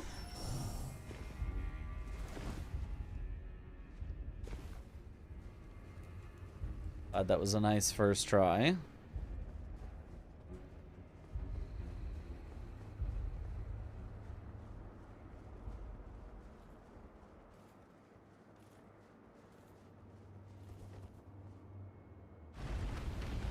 Why wouldn't you be able to deflect a bullet in a video game? True.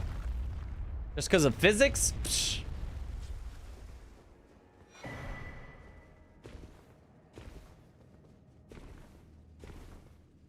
Oh, needs,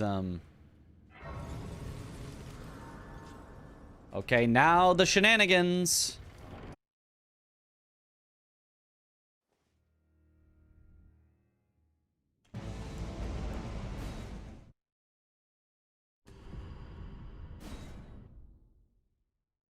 Not too different than the robot of the future stomping you. True. Perfect.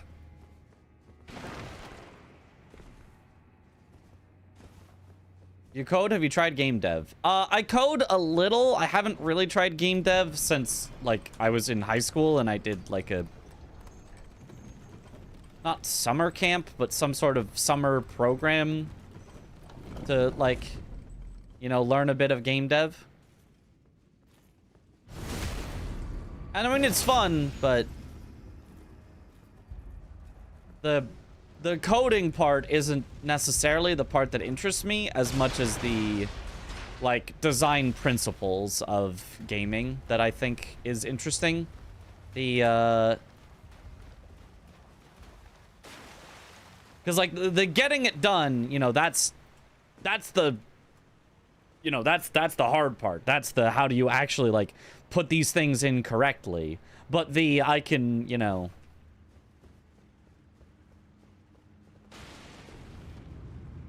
look at it and say, okay, it should be, you know, this hitbox is too big, this hitbox is too small, this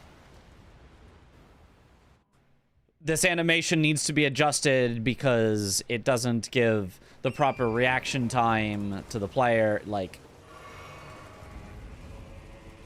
that's the stuff I feel like I'd be better at, which is basically just glorified QA, which is not, I think, a very glamorous position.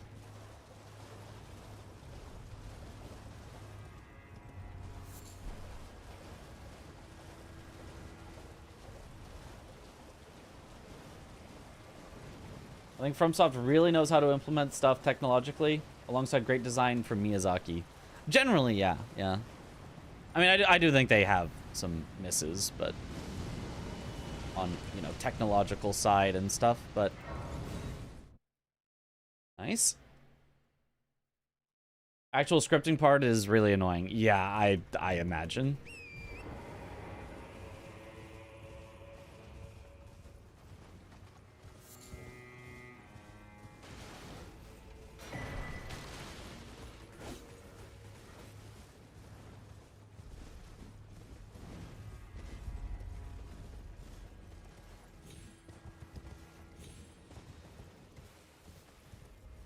But the thing is, like, if you are just like QA or test,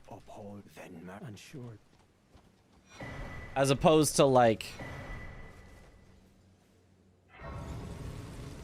here's an interesting, you know, technical discussion of why this design decision that you made leads to a bad outcome for players.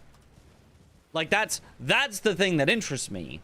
Is okay, you made the design decision to have this move with this animation that attacks in this way, but it actually causes the, you know, reaction to your players of, instead of trying to find a proper counter for it, all the players end up just running away from it instead, and it ends up making the fight less engaging rather than more engaging because, you know, you haven't made any clear way for the player to progress outside of avoiding it entirely.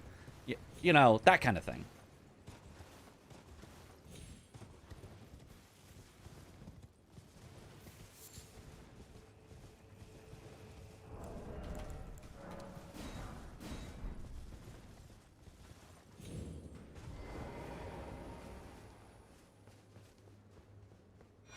Design consulting. Okay. Shall all meet death in the embrace of Mesmer's flame. More like a user experience area than testing. Yeah.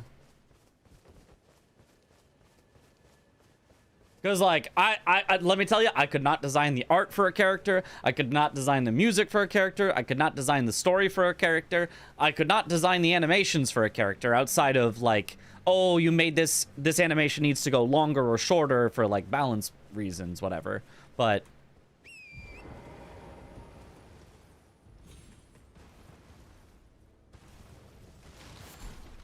I could talk about the actual, you know, user experience for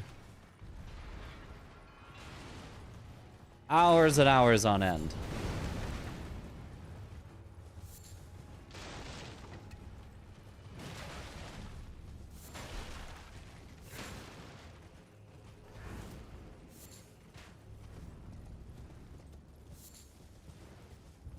Grading assignments for a teacher, basically.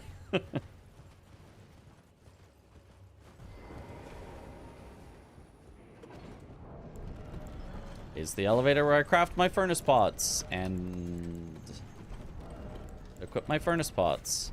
Oh, and I should learn going up on the chain. Assuming it's light enough to see, it can save you a couple seconds. Go to Road to the Manor. Aha, I actually remembered. Easier to criticize existing design, not design from scratch. Exactly, and I make no illusions at saying I'm good enough to design something from scratch. I am only good enough to criticize something existing. Which I think still is important. I think you know, feedback and iteration is still an important part of the process, but, yeah, not the same thing. Night. I have to set it today.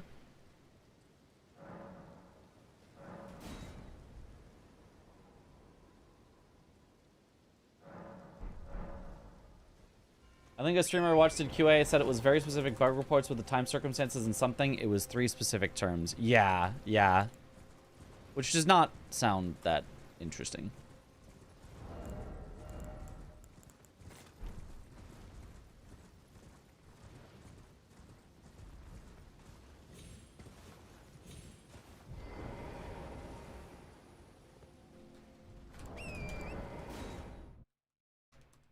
Yo.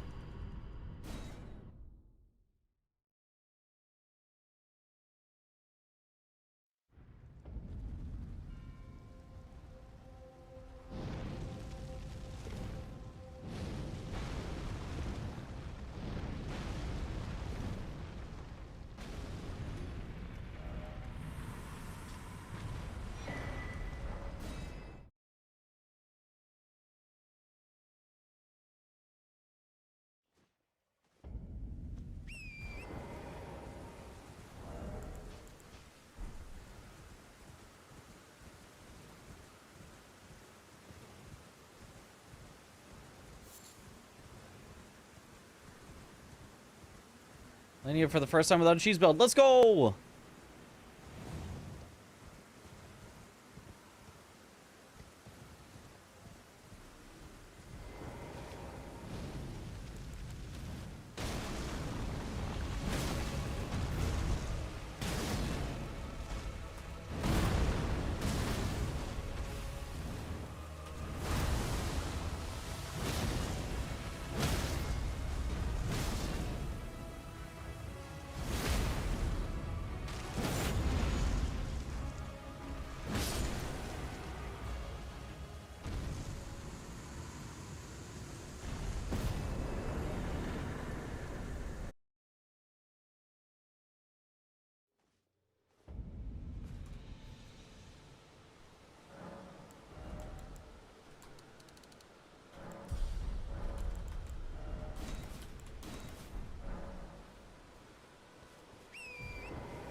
All right.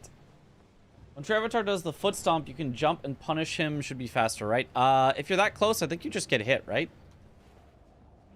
Am I wrong that you just get hit if you're that close?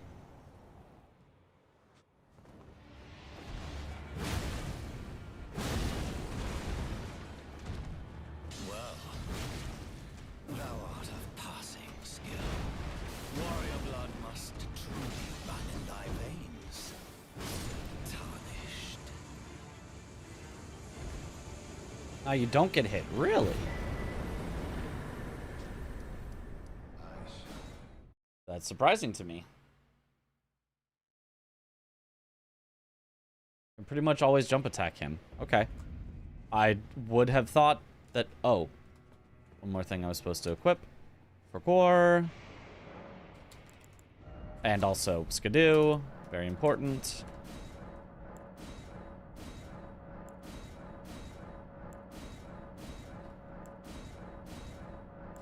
Skidoo would make a little big difference.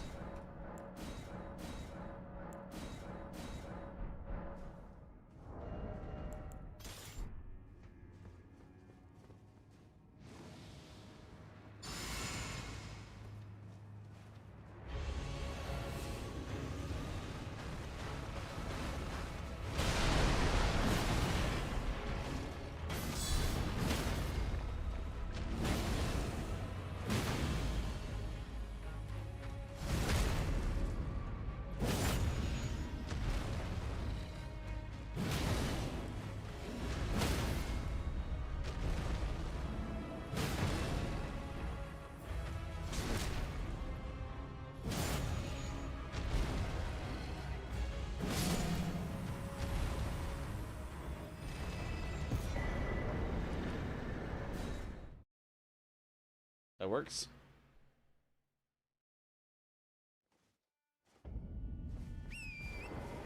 Oh! Yippee!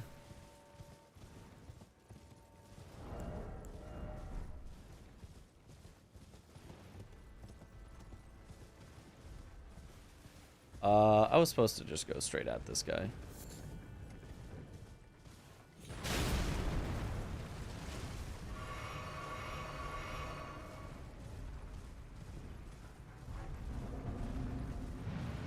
And then as soon as you're through his legs, you go to the right.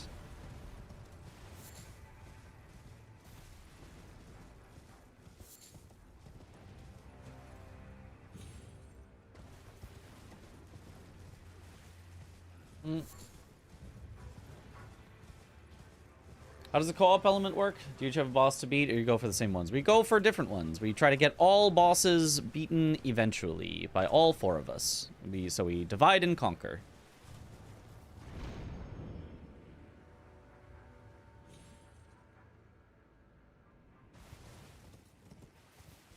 All right, let's see if I can get the new skip after I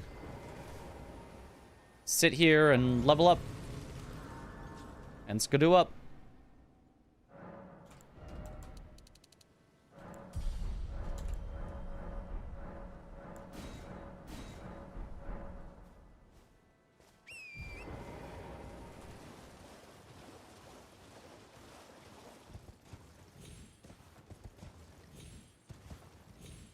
No! I should have had it. That was so it. There we go. There we go. Okay, should still be time saved.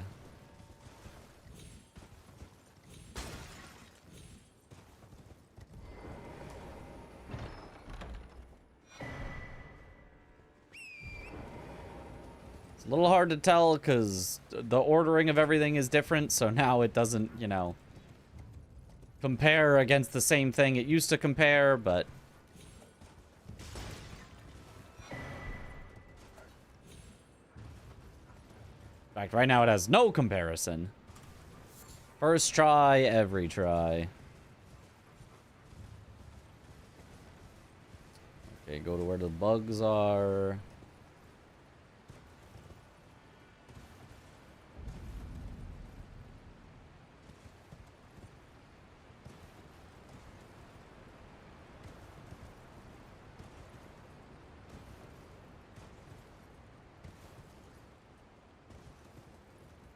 Two-handed turtle first.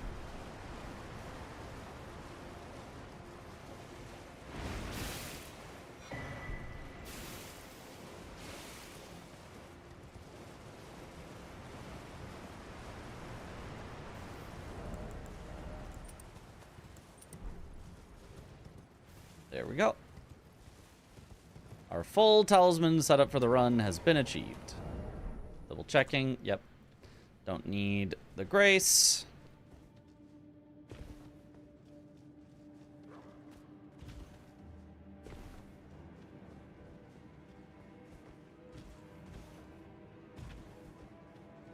Okay.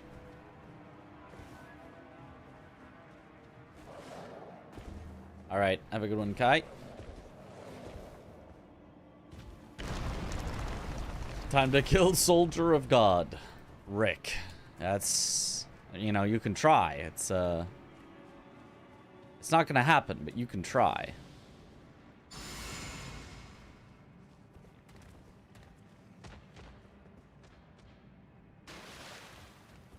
An attempt can be made.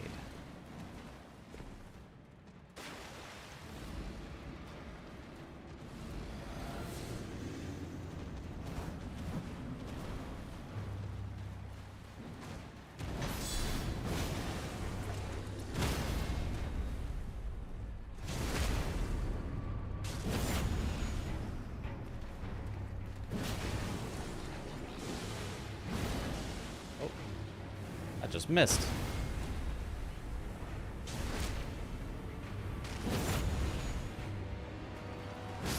Bye-bye.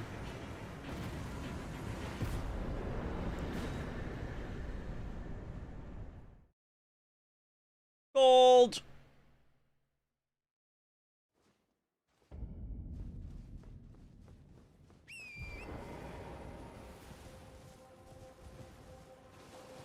We also get Flame Grant Me Strength? Unfortunately, no. It is too far out of the way. We don't really need it. I mean, it would be really powerful because we are doing both physical and fire. So, like, it would actually be perfect for us. But it's just too far out of the way. I mean, maybe in a far-off reroute world where everyone reroutes all of their stuff, maybe I pick up a little bit more base game just to have bosses that will bring me closer to Flame Grant Me Strength so I could justify getting it. That lead over to Third Church, like along that path, like War Master's Shack and stuff like in that direction.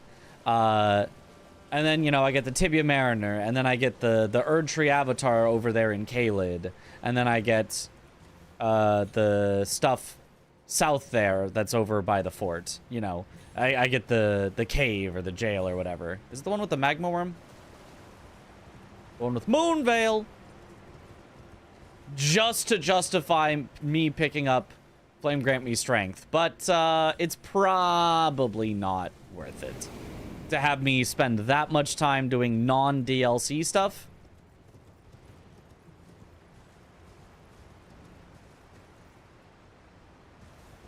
When I could just pick up Skidoo and, you know, almost one-shot things in the DLC. Moonveil. Ah, there's one thing for me to test after this run. All right. Somebody remind me of this after the run. Test Cerulean Coast West Grace. Whether it's worth it to grab the Cerulean Coast West Grace, or whether it's more worth it to just run from Cerulean Coast twice.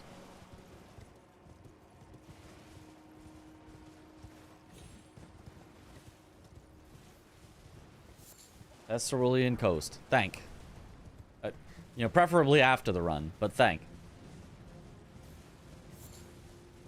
What's your favorite non-mainstream weapon? Well, how mainstream is mainstream?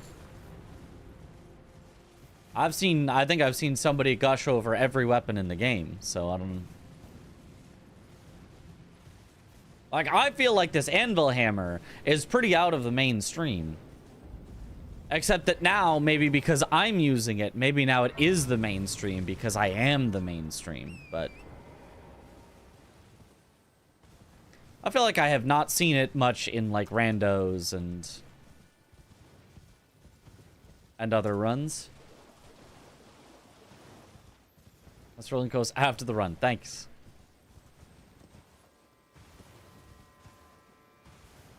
Vanished Night Halberd. Is that the one with the, like, spinning slash?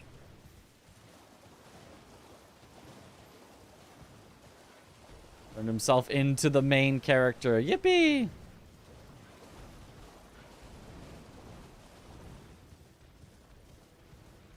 Well, like, what do you think? Would Anvil Hammer count? If so, this is me. Anvil is not mainstream based. Let's go.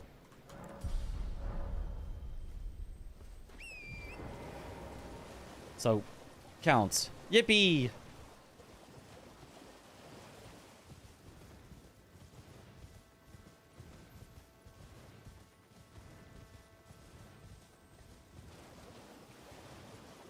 Lord Sworn's Straight Sword. Does it have anything cool?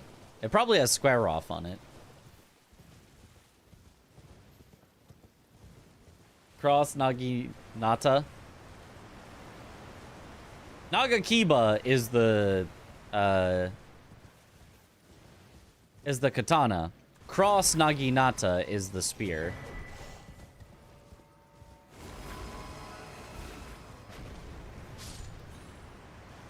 Naginata, yeah. Of all the spears, that one is my favorite. For it do be having bleed on it, and impaling thrust.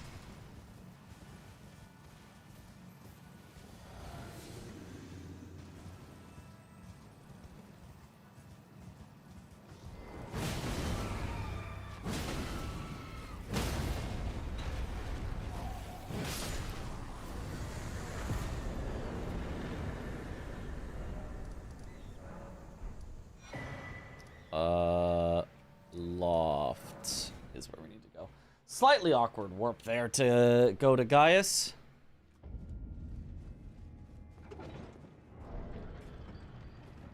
Count 1, 2.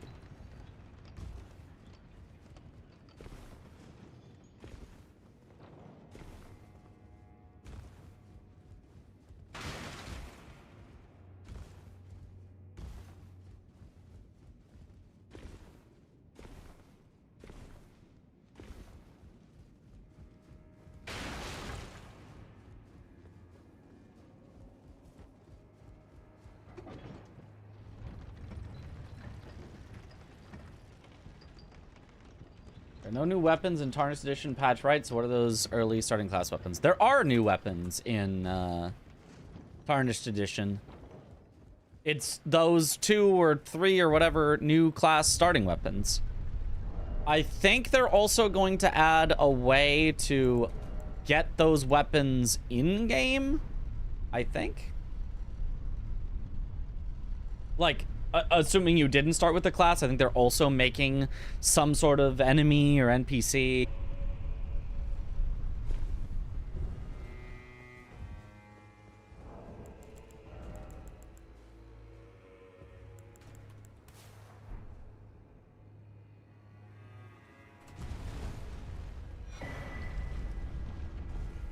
The paid DLC, it unfortunately is, yes.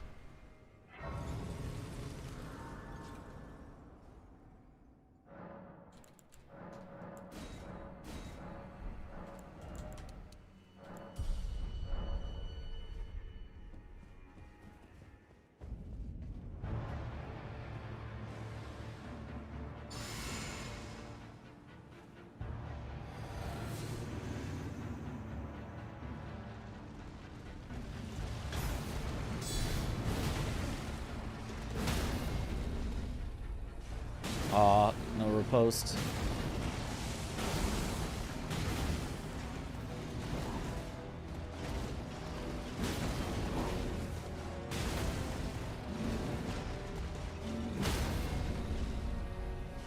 Well, that was very brave of me. I almost died a few times there.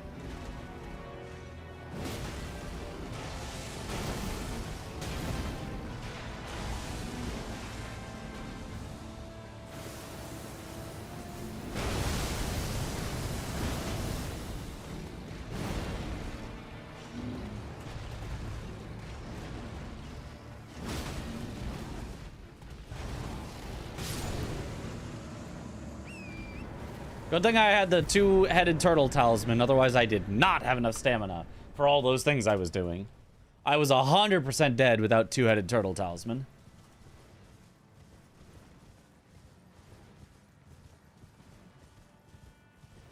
Did I even get a riposte there?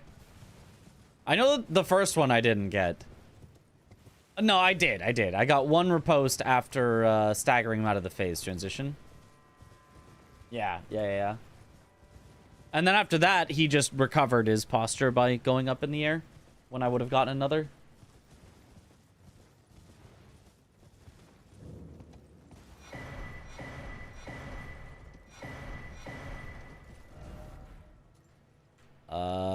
To Rakshasa. I've heard this one before, but I'll give it to you. What's the matter, baby?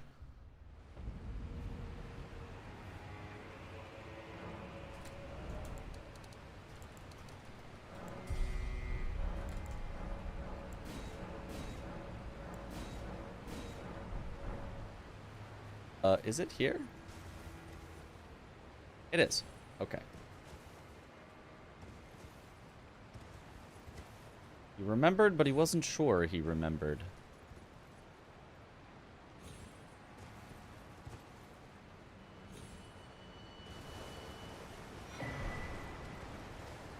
Good. Skip one complete.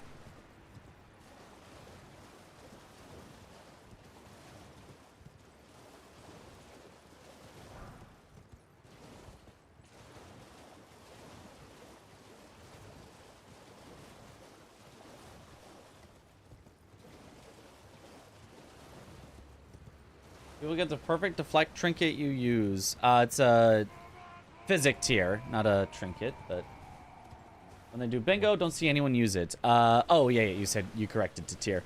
They can. It's off of the furnace golem, and so people do kill the furnace golem. Oh, whoops, I wasn't supposed to. Oh, well, whatever. The hippos will just be slightly slower. It's fine. People do kill the furnace golem sometimes because it's a square. But I've like never seen anybody actually equip it. It's really, really, really good, but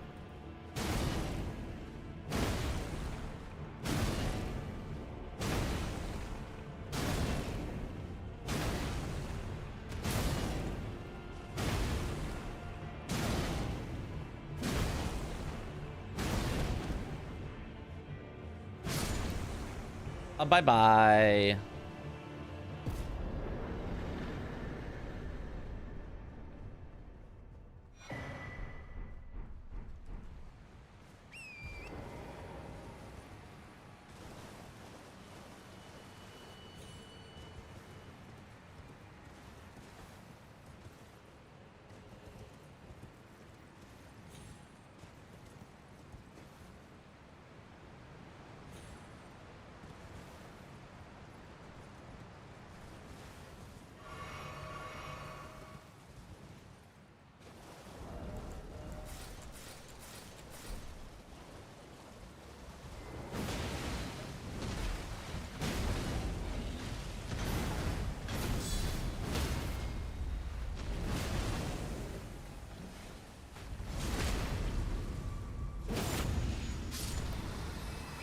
Okay. Guess it doesn't really matter if I have the physic flask saved for after Rakshasa, because it kind of... This is so sad.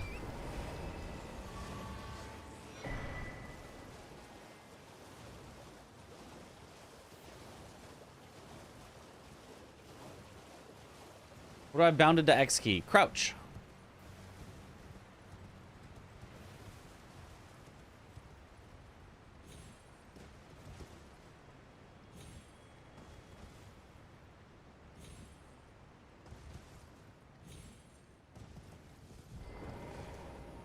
Nice. How do you do that? If you block with it, it hits. So if you block at the right timing, you hear the sound. And then if you press the heavy attack button while you're still in the blocking animation, then when you're done blocking, it'll do a guard counter, which is like a special heavy attack.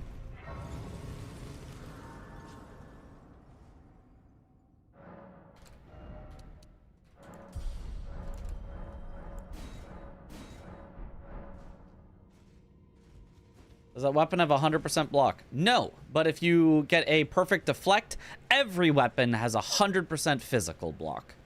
Not 100% magic or fire or holy or anything else like that, but a perfect deflect is always 100% physical block, regardless of your weapon stats. And it always takes less stamina than normal as well to block. How do you do a backstab on PC? With the attack button when you're behind an enemy? I do it with left mouse click, but it depends on what you have your attack button bound to, I suppose.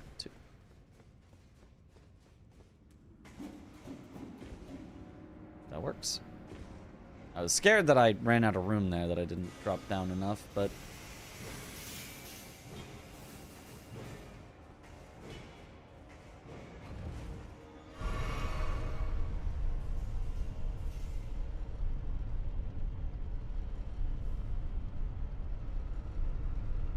figured out for the longest time. I only just started playing it. Yeah. I mean, no worries. It can be tricky. This game, the backstab windows can be very, very tight. I mean, you're about to see me backstab a boss a whole lot. So if you want to kind of take note of the positioning you need, it's got to be like right behind them, which can get especially tricky if they're trying to turn and face you. And not every enemy can be backstabbed. Only like humanoid enemies, like something that just looks like a guy. Some non-guy things.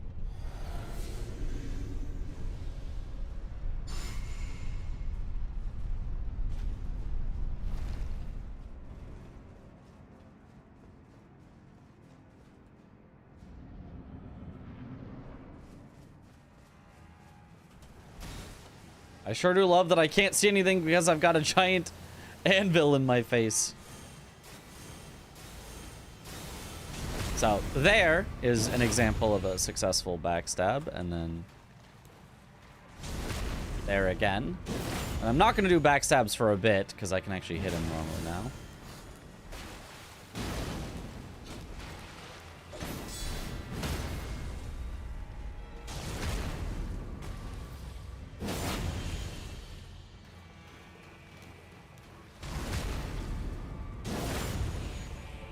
And bye-bye.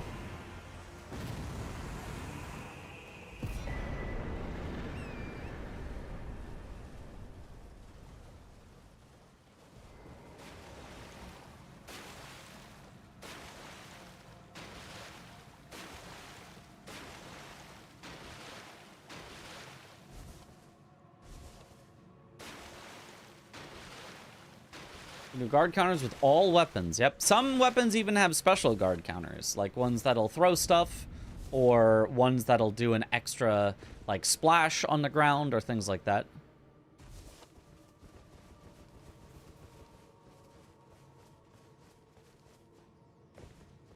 Is it a tutorial? Kinda. There's a section of the game where a lot of tutorial pop-ups will happen. Was taught in the Soldier of Godric boss. Yeah. Soldier of God, comma, Rick.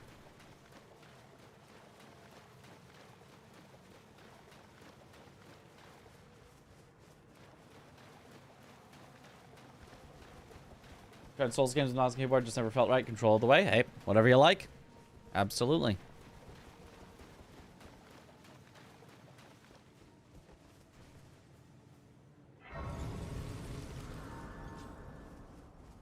I grabbed that grace for safety. Just in case. This section is a little bit spooky with this guy. I mean, I don't think I've ever gotten caught by him unless I was trying to do the silly goblin crouching, goblin scooting. But just in case. It sends you back the entire poop walking. Yeah, like this. The goblining, where you're kind of like hunched over. Kind of.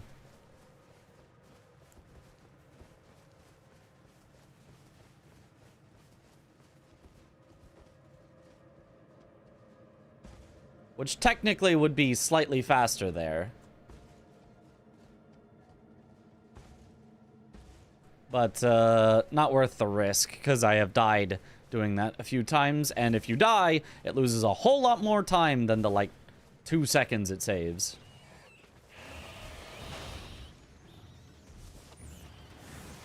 I dislike this section on replay. Yeah. Yeah. I mean, I liked it a lot on a first play. Like, even though I know it's one of the places that gets criticized for being empty, and I agree, it is empty.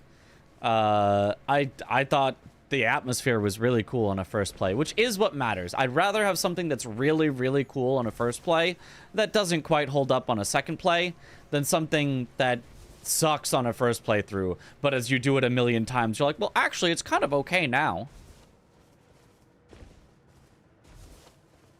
So, I still think it's overall, I think it's a good addition to the game, but yeah. When I want to just go and kill Midra because Midra's fun, and I gotta go through all this, it is a bit of misery.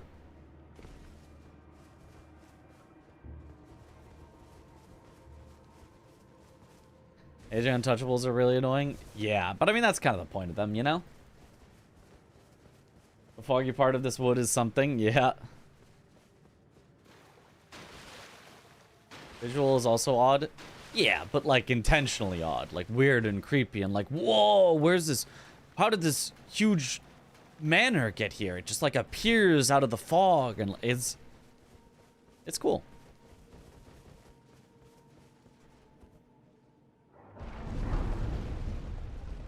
That goes for a lot of Elden Ring, a lot of first time woes, but then I realized I don't want to deal with the entire areas. Fair.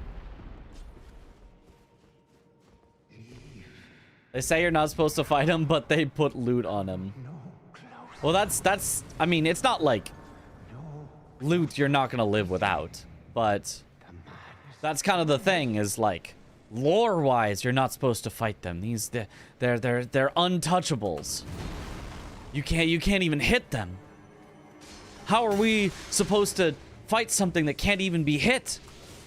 And then if you find a way and you're like, oh, I'm a genius, then it feels really good. And if you don't find a way, you don't feel bad about it because as far as you know, unless you know.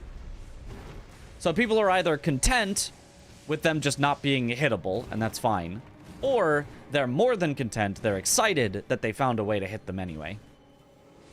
So I think they work. If it was something that they say isn't hittable, but then it was mandatory for you to kill them in order to progress, and you were like, I don't understand, they're not supposed to be hittable, then I think it would really fail to hit the mark. But I think having them completely optional, I think works.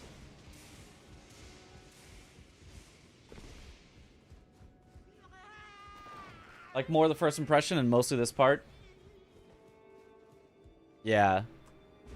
Remember, got here and saw Midra, and one friend was very much a fan of the Frenzy Flame ending, and I was like, you're gonna love this. Yeah.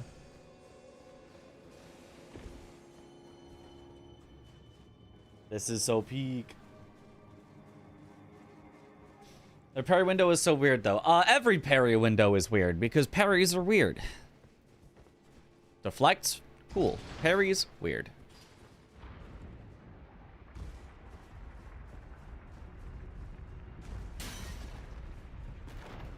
Having just played a randomizer earlier today, my urge to pick up random stuff is higher than normal. Not as high as it is when I'm playing a game for the first time. Then the urge overtakes me. I will pick up everything, every time. It doesn't matter. See item, I must get item. But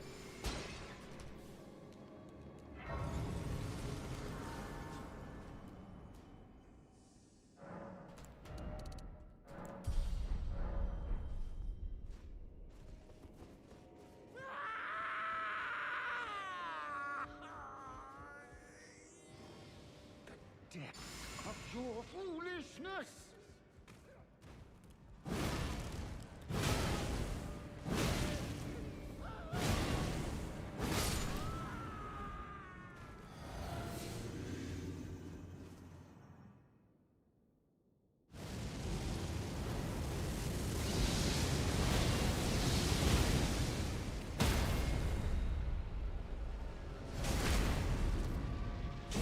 The depths of your foolishness.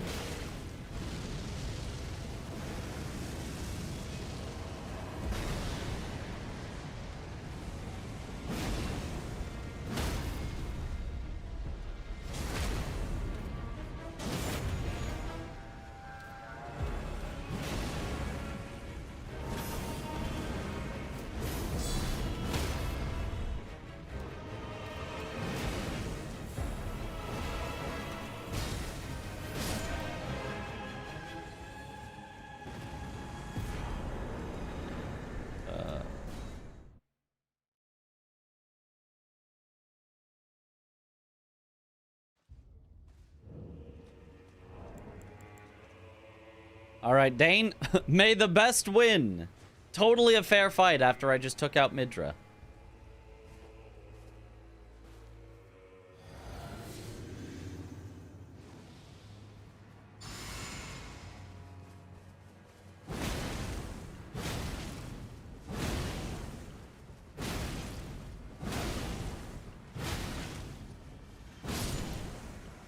Yep, hard boss.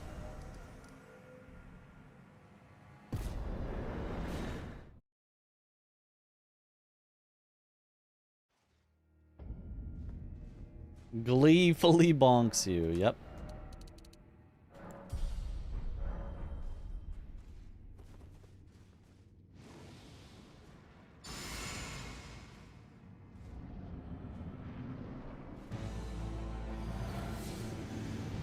Mesmer!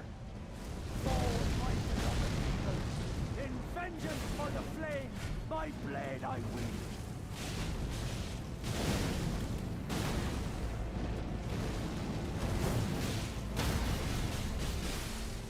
Oh, nice job, Horn Scent.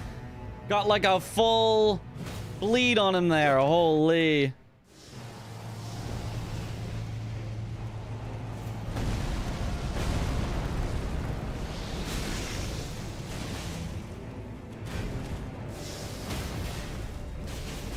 Oh, yeah, buddy. Get him. I once again forgot to use a horn tender on Midra that I was supposed to. A curse upon thee. Accursed Mesmer. My clan's suffering. Their pain. Pain. All that they felt. Do you understand now? Your ugliness. Ah! Yet the death of now in vengeance if make it then I.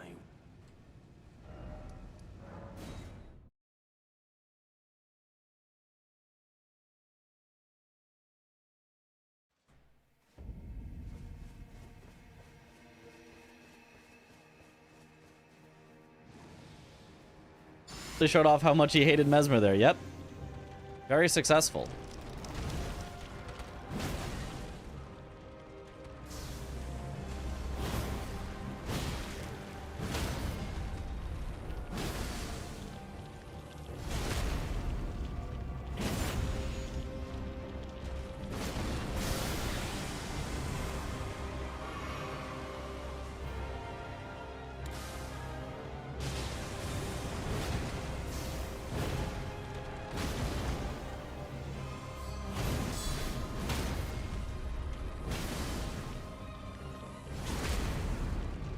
Bye-bye.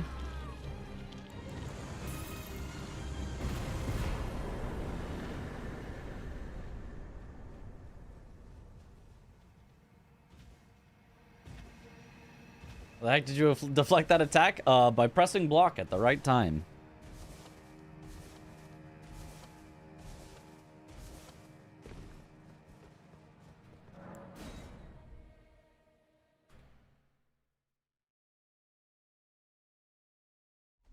Oh, this event work?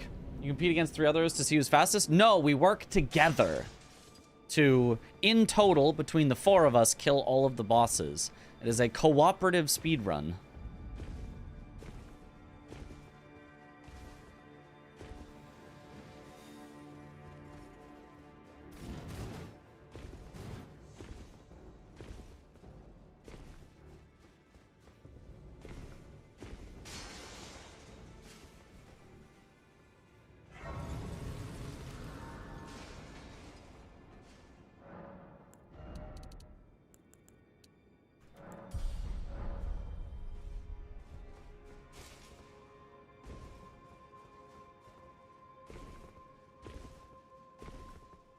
Three of you work together while Chris sabotages. Well, that too.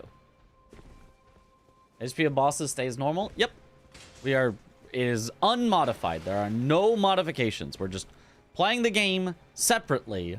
And if you watched all 4 of us play the game, you would see every boss die at least once.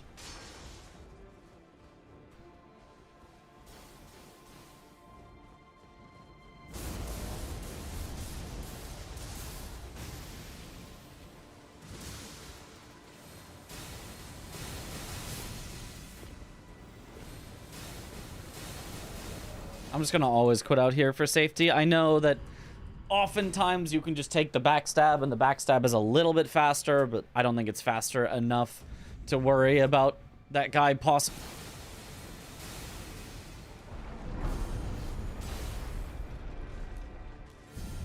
And I'm gonna emote Mitch Poop Walk or Mitch Goblin Crouch. Well, if you asked Chris, it would be Mitch Goblin Crouch. Because you can't name it Poop Walk. That's something very specific.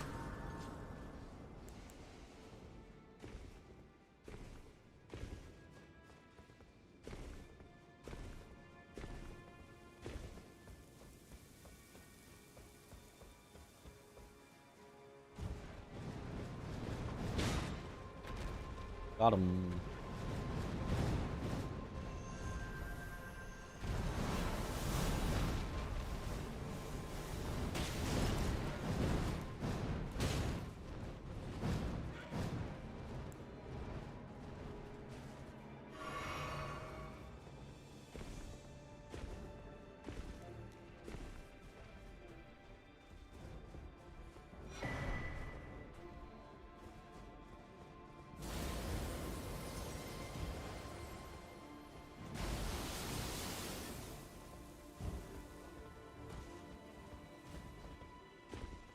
Also, I saw Tom do something, and I'm going to try to copy it, and it's not going to work, and I'm going to have no idea why. But I'm going to try to copy what Tom did here. We're getting by this guy faster.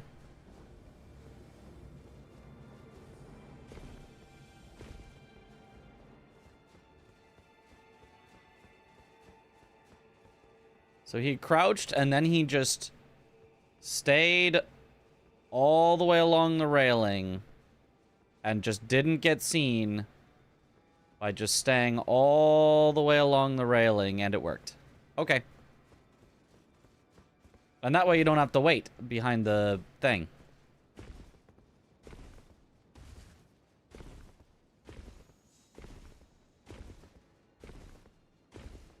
Holy tech.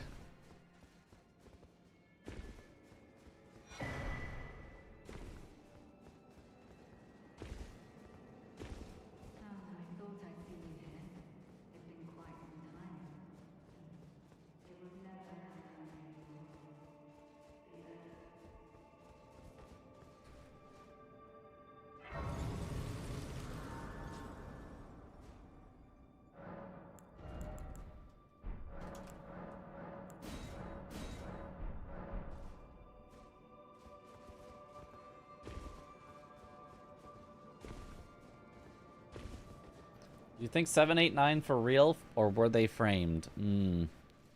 It was that 6. I knew it.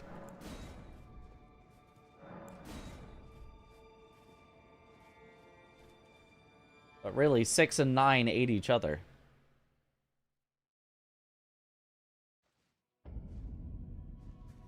Don't you dare approach Mitch the Kind.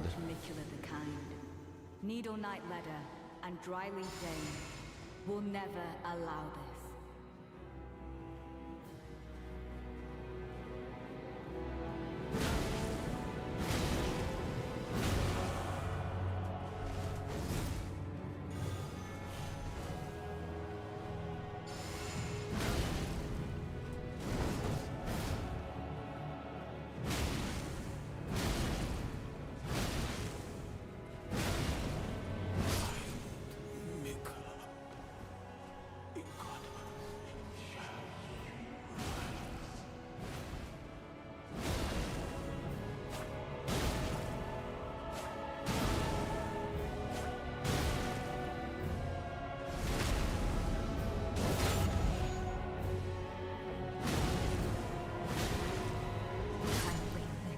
Well, that was good. The world.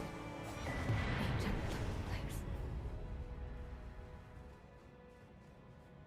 place. I see what you did there. See? I figured somebody had to get it. Really pulling your weight in a tent. No, he did so great there.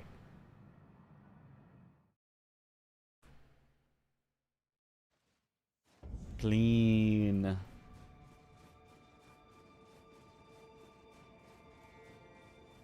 Tan was cosmetic. That's all he has to be.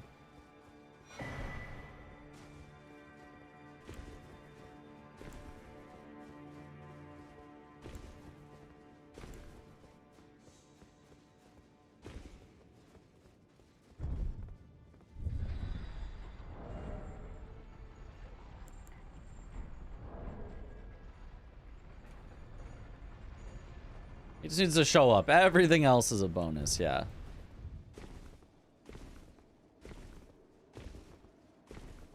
He's fighting all 3 seasons of Brawlers. Well, I do have a good weapon and setup.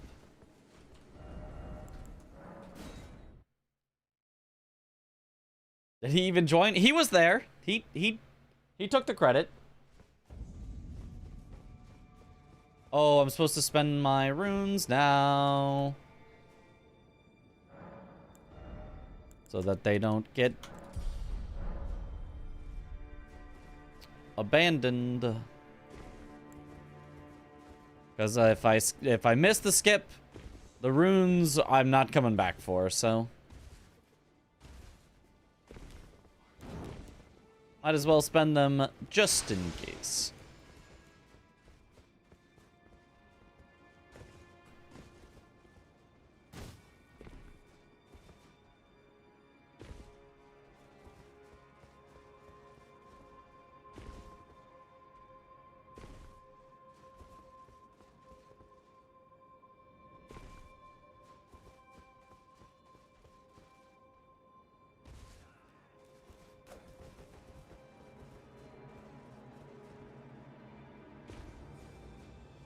It's 85 Fahrenheit in your room. That's quite warm. I've got a AC in my room for just such an occasion.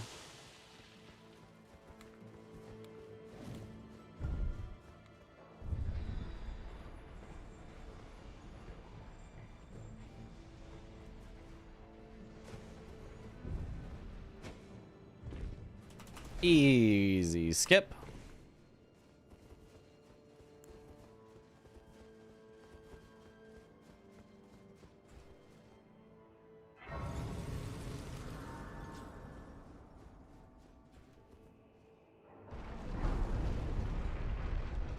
Have an AC, but not allowed to use it because it blows the breaker. Yeah, that makes sense. We were having that problem as well, and then we changed what was on what breaker so that there was a lot less on the one with my AC so that it wouldn't trip the breaker.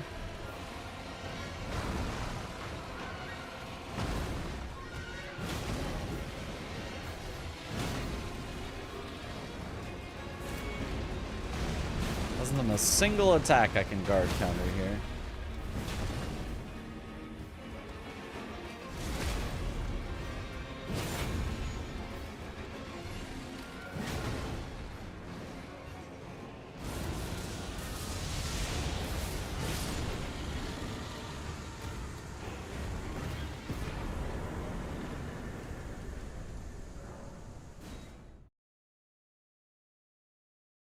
I wonder where that minute of fake time loss comes from.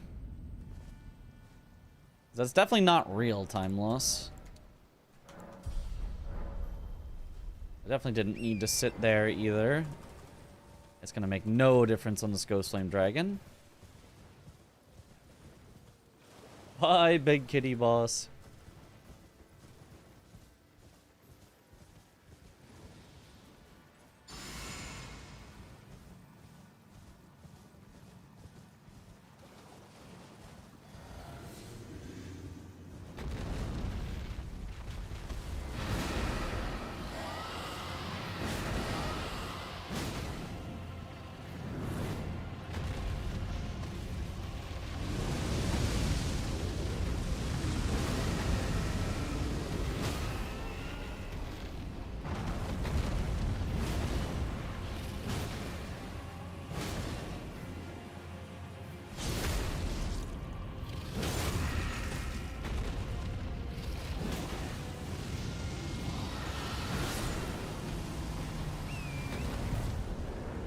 Nice.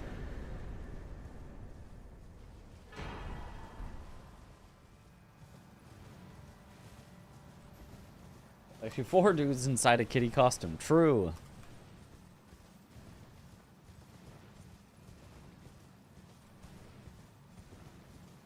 Which that is intended? Where there were items on those ledges. The very start was not intended. And the very end was not intended, where I did the, like, punch and jump and turn in the air to land on the pillar. That was not intended. But the rest of it is entirely intended.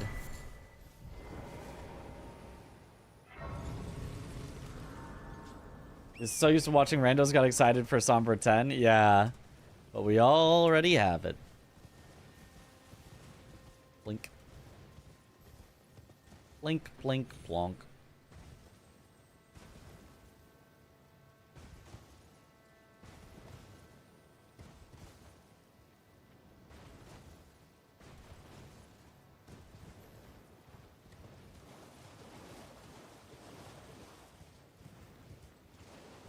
All right.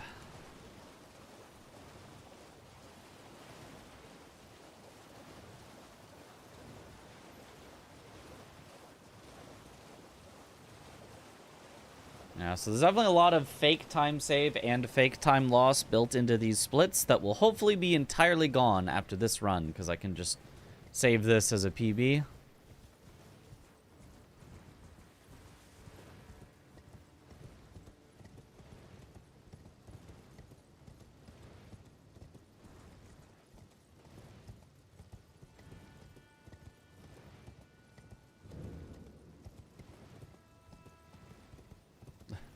Excited for Persona 6 because of the music, yeah. Fair. I've never played a Persona game, but I do know a lot of the music.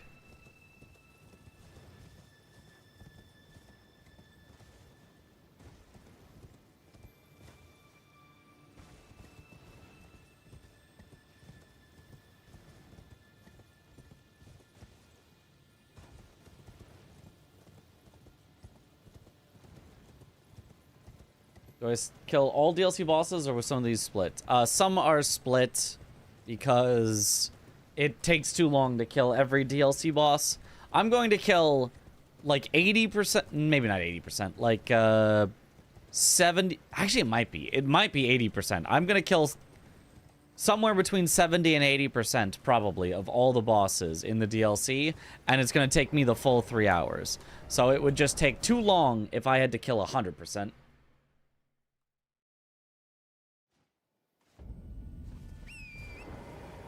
What percentage of bosses overlap? Roughly? Like 2%? Like out of 200 bosses, there are like 4 that overlap meaningfully. Maybe there's like 5 or 6. Maybe it's like 3% or 4%, but somewhere under or around 5%, I would say, at the max, of bosses are overlap, and the rest are intentionally made to not overlap. Multiple of us have to do Radon, Star Scourge. Multiple of us have to do Moog to get into the DLC, because as I said, I can't do the whole DLC by myself. multiple people have to do Goldfree and Morgott because there's too much past the capital for one person to just do it. Or maybe I should say there's too little before the capital for one person to just only do things that you have access to before the capital. Plus, they want to go and end on Elden Beast and Melania. And so both of those require getting past the capital. So in order for our whole plan to work out, we really need 2 people going past the capital, so 2 people have to kill the capital bosses.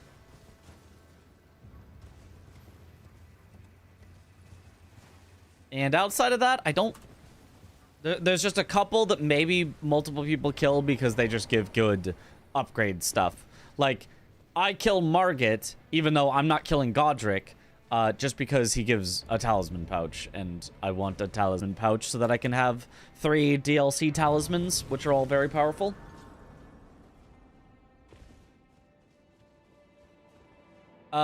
Actually, only one person kills Draconic Tree Sentinel, because there's an alternate way into the capital from killing Fia's champions if you go underground. So that's how Josh, who goes underground immediately to get his weapon, Alabaster Lord Sword, gets to the capital by continuing underground through Fia's champions.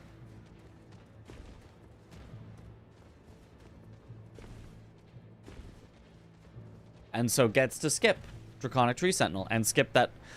Honestly, killing Draconic Tree Sentinel a second time wouldn't even be that bad. It's mostly the running to Draconic Tree Sentinel that sucks.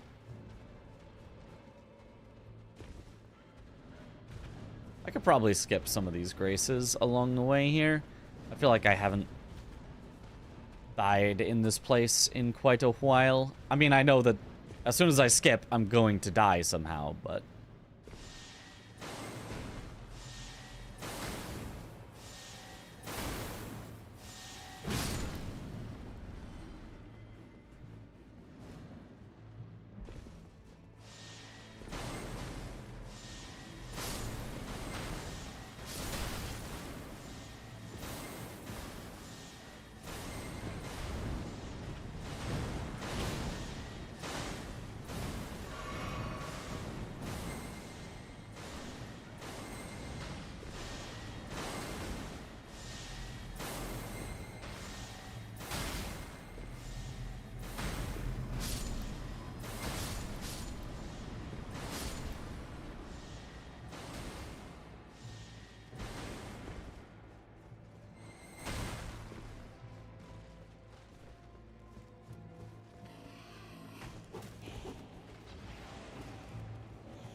Okay.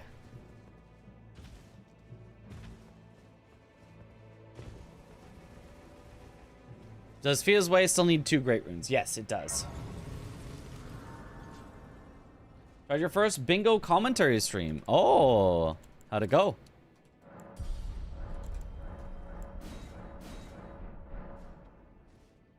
That being said, I have copyrighted bingo commentary. I will be sending you a cease and desist.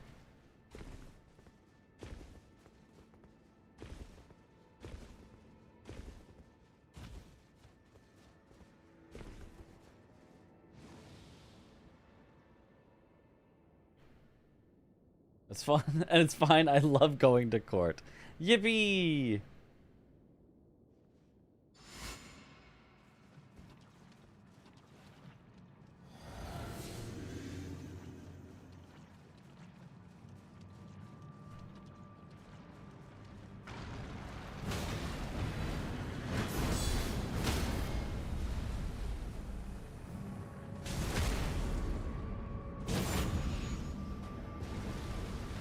Like, I could do that blindfolded.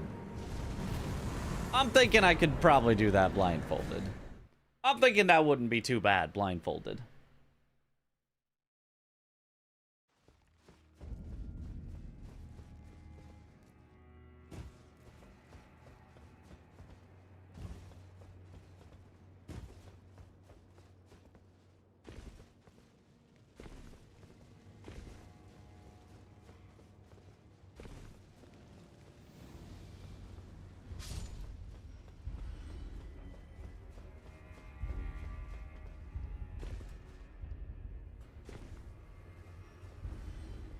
Okay. End up watching Gray walk into a Mesmer fight at the exact same time as Fun walked into Bale as Whomst.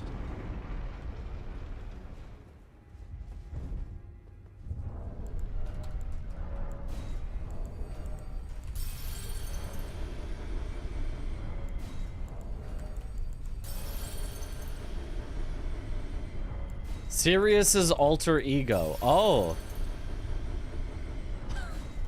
I was unaware that he had an alter ego.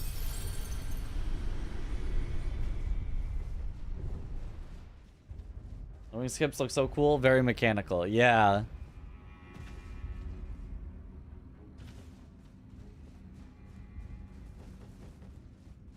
He was only streaming in Discord. Ah.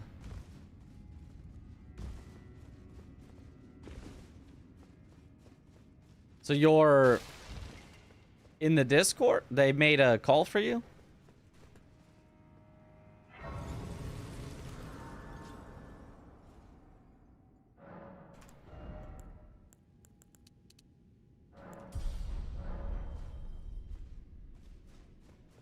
Rated. Ah, cool. What a chillin' kind dude, yeah.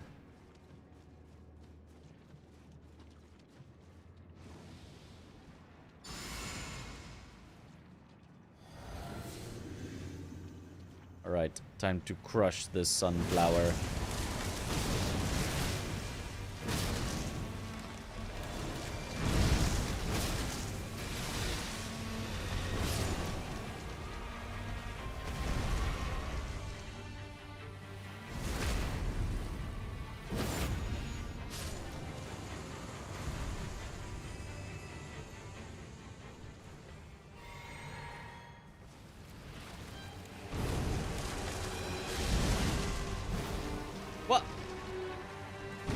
How did he keep his face away from me?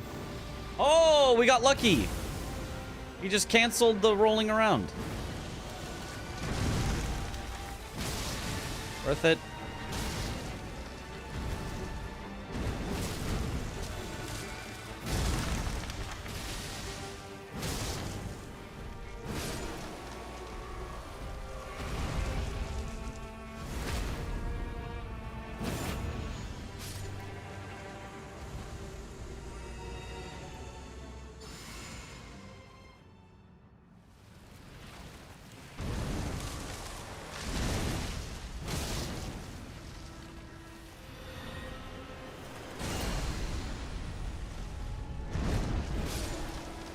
Bye-bye.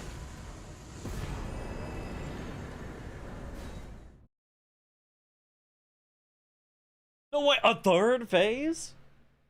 Like this should be your blindfolded boss? No. No, there's too much movement that happens. It would be way too chaotic.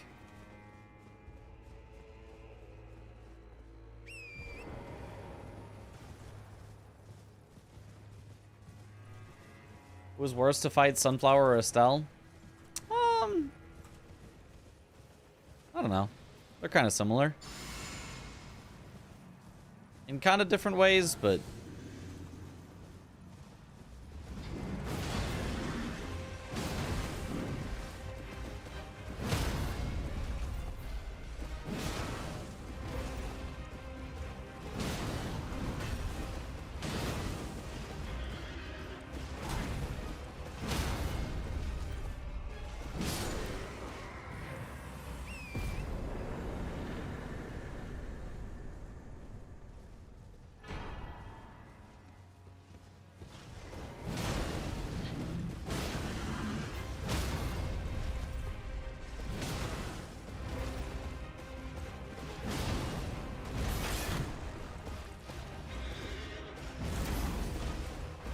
Well, that's pretty dumb.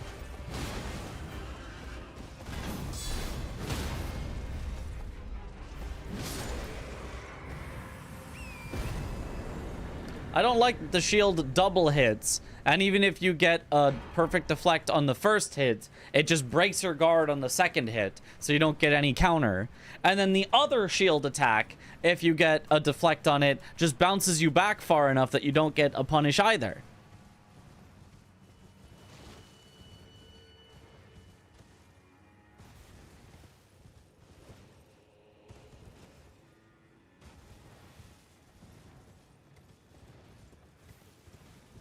Find it odd that Tree Sentinel has a torch in one of the most well-lit areas of the DLC. Well, not if it was nighttime.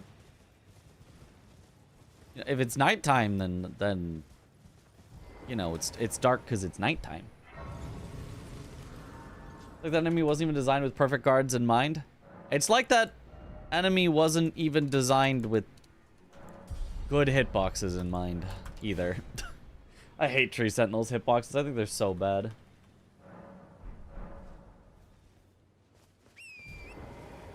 The like move design of Tree Sentinel, like if the hitboxes were just made reasonable, I think is good and fun, but man, those hitboxes are egregious.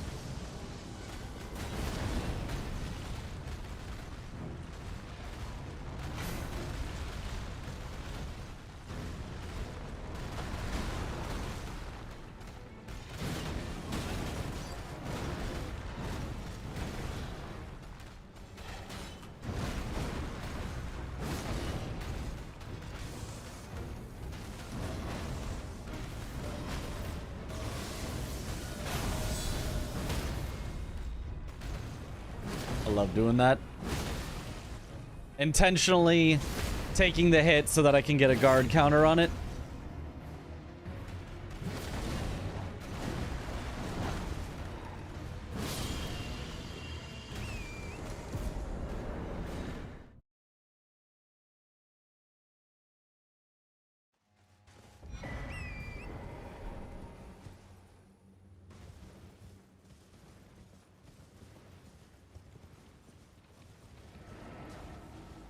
You feel worse than knowing that a hit that knocks you back technically also gives you 2 stacks of deflect? No. I mean, that you could at least save up for later. So that's kind of nice. I think they dropped the ball in horse combat in this game. I mean, yeah, it's like basically just never worth it to fight on Torrent because they made it too dangerous. But I don't care that much because I wasn't really expecting horse combat to be good. I don't know that I've ever really loved horse combat in a game. Name a game where they nailed it? Right. I like, it was a tall task, and as much as FromSoft can do no wrong. Oh, Torrent got like grabbed and I didn't. Look at that. I got the iframes. Torrent did not.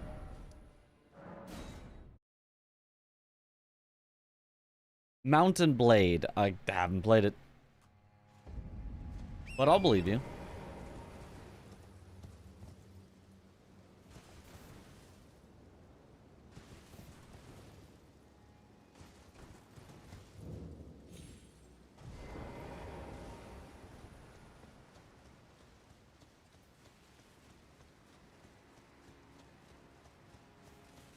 Okay, I want to try something that I haven't done previously. I'm going to drop down first.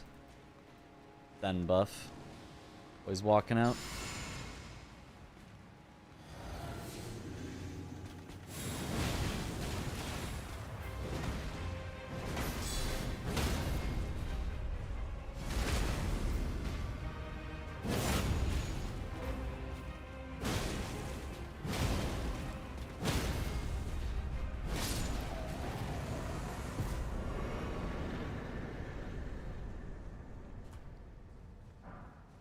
I think the dropping down and buffing was actually good. I just need to get the animation of me landing to not last so long. Oh, you know what I could do? I could walk off while Golden Vowing like I do on PK. And then cast Golden Vow while falling to save time. Ooh. Finish my sentence so I stop typing.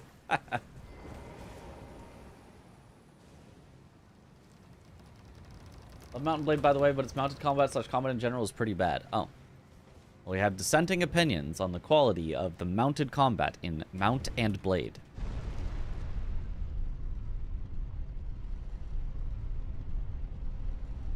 Played Monster Hunter Wilds? If so, is it better than World? It's probably not better than World, but World is the GOAT. World is the actual unbeatable GOAT. But Wilds is very fun. I like Wilds just pure combat mechanics better than World, but I do like World overall more. Percent raw input, percent.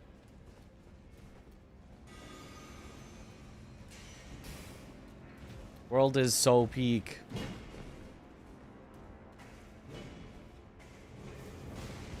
But I'd probably put Wilds as my #2 favorite Monster Hunter game.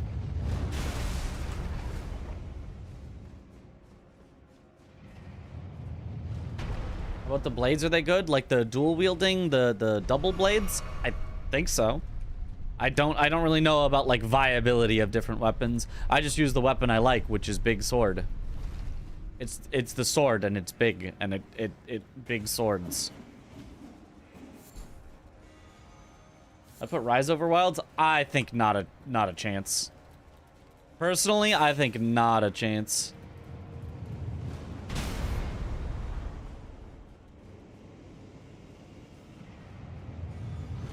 I would put Wilds closer to World than to Rise.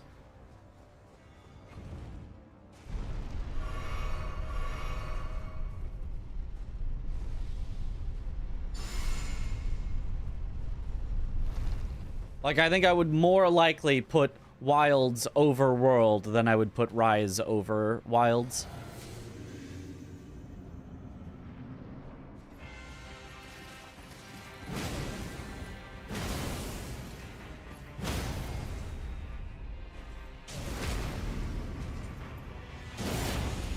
Not saying I would do either of those things, but...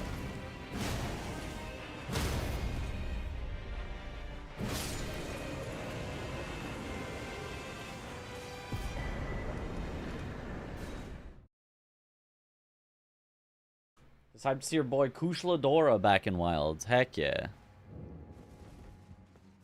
Death Knight? More like Dead Knight.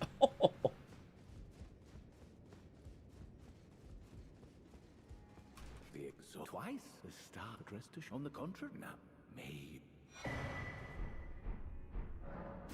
This evening, the conceit is then the answer never was America, and this is no, and we have. He knew that isn't a track that he would feel in the play. Do you, Marek? Well, it is them, the fingers we all are new.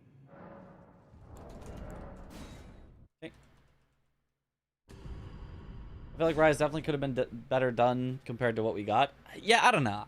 Like, maybe it's my own fault. I didn't wait for Rise to come to PC, so I tried to play it on Switch, and it didn't grab me, and it didn't make for... I only play my Switch when I'm, like, on the go, and it did not make for a good mobile game, and it did not have the nice controls of being able to use keyboard and mouse, and I didn't want to rebuy it when it came out for PC. So maybe it's my own fault. Maybe Rise is better than I give it credit for, but my experience with Rise was like, yeah, it's okay. It did not blow me away. I don't even know if I would put it as my third favorite Monster Hunter.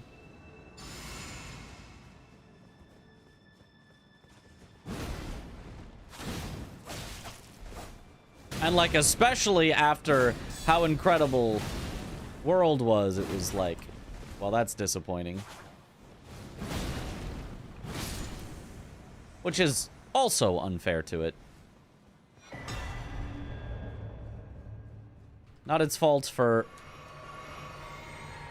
when it happened to be released. Freedom Unite is peak. I do love some Freedom Unite. Not gonna NGL about that one.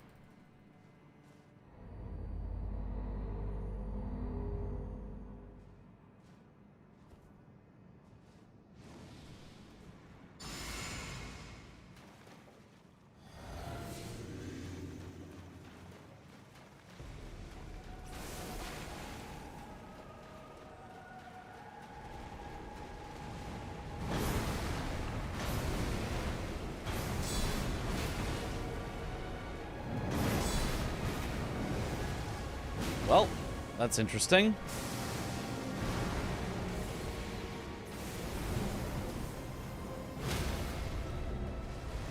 Why did she turn like that? So I don't get any extra hits in.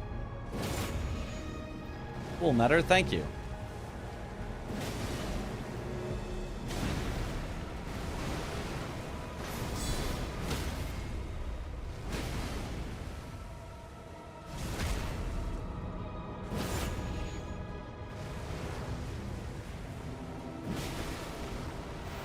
No phase 2 for you.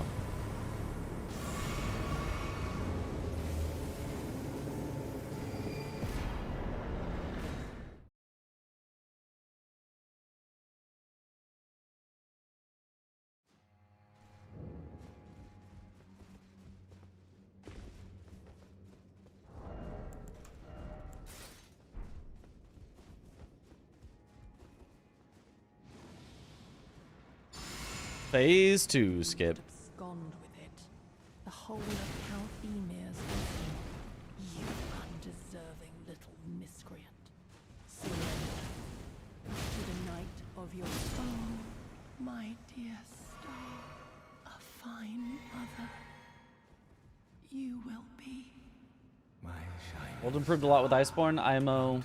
It's always unfair comparing the new game to the old one because of a bit conditioned by the expansions, which were basically game changers. That's fair, but I also actually didn't even play that much Iceborne, to be honest with you, with World. Like, weird enough, like, I love World, but, like, I have not played it nearly as much as I should have. Did not check out all the stuff in it.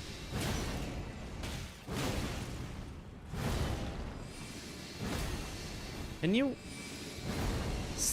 you stop that? Okay. Stall mirror.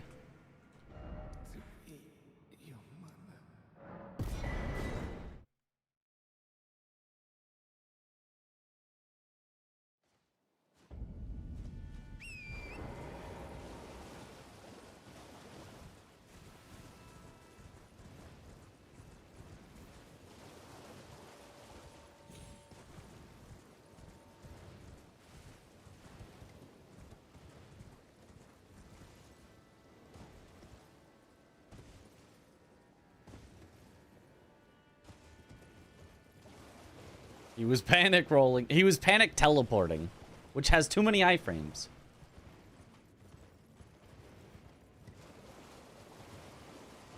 I'm playing Monster Hunter for you on 3DS too. Yeah, I haven't played every Monster Hunter, but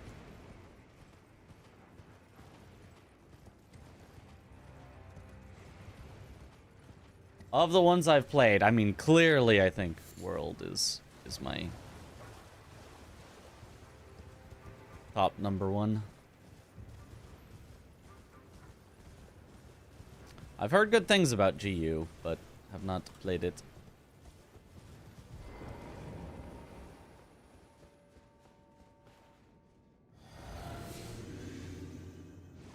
Monster Hunter Mondays for Iceborne? Maybe for the Wilds expansion.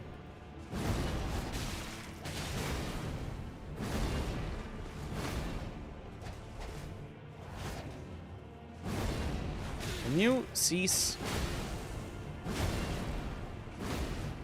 Just simply cease.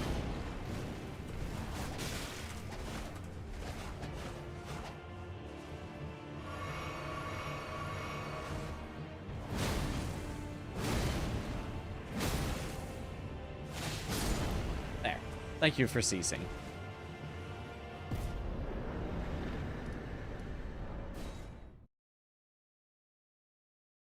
Staller of Rana.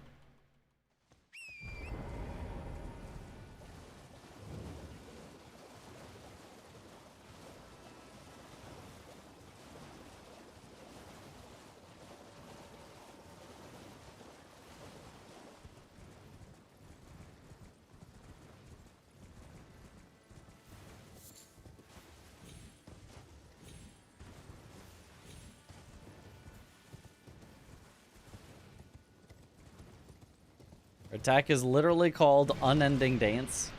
Ceasing is genuinely the one thing she can't do. Well, I made her cease.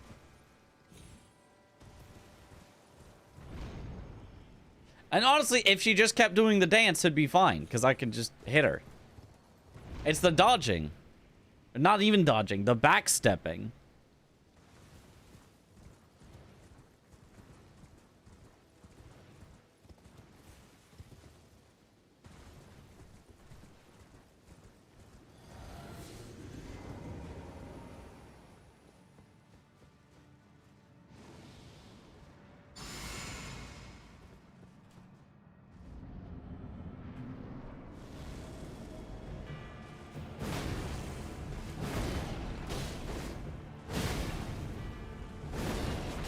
Oh, that was too early.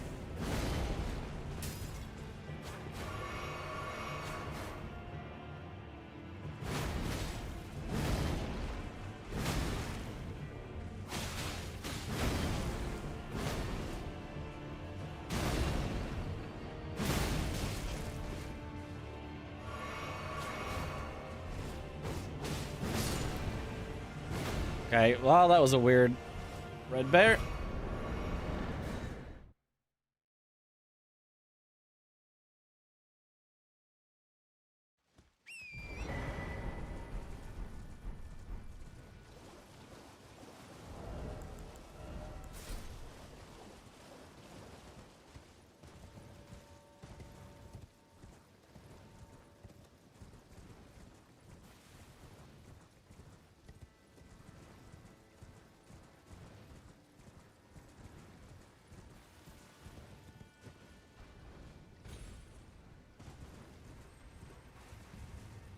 All right.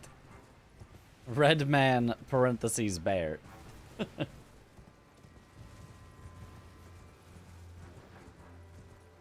very man-sized red bear. No, that's a red bear. I couldn't see the difference.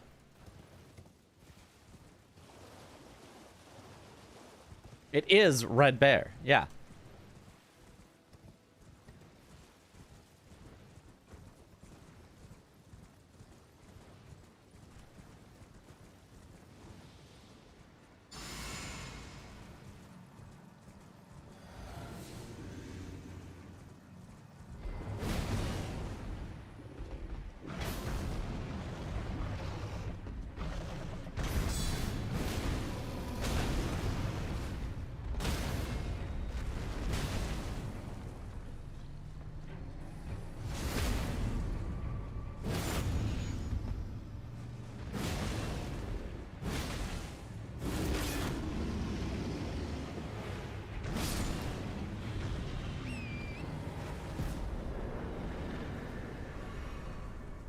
Yippee!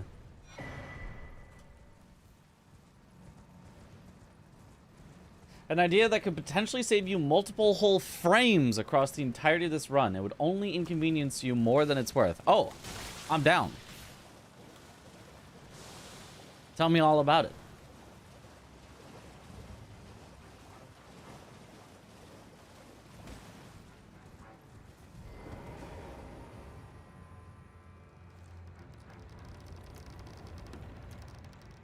Frames equal time.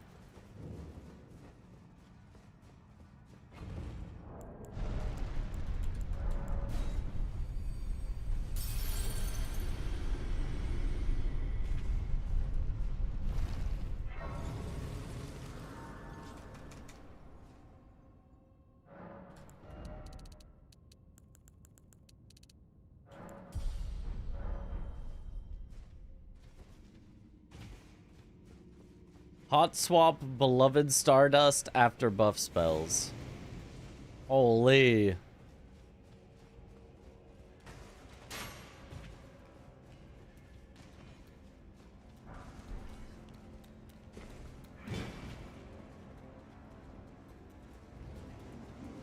And it's not reduces max health, it's increases damage taken, I think. So it wouldn't lose me max health every time I do that.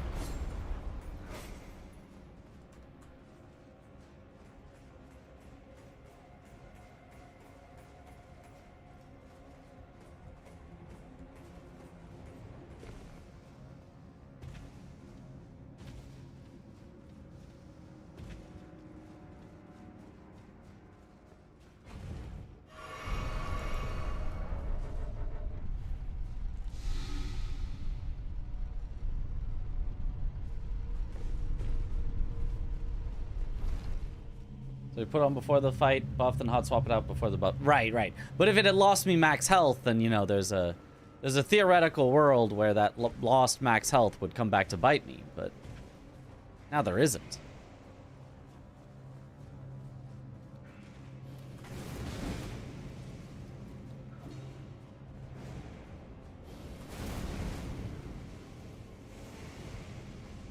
Because when you gain back max health, you don't actually gain back the health itself.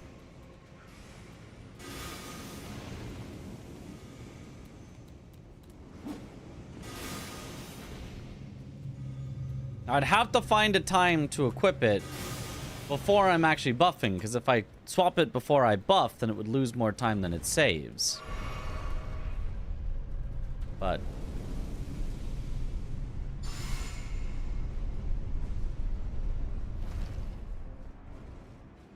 yeah, it raises it decreases your cast time by 10% or something.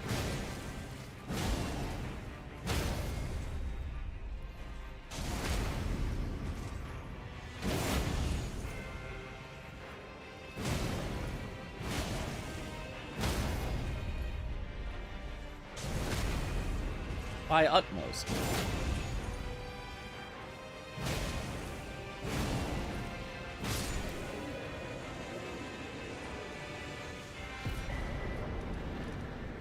Truly the utmost.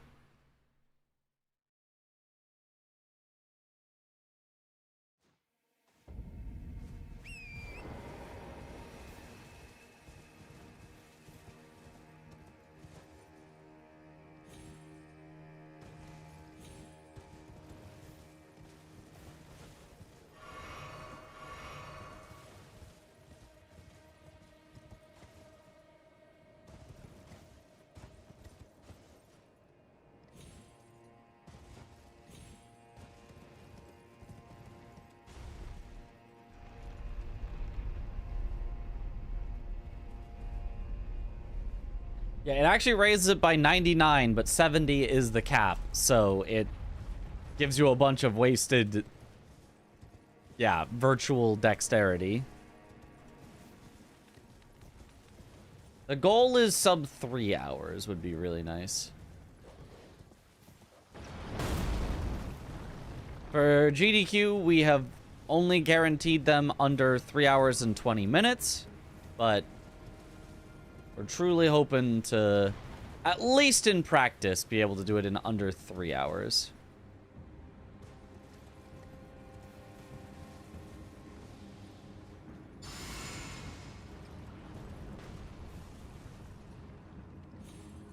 We'll see about on the actual stage, where you never know what could go wrong.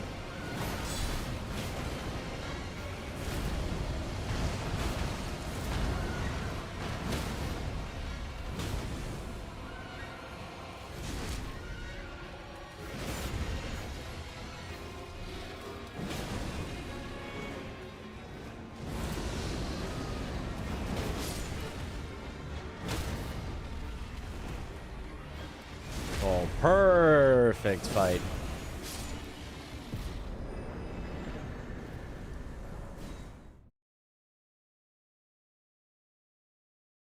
On the stage where Chris will be overwatching instead of playing. This is so sad.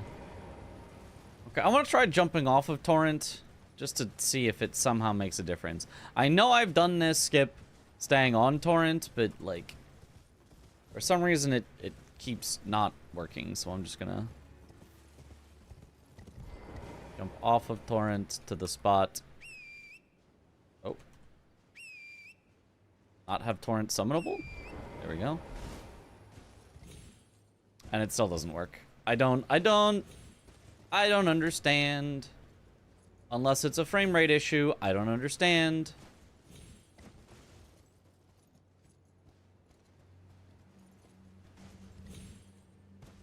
Don't understand. Just doesn't work for me. Couldn't tell you. Not gonna do it in the run. The first time I did it, it was easy, and I got it like 5 times in a row, and it was like, oh, there's no way to fail this, and then now all of a sudden my jumps just don't get the height, so we're just never gonna do that again.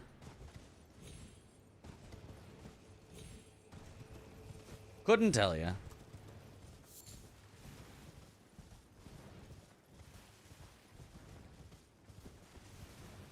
It looked so consistent. It did, and now it's just not working. So either it's a frame rate issue, or I have no idea what. It's my only current theory as to what could even possibly be happening.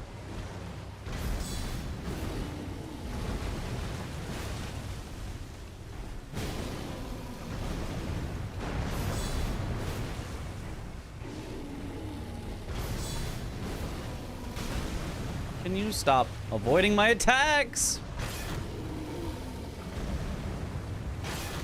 Yeah, okay. Okay, buddy.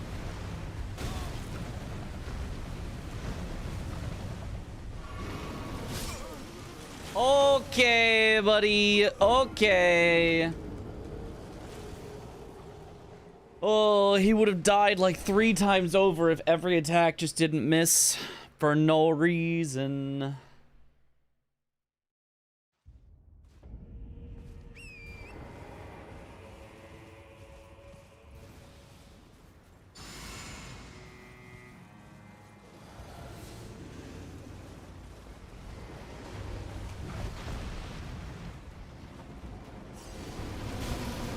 Yeah, cool.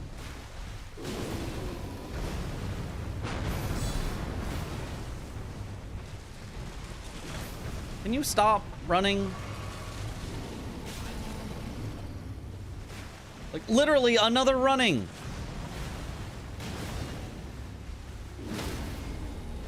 My God.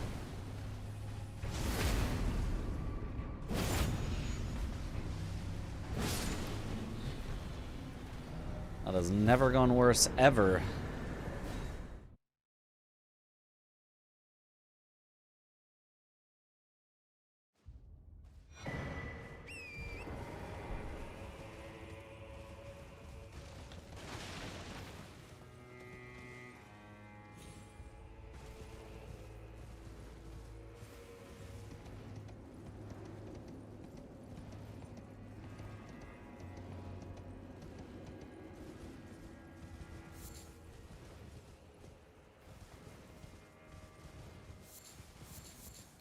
They're the exact same fight, and it's,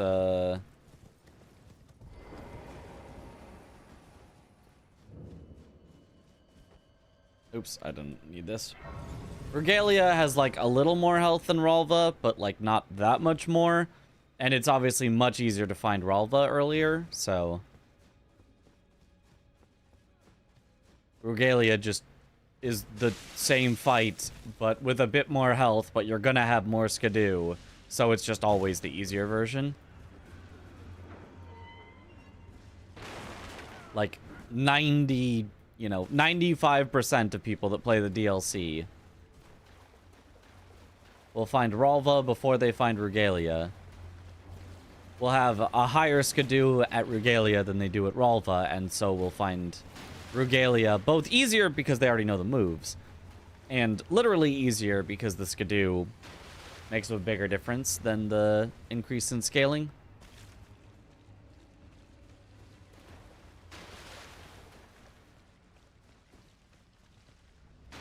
Yeah.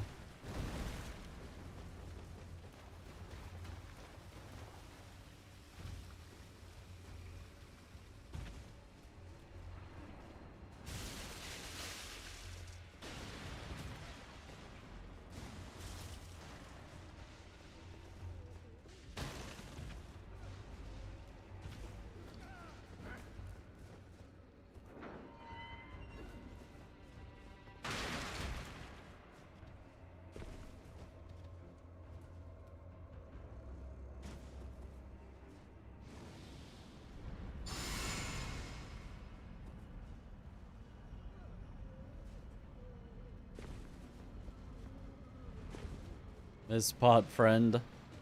Well, he's still just there, chilling in Radon's arena. Nothing would ever happen to Pot Friend.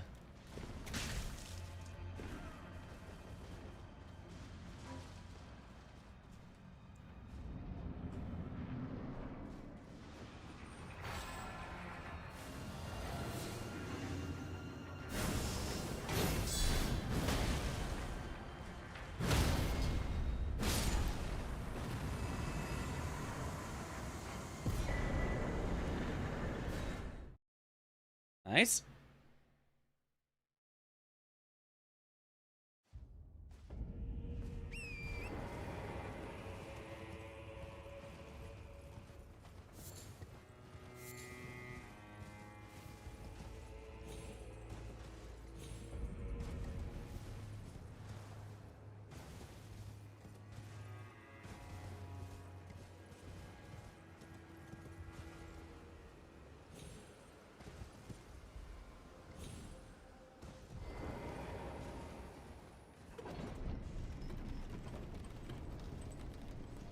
Buff here. Labirith got deleted. Yep.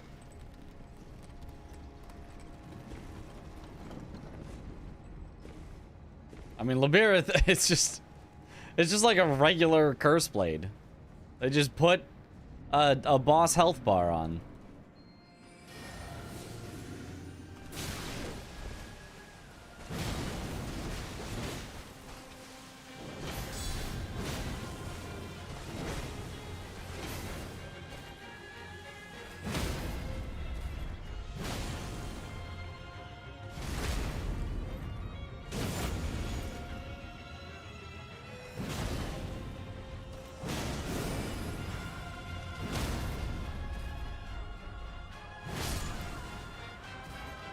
Bye-bye.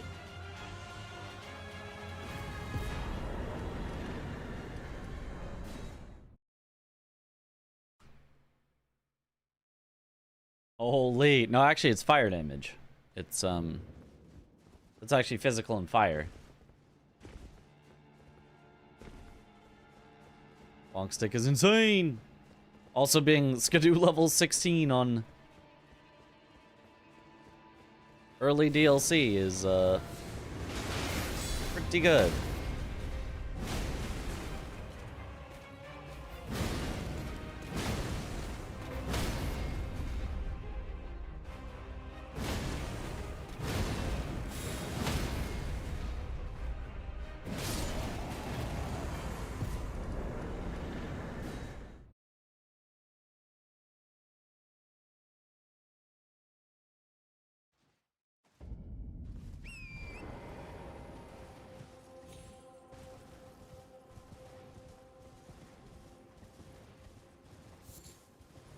The real curse was the game counted him as a boss, and now he ends up in runs like this.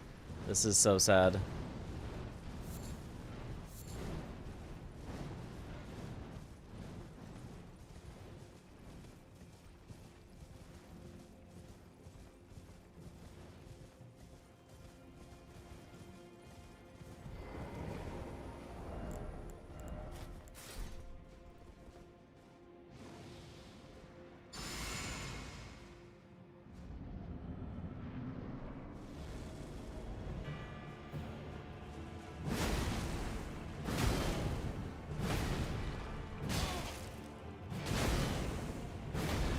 I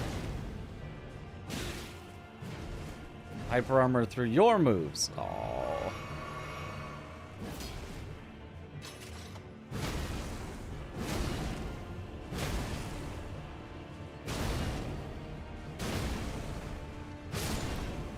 There we go.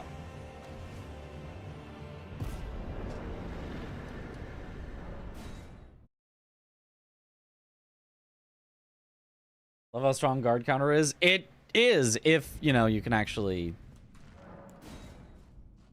reach with it and have time to do it. There's a lot of times where guard counter just doesn't do anything. Either because the enemy attacks too frequently, so a guard counter just won't slip between their attacks and you just get punished for trying it. Or because an enemy will like attack and then either it'll knock you back or they'll back up at the end of their attack. So your guard counter just whiffs and spends all your stamina and all your time, so you're just vulnerable and die.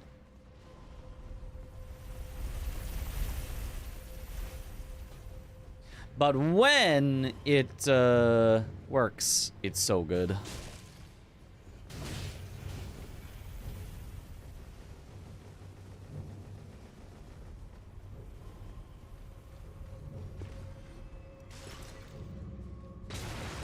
Ow.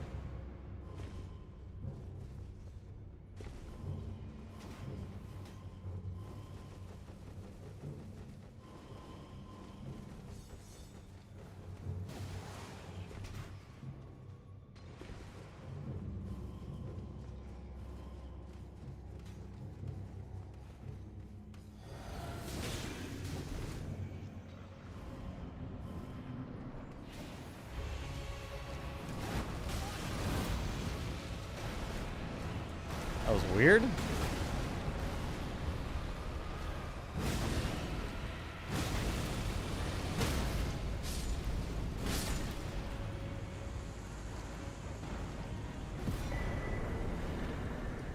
All right, and now with a perfect consort, maybe we can squeak out the sub 3.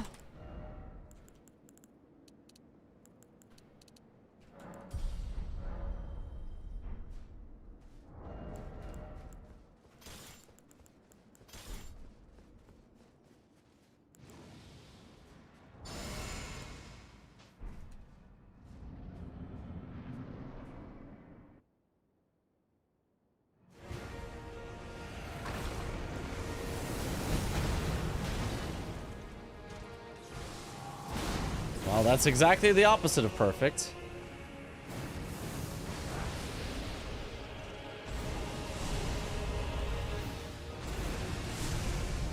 Can you stop that?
Uh-oh, that's bad.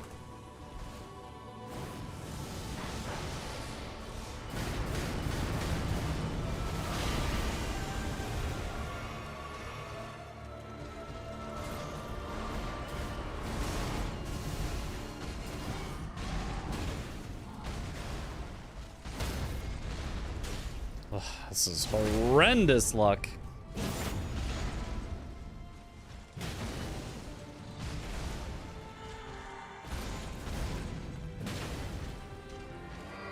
Yep, there's more bad luck.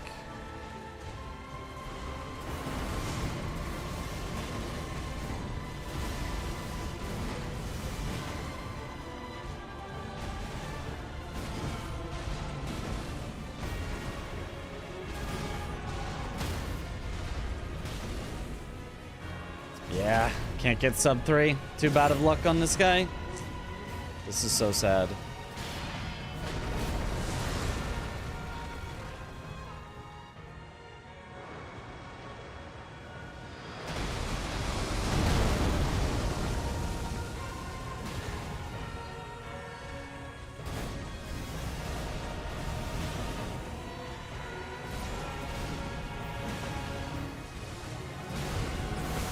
And one last stall for good measure.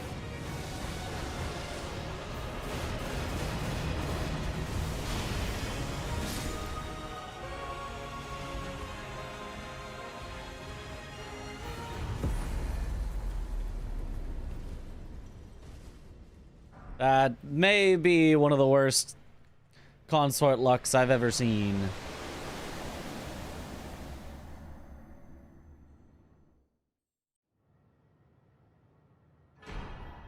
I'll end it like a speed run with the quit out and... Well, I accidentally immediately saved it as a PB because it split there. It's not supposed to split on that quit out. But oh well. I wanted to save it as a PB anyway. Yippee!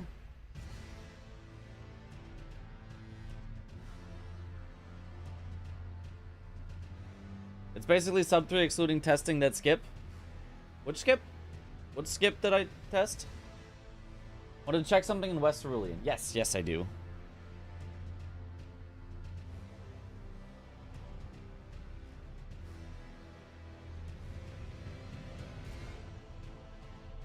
Spent some time trying that one jump. Which one jump did I try? Oh, the okay, the red bear. I mean, whatever. That wasn't 30 seconds. And then mostly it was just consort was the worst thing of all time. Okay.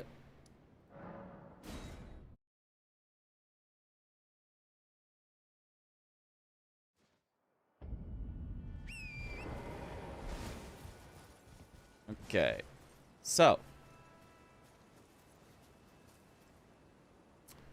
this would technically be slightly better if it was a first-time grace, but whatever, I don't care. Close enough. We're just gonna go till we get to, like, a spot where the two routes would converge. Ready, steady, go-y. It didn't... Okay. It started, but very delayed, so whatever. We'll, It had to do so many auto splits that it got confused. We'll go from whenever we split now. Yeah.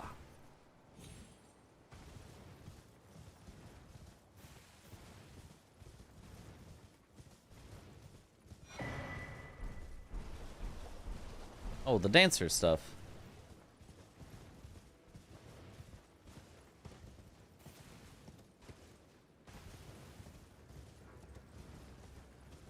So I'm going to start with the way I've been doing it. Nice kill, real fast. Yep, yep. Blink and you'll miss it. Don't blink and you'll still miss it.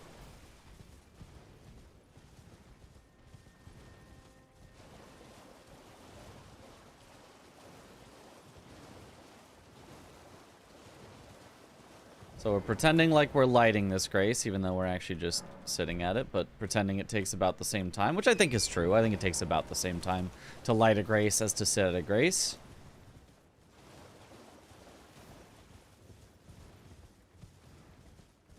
Then let's go from this tree.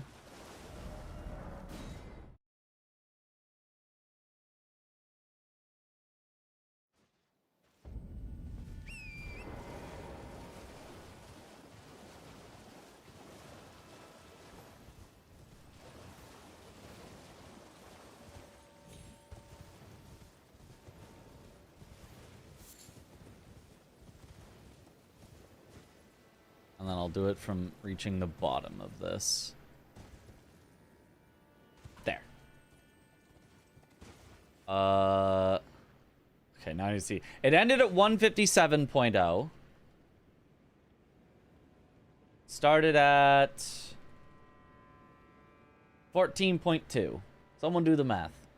157.0 minus 14.2.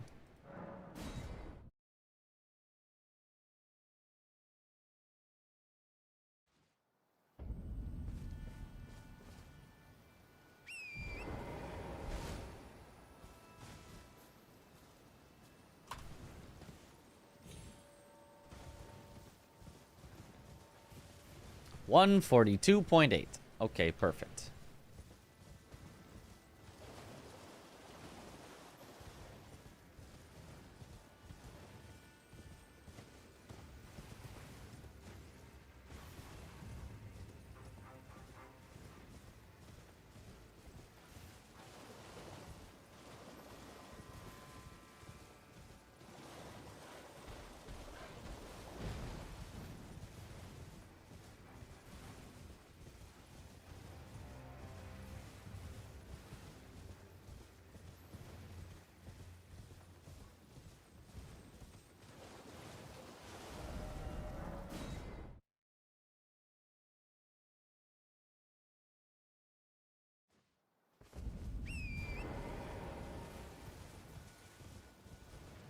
Goodness, Macros was here because I was too busy making an iframes joke when you said those numbers.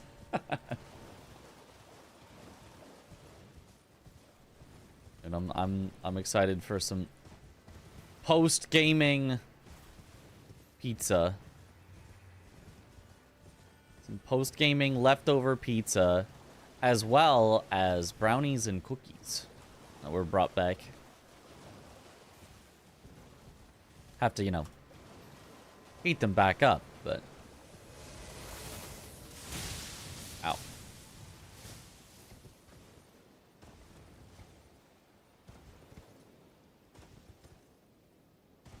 And time. Okay, versus 150, no, 40, 146? 146. So it's really close. It's really close, but it is better to get the Grace down there. What's on this pizza? I don't know. I don't know what slices were brought back. There was meats. There was barbecue chicken, or chicken ranch. I think we're doing chicken ranch, and barbecue something. I don't remember exactly, but we'll see. We'll see what flavors of what slices were brought back. 3-second difference, you could probably save that with the beloved Stardust hot swap strat.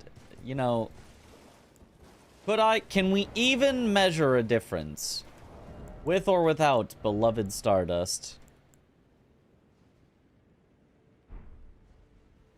Okay, so ready, set.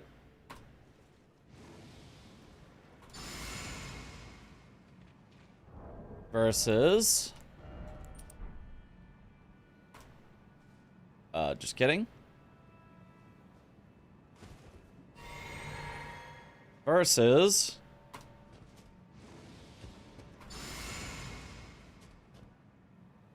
2.2 versus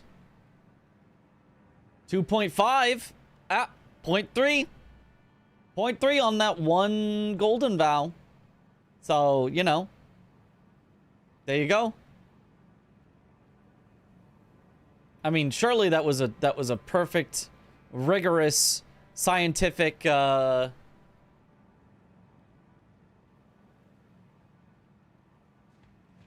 0.3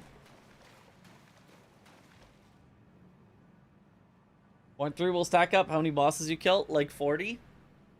So it's like 10 seconds.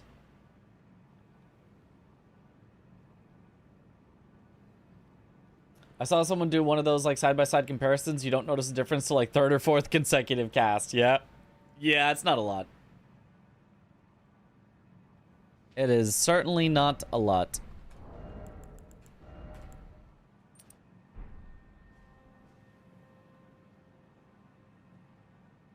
Let me save the splits as they are right now. Let me clear my entire sum of best.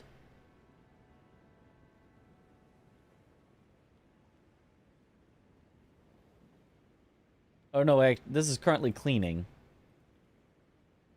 I actually wanted to delete them.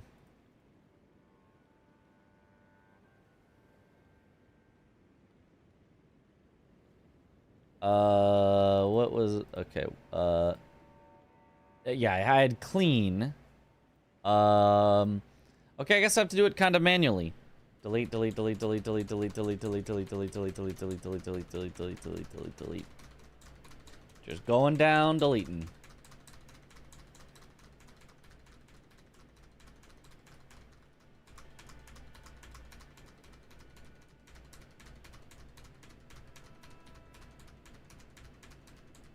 Okay.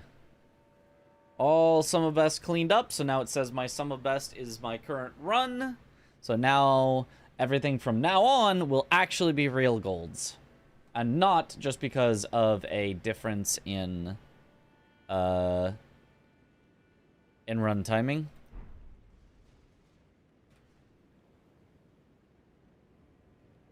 Did you know about the in-game marker in Fringe Folk that shows you where to stand and not get hit by the chariot at the top of the hill? No, I don't think it matters, but no.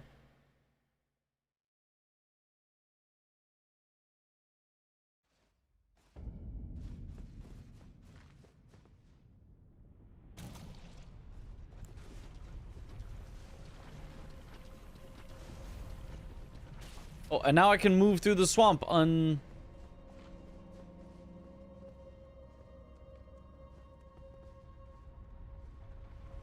You're saying stand right here? Well, I mean, I got hit from standing on his chest, but maybe you meant stand more on his arm and leg.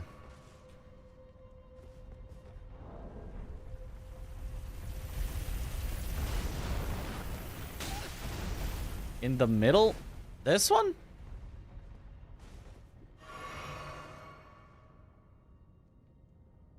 I mean, this is just further away than the closest you could be, but... I guess you could start running once it gets by you, maybe.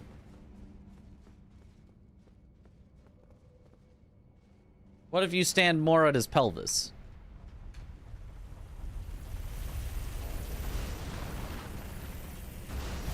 You're fine there, too.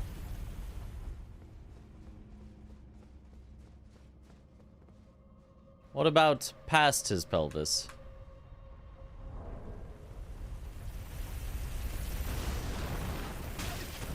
Get hit.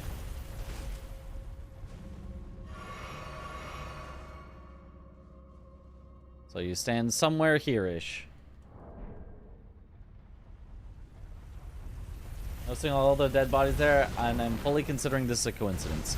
Not exactly a coincidence. This is a warning. Huh, I wonder why there's so many dead bodies here. Maybe I should be careful before stepping forward. Oh, God! There's supposed to be, like, enemies, like, killed by the chariot.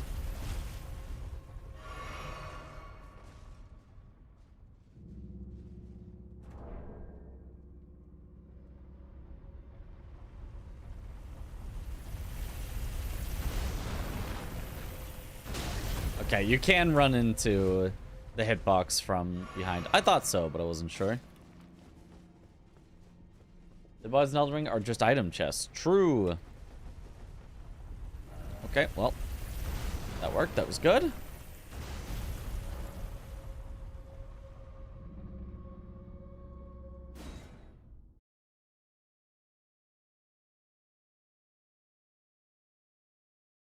Who is the imposter, Ben? Trick question. You're both imposters.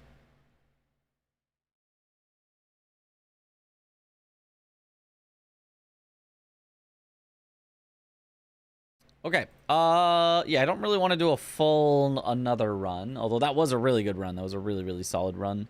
And that, like, that was all of my stuff, including stuff that Chris would take from me if he was on a good run.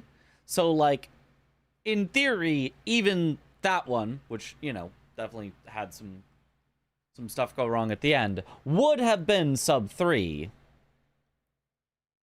In an actual world, most likely. If Chris was having a good run, and Aggie was having a good run, and Josh was having a good run, then a lot of that would have been taken from me, which was really good. Okay, so with that,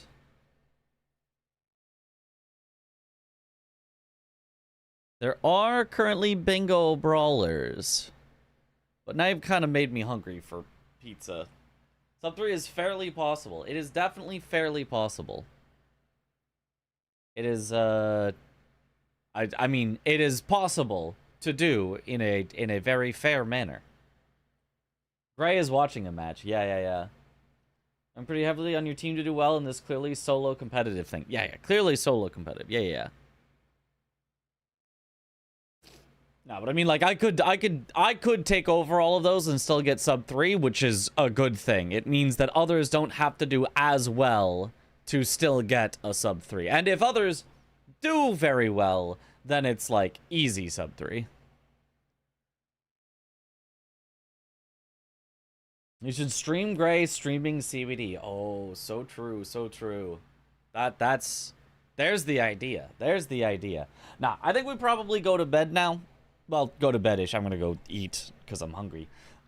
We did do the whole randomizer thing earlier, so I am on the tired side. We got a full, good 6-hour stream out of it. Practiced new stuff, came up with new stuff, did a full run, which was our best run ever. So really happy with that as practice and as staying unrusty. Not derusting, but like maintenance. Doing maintenance was good. But we can still raid you guys into some Bingus if that's what you guys are looking for. 3:30, you have a cold pizza waiting for you. You deserve to end now. See, exactly. Let's raid CBD. Because I think Swed is only on Discord. So we'll raid CBD. Not saying I would have favored, you know, Swed over, but just, you know, the decision's very easy when I only have one target. Other than Gray, but I've rated Gray quite a bit recently. Gray is content stealing, so you can go to Gray if you want to see both perspectives. But I'm gonna raid you guys into CBD. Share the love around. We're on Discord, and you're kind of close to Canada, I guess. Kinda. But yeah, thank you all for watching. Have a good night, or morning, or afternoon, or evening, wherever in the world you all happen to be. And I will see you all later. Have a good night, everyone. Bye-bye.